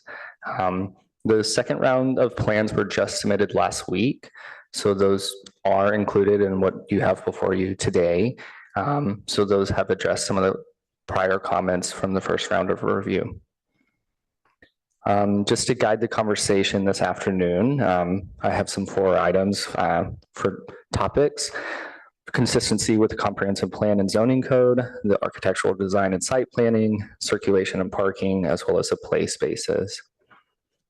So jumping into the project location, so this is in the Adobe neighborhood. It's, let's see, in close proximity to San Antonio Road as well as East Charleston Road. It's on Fabian Way. There is a private high school to the north, as well as some office spaces to the south, and single family residences to the west. And to the east, there is a community center. In the site plan, this is a current office building. It is approximately, as noted in the staff report, 32,500 square feet. The proposed building with the additions would be 32,919 square feet, so right at the maximum floor area allowed for the 65,838 square foot lot. As noted on the screen, there would be on-site queuing as well as 52 parking stalls provided. The outdoor spaces are set to the rear of the building, which would be on the western facade. So jumping into the comprehensive plan and zoning requirements, this was identified as a housing inventory site with capacity, say, up to 88 units, with 35 low income and 35 very low income units. The city's housing element does allocate regional housing needs of 6,086 units. Staff has identified and baked into the housing element as well, there's a buffer and sufficient capacity does exist for the build out of this site or non-build out for housing. Just because the property is identified as a housing inventory site does not preclude further development of just only housing. As noted before, a conditional use permit is required for the change of use. It would be consistent as conditioned, and attachment B in the packet includes a basic analysis of the project's consistency with the development standards. Walking through the floor plans, just a little wayfinding here. We have the first floor on the left-hand side and the second floor on the right-hand side. So the offices are noted in green. Those are primarily on the first floor facing Fabian Way. There's classrooms in purple. On the first floor, those would be the maker spaces, the science labs, as well as the art studio. The library is the large block in green on the first floor. And the gymnasium is at the northern side of the building in red. And there are skylights on the second floor, denoted as the white blocks there. And the classrooms are on the second floor, 10 surrounding. As noted, the play spaces are on the western facade. So this is an extension of the outdoor physical education area, an outdoor picnic area, as well as some extensions for outdoor workshops from those maker spaces and labs. There is a landscape plan. So in order to accommodate those outdoor spaces, there is proposed some tree removal. So we do have some trees proposed to meet the city's requirements on sufficient landscaping. Here are some elevations of the current building and what would be proposed. So these are the western and eastern facades. And moving on to the northern and southern facades of what's existing and what would be proposed. So a majority of the development of the structure would be reserved, say, for the northern and western facades where those play spaces, as well as the gymnasium, would occur. Here's some sections of the structure, longitudinal, as well as a cross section, a rendering of the site for a little more context. And finally, onto the recommendation. Today, no formal recommendation is required. This is simply to provide some initial comments to the applicant about the design. This is an early architectural review hearing, so keeping that in mind with the discussion. And with that, I can entertain any further questions. Great, thank you, Stephen. To the board, do you guys have any questions of the staff at this time? None? Will there be public comment for this project, just so I'm aware moving forward? Yes. Yes. Okay, perfect. All right, so at this time, we will ask the applicant, please proceed with your presentation. You will have 10 minutes. Please state and spell your name for the record. Okay. Hi, good afternoon. My name is Christine Fairless, CHRISTINE FAIRLESS.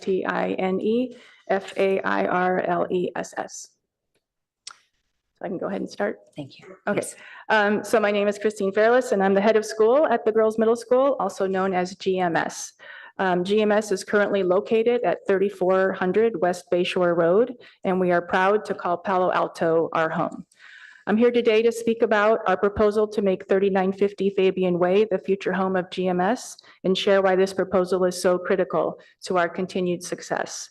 GMS was founded in 1998 as an educational environment for middle school girls that emphasizes a hands-on and project-based approach to learning. Our integrated curriculum nurtures the intellectual, emotional, and physical growth of girls during this crucial time in their lives. Now in our 27th year, we continue to hear overwhelmingly positive feedback about GMS and the lasting impact that it has on the lives of our students. GMS currently enrolls just under 200 girls across 6th, 7th, and 8th grades. A significant percentage of our students live in Palo Alto, and we offer an extensive scholarship program to make GMS as accessible as possible. Our existing facility has served us well, but we do not own the building. We lease the building. We now have a chance to finally own our own school building, which will dramatically improve our future financial standing as a school and serve to create an even better learning environment for our students. We've also designed this project with our future neighbors in mind. We mailed a letter to each adjacent residence in September to introduce ourselves, inform them of this proposal, and provide our contact information should they have any questions, comments, or concerns. We are proud of the proposal that we put forward and are excited about what this means for the future of GMS and the community. Our project architect will speak next and in greater detail about our plans and design, but I'm available also for any questions you might have about GMS and our operations. Thank you so much for your time and consideration.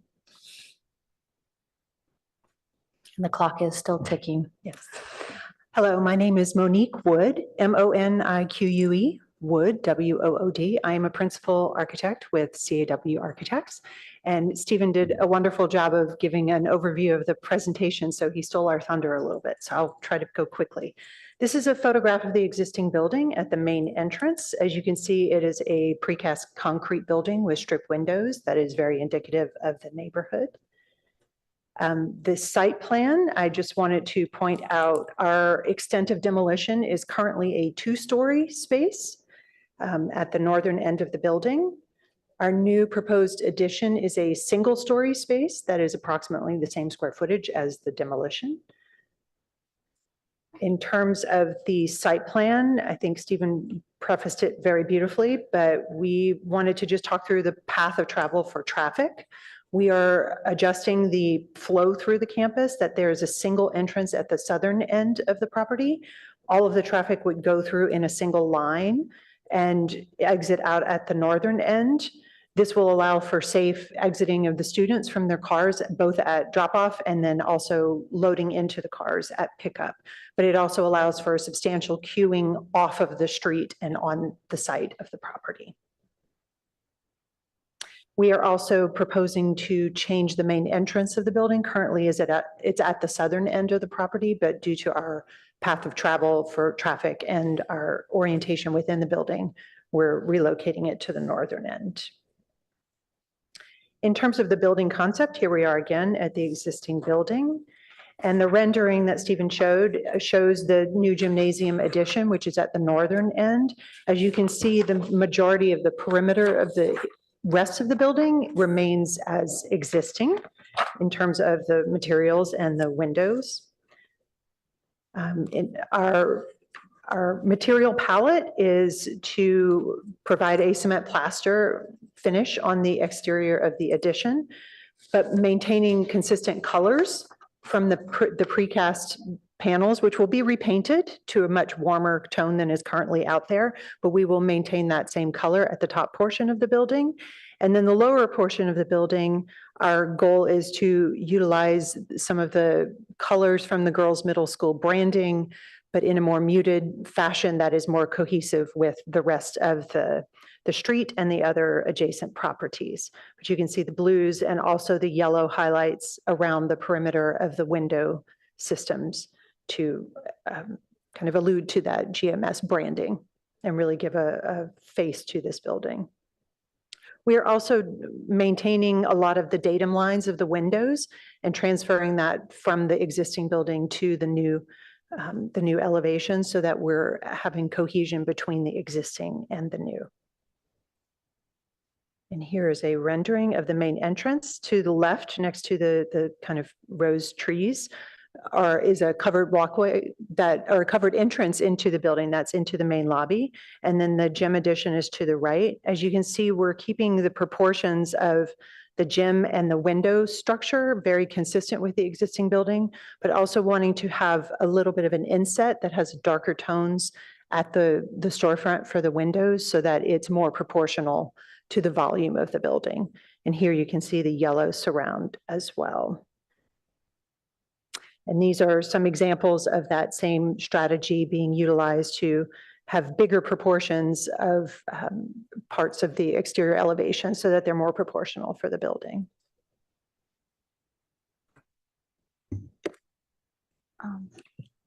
My name is Sang Lee, Sanglee. I'm project architect at CAW. In this axonometric first floor plan, Fabian Way is along the bottom left of the page.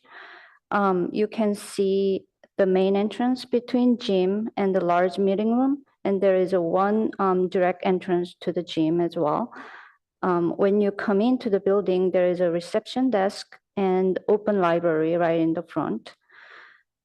We have like simple donor circulation system with 2 stairs and 1 elevator at opposite corners and 2 direct connections to the gym from the circulation. The purple colored rooms are special shops, and we have a yellow student center at the top of the page. These specialty classrooms and student center have a direct access to the outdoor play and lunch area towards the back of the site. And blue are science classrooms.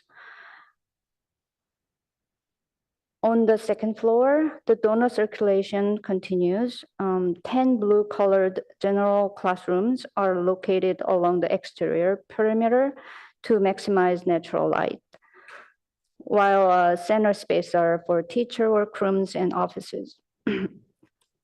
We have a few second floor openings along the circulation. These openings between the 2 floors enhance connectivity and allow natural light to penetrate the center of the building into the first floor. Also, these openings help maintain the 50% floor area ratio while providing a regulation size basketball gym for the middle school. So I'll turn it over to the landscape architect. Our landscape architect is in June. Hi, can you all hear me? Yes. Okay, great. I'm Georgia Leung. I'm the landscape architect on the project, and I'm going to walk you through the site program. So to make it feel like a campus, we are creating an inviting entry plaza with seating and planting, creating a new fenced outdoor space adjacent to the building and at the same level as the first floor to be the heart of the outdoor learning with terraced seating, room for tables and chairs, PE, and a skate half pipe. The proposed enclosure is wood fence on a low concrete wall, and it has 3 gates. We are adding an accessible pedestrian connection from the entry plaza to the Fabian Way sidewalk.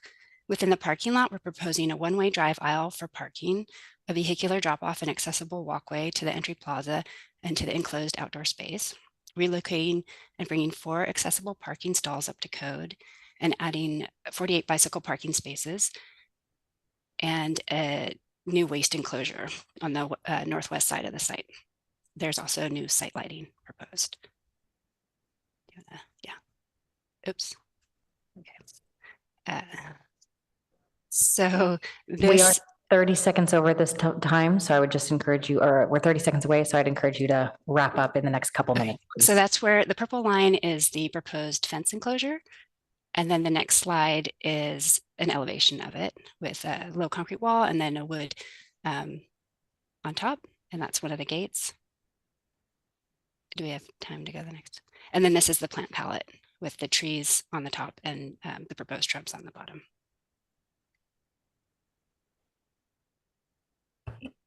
Okay, thank you very much. Appreciate it. And there will be a little bit more time to discuss if there's any rebuttal to public comments after this. So. Okay, thank you very much. Moving on to public comment. Veronica, do we have any public speaker cards or raised hands on Zoom? Looks like I have no requests to speak. Okay. To the applicant, if you have any rebuttals to the non-public comments, you may take a few minutes. No, we do not. Okay, great. All right. So at this time, we turn over the conversation to the ARB. We'll have conversations with the staff. We'll have questions for staff and questions for you guys as well. After that, we close the public comment and then we sort of have a discussion on our end. Who would like to kick us off? I have a question for the applicant, perhaps to the head of school or someone who's knowledgeable. How many students arrive by bicycle, would you say, every day? Students and teachers. Yeah, I would say currently about 15-ish. arrive by bicycle. So it's not too many. Not too many, no. Would you anticipate that increasing or decreasing with the new location? Maybe slightly increasing. Slightly, maybe to 25 or so. Okay, thank you. Just wanted to get a sense for the level of importance of the bike rack. Can I have a follow-up question on bike parking? So may I have a question? So for the bike location, the bike storage location, is it more for the teachers or The exterior location is for the students. the bike location are for the students only? So, okay.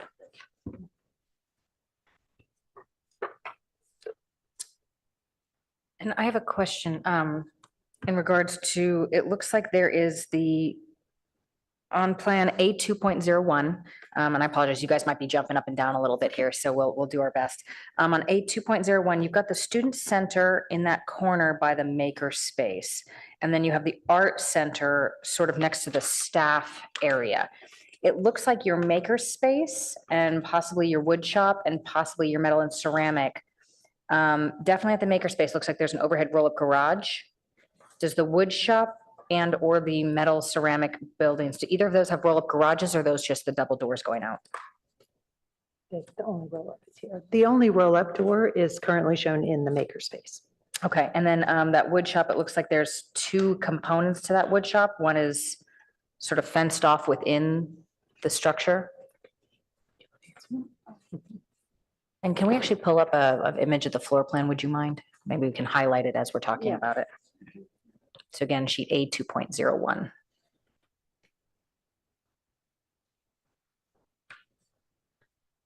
Thank you, Can you do Stephen. different files? Beautiful. So zooming in right there on that wood shop, you've got it perfect. All right, let me get my pen going. All right, so right here, it looks like there's a wood shop interior portion versus an exterior portion. Could you please explain that?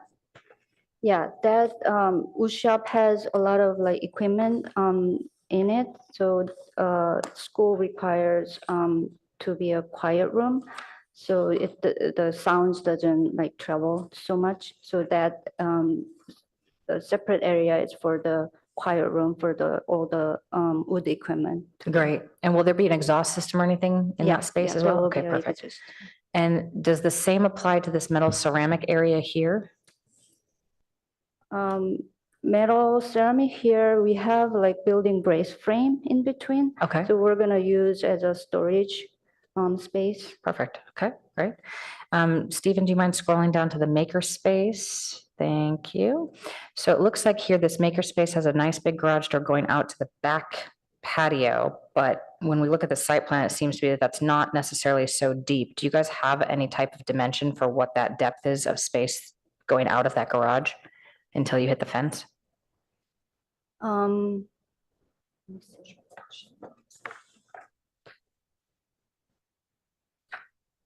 From the building to the fence is about 75 feet, so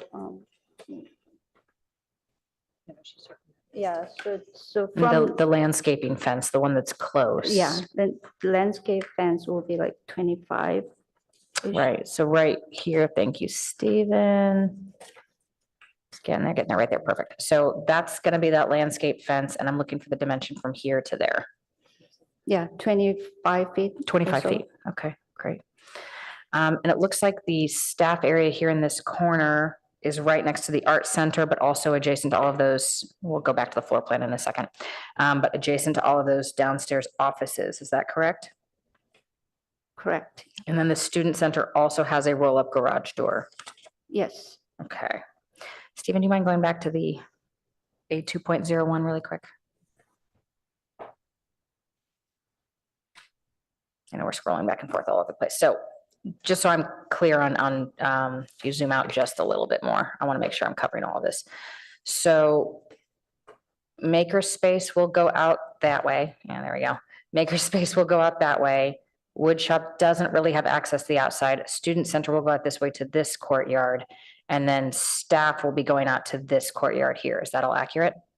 Yes, correct. Okay, perfect. Just wanted to make sure. And then art does not have an outside access either. Correct, yeah. Art doesn't require to be outside. Perfect, okay. And then the library has no walls? Yeah, we haven't designed, yeah, there is no wall, but there will be some bookshelves and lower, higher bookshelves too. So sort of open like a bookstore or something like that. Yeah. Okay. This Um, was actually part of their recommendation, the That is. faculty wanting it to be very open and kind of the heart of the campus. Yeah, and having that skylight open to below, so it's a very illuminated space as well with a double story height. Okay, and then can we switch to the next floor plan? Apologize, I've just got a bunch of little questions, so I'm trying to just get them all wrapped up and out of the way. There's two offices here that are shown in gray versus green. Is there a reason that they're different? That's mistake. Oh, okay, just check. I was just like, is there an operational difference? I'm just checking that we're all on the same page. All right, and then you have these study nooks or just nooks, I guess they are. What, can you explain those? What are those for? Are they part of the existing architecture? Are they a feature? It's a feature that we've actually done at other campuses as well. It's just a little breakout space so people or the students have a place they can kind of claim and have a small group gathering or So a it's little like, bit of a quieter space. It's just an eddy off of the hallway. but benches, not desks. Correct. Got it. Okay. Benches, understood. maybe a little seated area. Okay, got it. Okay.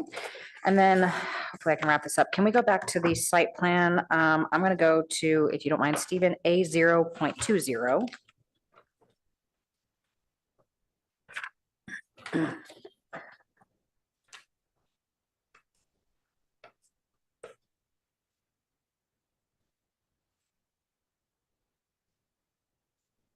No problem. This is one of those I have to draw. So I gotta Now wait for you to bear get with there. me while I'm No scrolling worries, through you're here, almost so. there. A 0.20. That's it. Perfect. And if you can scroll in a little bit, like half that over towards the bike racks, please. Beautiful. Okay, so it looks like the flow of traffic, I want to make sure I'm understanding this. So the traffic comes in this way. Is there any sort of sidewalk or bike path for the bicycles, or do they need to go in the flow of traffic? How do the bikes get from the street to here? There is not a separate sidewalk Okay. there. And that is a very good point that we Okay, need to just- make it's sure a- that we're keeping them safe. It's a question at this point. And then is there any designation for crossing over from that bike path to the outdoor picnic area? Currently, there is not. There should be Okay. though. Okay. And then if we can scroll up on the screen just a little bit. So we've got, again, the path of traffic comes in this way and you go all the way around to the end. Actually, Stephen, if you don't mind zooming out really quick, I'm going to do my best to doodle on this thing. So you come in this way, go all the way around, and then the drop off happens here, correct?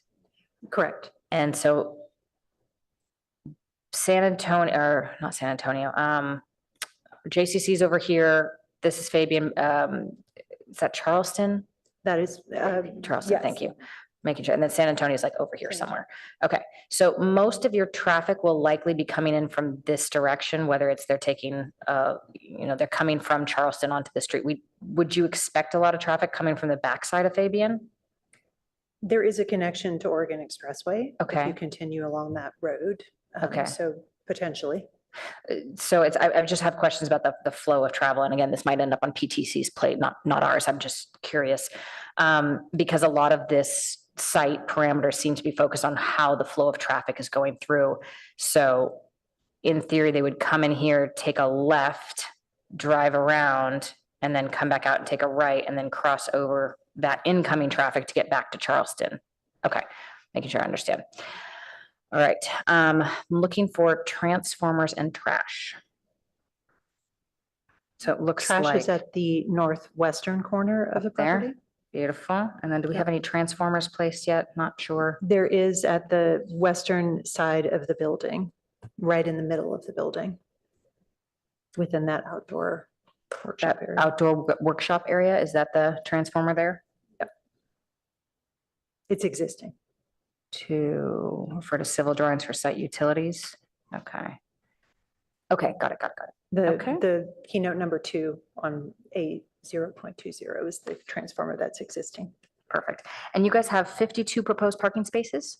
Do you know, and this might be for Ms. Fairless, how many staff do you have and how many parking spaces would you need for staff? Since it's a middle school, I don't expect any of the students drive. So just, I'd like to understand the parking a little bit better. our calculation is that the required number of spaces is 38, Mhm. and that the remainder would be used for, there are some school shuttles that need to be held there, and then visitors and overflow. Fabulous. Okay, thank you. And if I Um, may, through the chair, attachment B of the staff report details that breakdown of what's required in the zoning code as well as what's proposed in excess. Yeah, I noticed the excess, which is why I was asking. I was like, normally we don't see excessive parking spaces, so I was just sort of curious about that one. I believe that's all my questions for now. I do want to let my poor fellow board members who've been very patient with me have their chance to speak as well. My final question is basically, at the entrance, the school entrance, is there an overhang in that area? Like a covered Yes, porch? there And is. how deep is that? That's a good question. It's about 12 feet deep. Perfect. Okay, thank you very much. And I appreciate, again, thank you to my fellow board members for your patience while I had all of those little questions.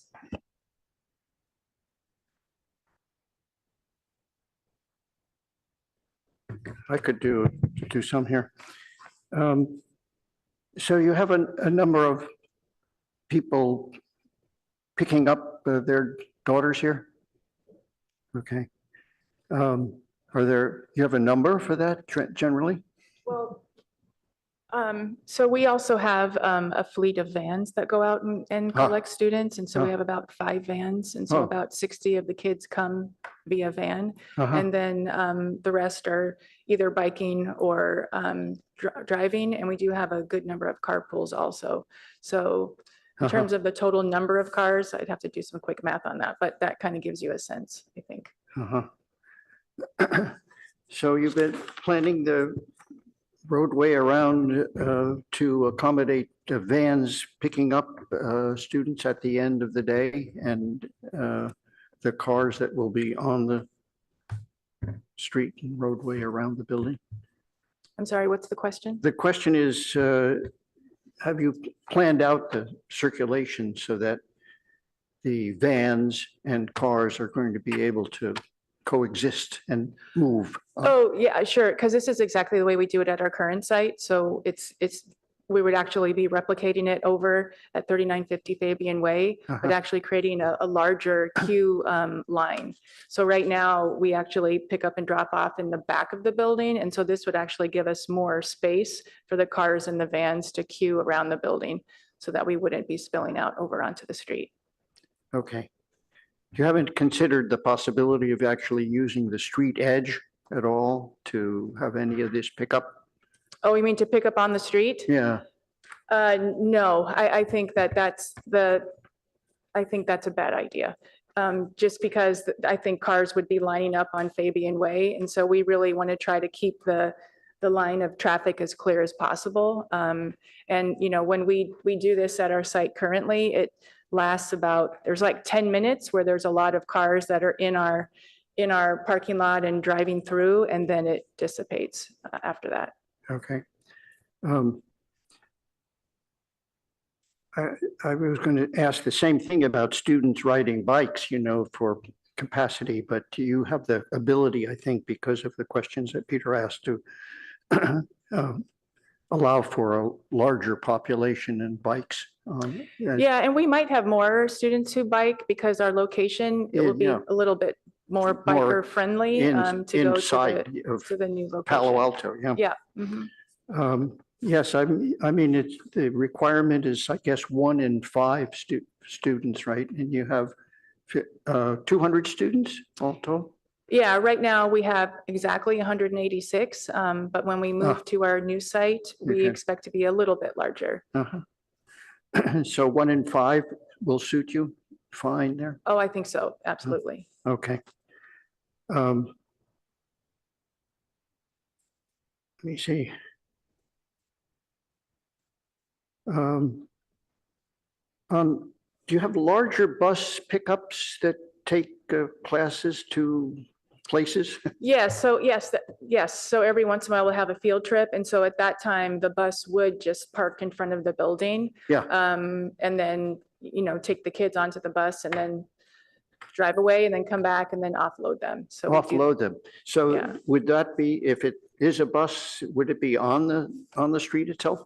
It would be on the street itself, I think. I mean, I don't know Okay. if the bus, if there's enough space for it to circle through. I think it probably could. Probably better I on think the it's probably street. better. I mean, where we are right now, the Yeah. driveway isn't actually wide enough to Uh-huh. accommodate a bus. And so it would be nice. I think in the new plan, we could accommodate a bus. And so we wouldn't have to Seems spend any time reasonable. on the street. Yeah. Yeah.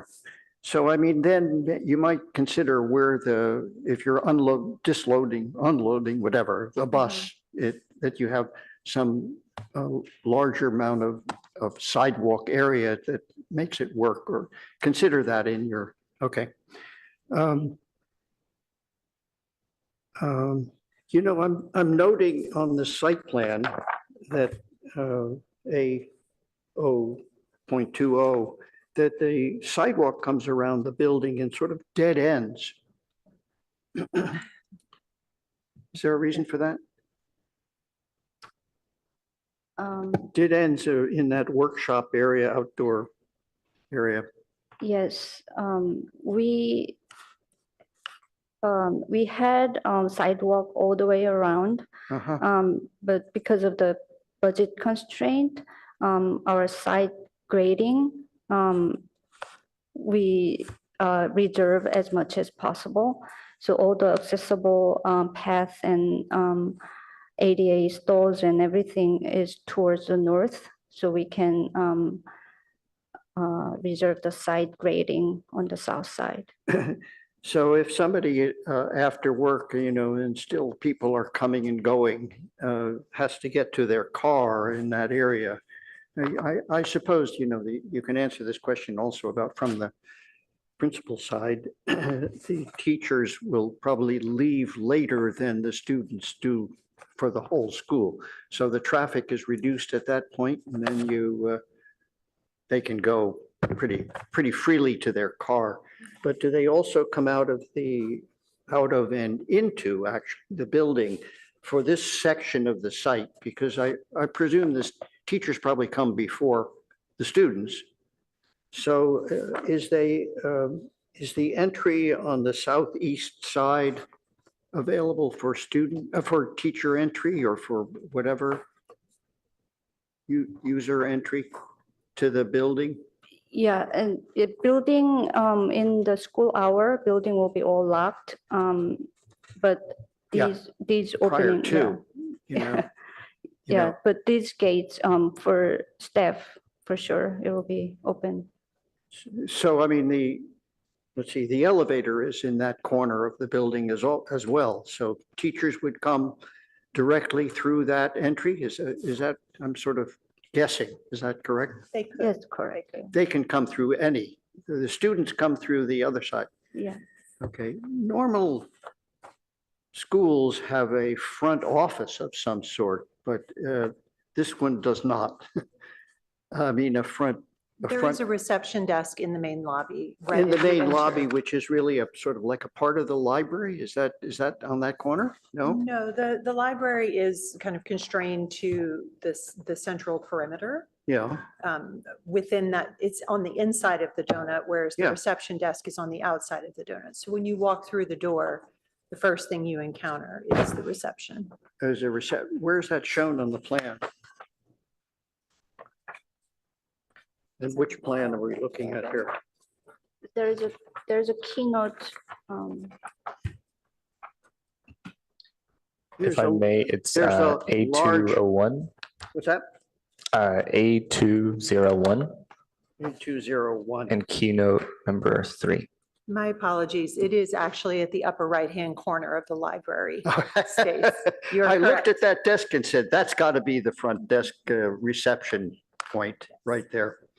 Yeah, okay, so that all seems quite reasonable to me. And it's a little bit constricted, and then it widens out the student flow at that point. Are you kind of assuming that some will go straight ahead to the staircase in the back? Some will then go across horizontally east-west? And then they go to the locker areas and okay. I have no problem there.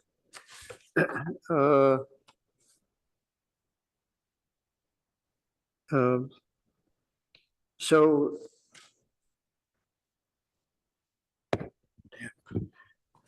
Let me see if I go on from here. Yeah, I mean, it sounds like you're a little bit hazy about the possibility of sidewalk issues there at that point, which we just discussed before, as to how it sort of dead ends there. It almost seems a little bit dangerous because, you know, you have oncoming traffic and people coming on that sidewalk. I think that's just something to think about.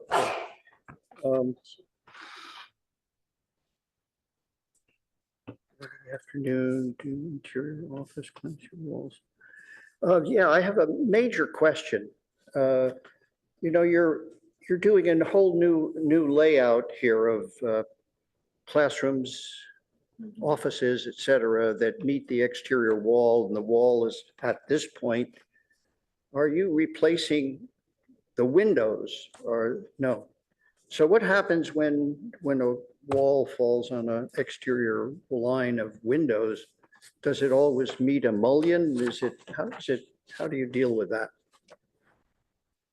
You know, I think you've been trying to set it up in the line of the columns where you can. That's all very reasonable, of course. But there are these changes and you need to address the issue of, so how do you do that?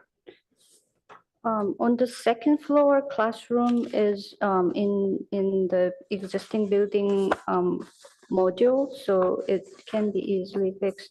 But there's a first floor office, small office area. It'll come into the existing exterior storefront. We have done acoustical kind of form between those two offices to close that gap between the wall and the window. So it will be closed acoustically and yeah. But it won't be hitting a mullion. You'll be seeing the edge of the actual wall itself on the outside. We can reduce the profile of that, so it won't be like 6-inch like edge we'll see in the outside. It will be like more 2 or 3 inches, but yes, it will be visible. So you didn't consider that maybe at that point you change the way in which you do the outside window division? Just from a use of existing materials on the building, we're trying to maintain as much as we can. And so without wanting to change out the windows, we're trying to alleviate that as much as possible where we can go along with the module. I think the locations where it's probably most potential to happen is at the small offices because they are smaller. Yes, it's likely to be most obvious in that case, on that wall. All right, I mean, that's you know, if we're advising at this point, just without just answering questions, seems to me that's a design element that you really need to work out. Board Member Hirsch, if I can interrupt, it looks to me like the lower level, the main floor, is recessed behind the structural grid of the building by a foot or two. That's shown on the plans. It is. So having the variation in fenestration is probably perfectly fine then. It's not, no office is in the middle of one of the big structural grids. With the second floor, they've done that. At least if I'm reading the plans right. That is correct. That whole window line is held back.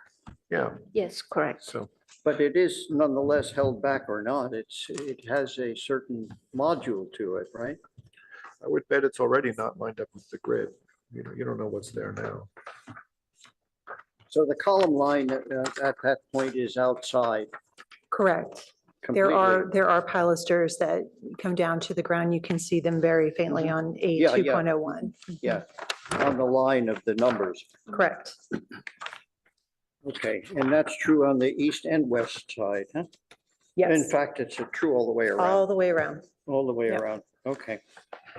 Okay.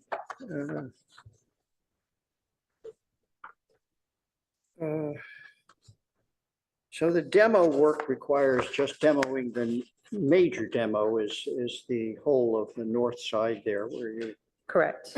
redoing that entirely. On your materials board, you show a solid glass kind of element that's going to be, is this part of the gym then? Correct. So that's the Yes. area of the gym kind of lower down where basketballs will be bouncing around, right? No, they're higher up. Oh, really? Well, per the elevation. I don't know if you can pull up the elevation.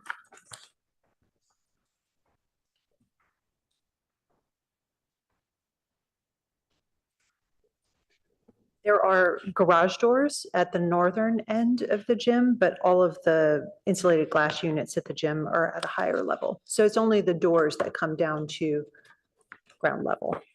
What is the designation then under the north right elevation? That's the one that's out towards the parking lot. At the bottom of that, it shows a division. What is there? There's the blue, 3 elements of blue. Correct. And in between? A roll-up door, glass roll-up door. This is all a roll-up glass door at the bottom? Just at the section that is to the height of the blue plaster color. The blue plaster is in the middle, you mean, the one in the middle? The top of the blue plaster is the top of the overhead door. And then there is a window system above that. If I may, Board Member Hirsch, if you see on your screen, I have an image pulled up of those elements that you're referring to. Uh-huh. Okay, so there's an element that sticks out and sort of breaks up that line. And you say they're roll-up doors, meaning they roll up where? Into what? We're still trying to confirm exactly what type of door it will be, but it is an overhead door that will allow for a free open space there. Uh-huh. I mean, they're gonna, normally you have, like a garage door, well, it goes all the way to the ceiling, but you're saying these are roll-ups. So, and it rolls up this, it doesn't roll up this glass. It's a solid door. No, it's a glazed door. And so it's either going to be a folding door or a rolling door. But we're still trying to You're not sure about determine that We're one not yet. sure yet. Okay. I mean, one expects this, one sees where this project is and you go far into certain things and less far into others and Exactly. solve them later on. Okay. Yes. But that'll be a kind of an issue, I'm sure, you're going to have to deal with.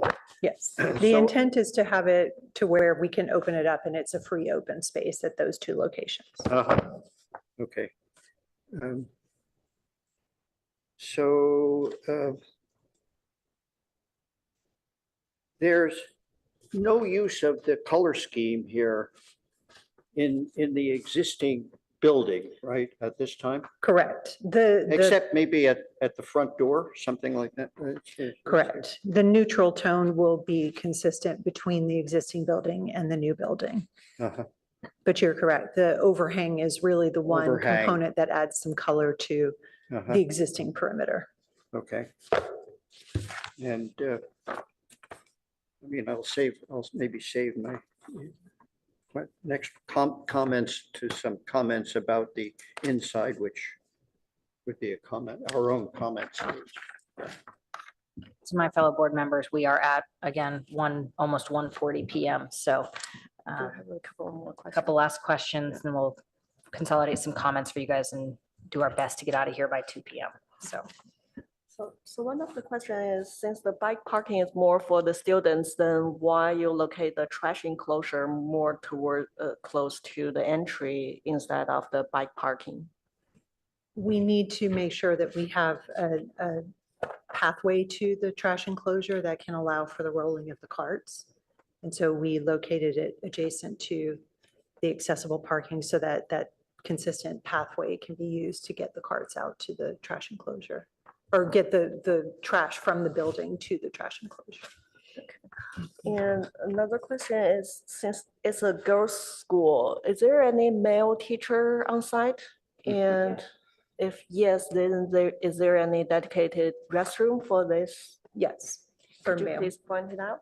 Yeah, we, on the second floor, we have a single restroom that will be designated for teacher and male teacher. Okay. So that 2R2 is dedicated for the male teacher and no one on the first floor? Yeah. Yeah. Currently, at our current site, our adult restrooms are all gender restrooms. And so anybody can go use our adult restrooms. And so we'll continue that most likely at the new site, but then in addition have, I think, at least one like just single stall restroom. Okay. So on that note, this is the only sort of all gender restroom for adults on this floor? Is that accurate? On the second floor, yes. Okay, and can we go to the first floor? Is there an all gender restroom on the first floor? The restrooms are gonna be all gender restroom. All gender, Yeah. okay. The teacher restroom is on the elevator, near the elevator. But on the first adult floor. restrooms are separated from student restrooms? Mhm. Good, Correct. okay, thank you.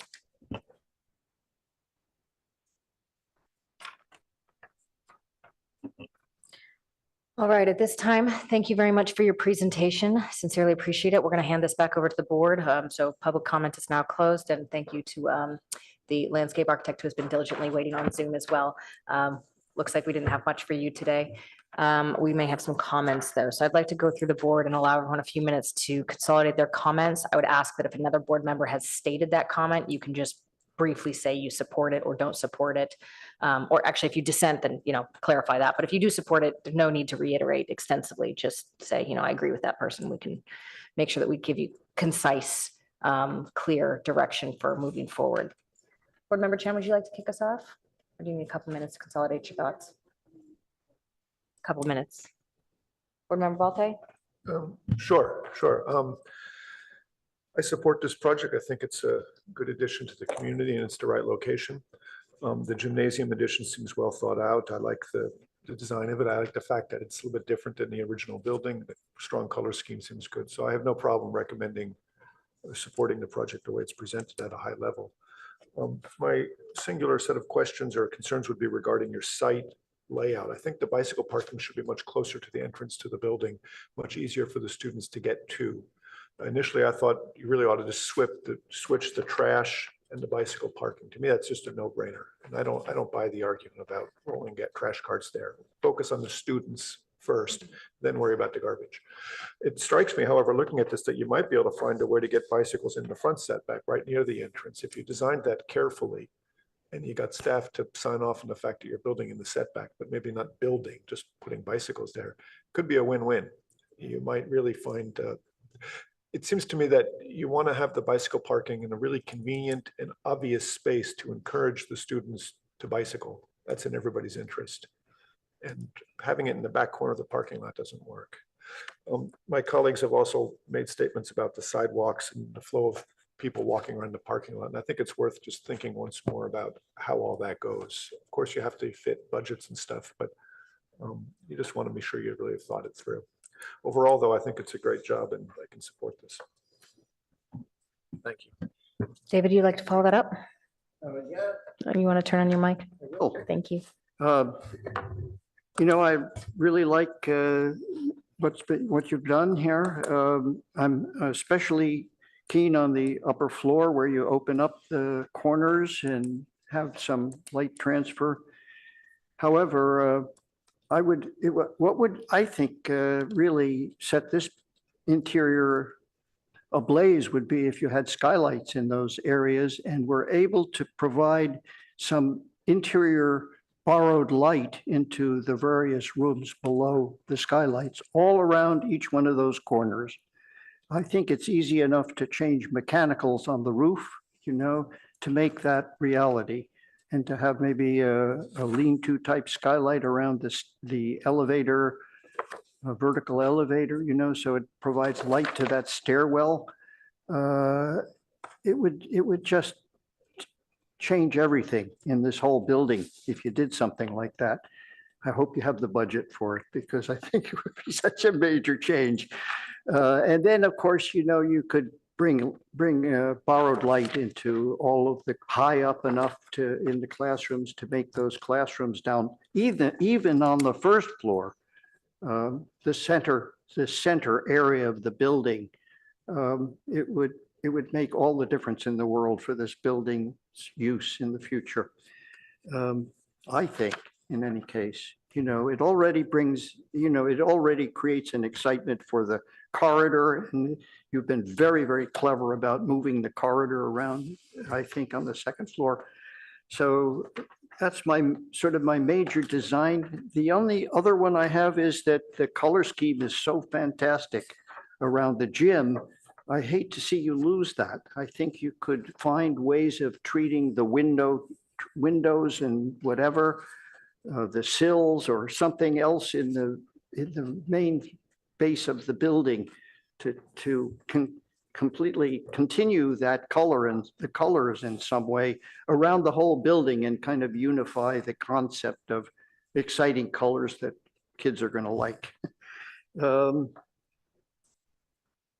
I agree with Peter about the bike rack. I thought about, if you put it in the front of the building, isn't that going to kind of gunk up the front of the, no, I think you could do a good job. Bikes are kind of interesting if they're in and of themselves. And if you enclose them in something that's quite nice, they won't be too nasty to see at the front of the building.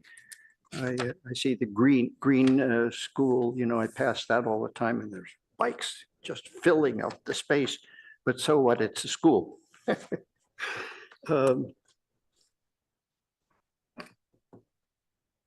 I think the site circulation, I've already mentioned that. I think there's some issues with that. Just getting that sidewalk around the whole building. And you've done the best you could with outdoor play spaces. You just run out of land for anything else. It's too bad, but it's better than nothing. And those are my 2-3 major things. I just love the project. I think you guys have done a great job. Thank you, Board Member Hirsch. Board Member Chen? No additional comments, and I would support to relocate the bike parking close to the entrance. Great, thank you very much. So to sort of summarize, it seems to be that we're all pretty much in agreement that bike parking is probably the biggest problem. Board Member Balte had mentioned potentially putting it on the front facade along Fabian Way. I'm also noticing that you could, because you have a surplus of parking, I wouldn't normally suggest this, but maybe parking spaces 44 through 46, something like that, be converted to bike parking. Then it's again on the side with the school, so the kids don't have to cross traffic.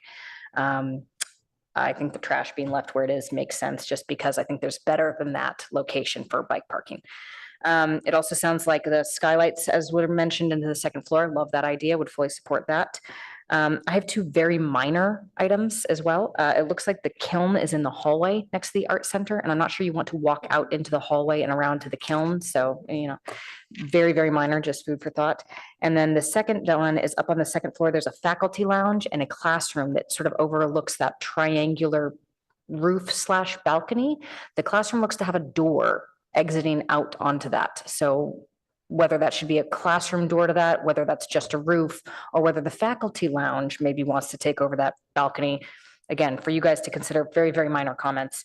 And the last one that we seem to have as a collective, as a board, is that sidewalk really shouldn't just dead end into traffic. That seems a little problematic as well. So while we understand your concerns about the budget, it doesn't seem that continuing one sidewalk is going to make or break the bank or find a better way to end it. But just ending it into the middle of traffic is really a little bit concerning. With that, I'm going to ask, do you have any questions for us at this time? Anything for clarification? Oh, and sorry, I'd like to also add in, reiterate Board Member Hirsch's comment about the addition of color. So just to have that on your list in case you didn't have it before. Okay. With that, I'd like to say thank you very much to the applicant. We look forward to seeing you guys back. Are we going to see them back? Yes. Okay, we'll see you back in a little bit. Thanks very much. We will close that agenda item.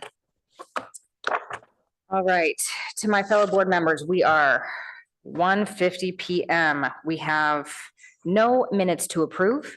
We have board member questions, comments, and announcements. I do have one very quick question. Are we going to be looking into the ARB awards at any point soon? I set a reminder for myself with some emails from our previous one.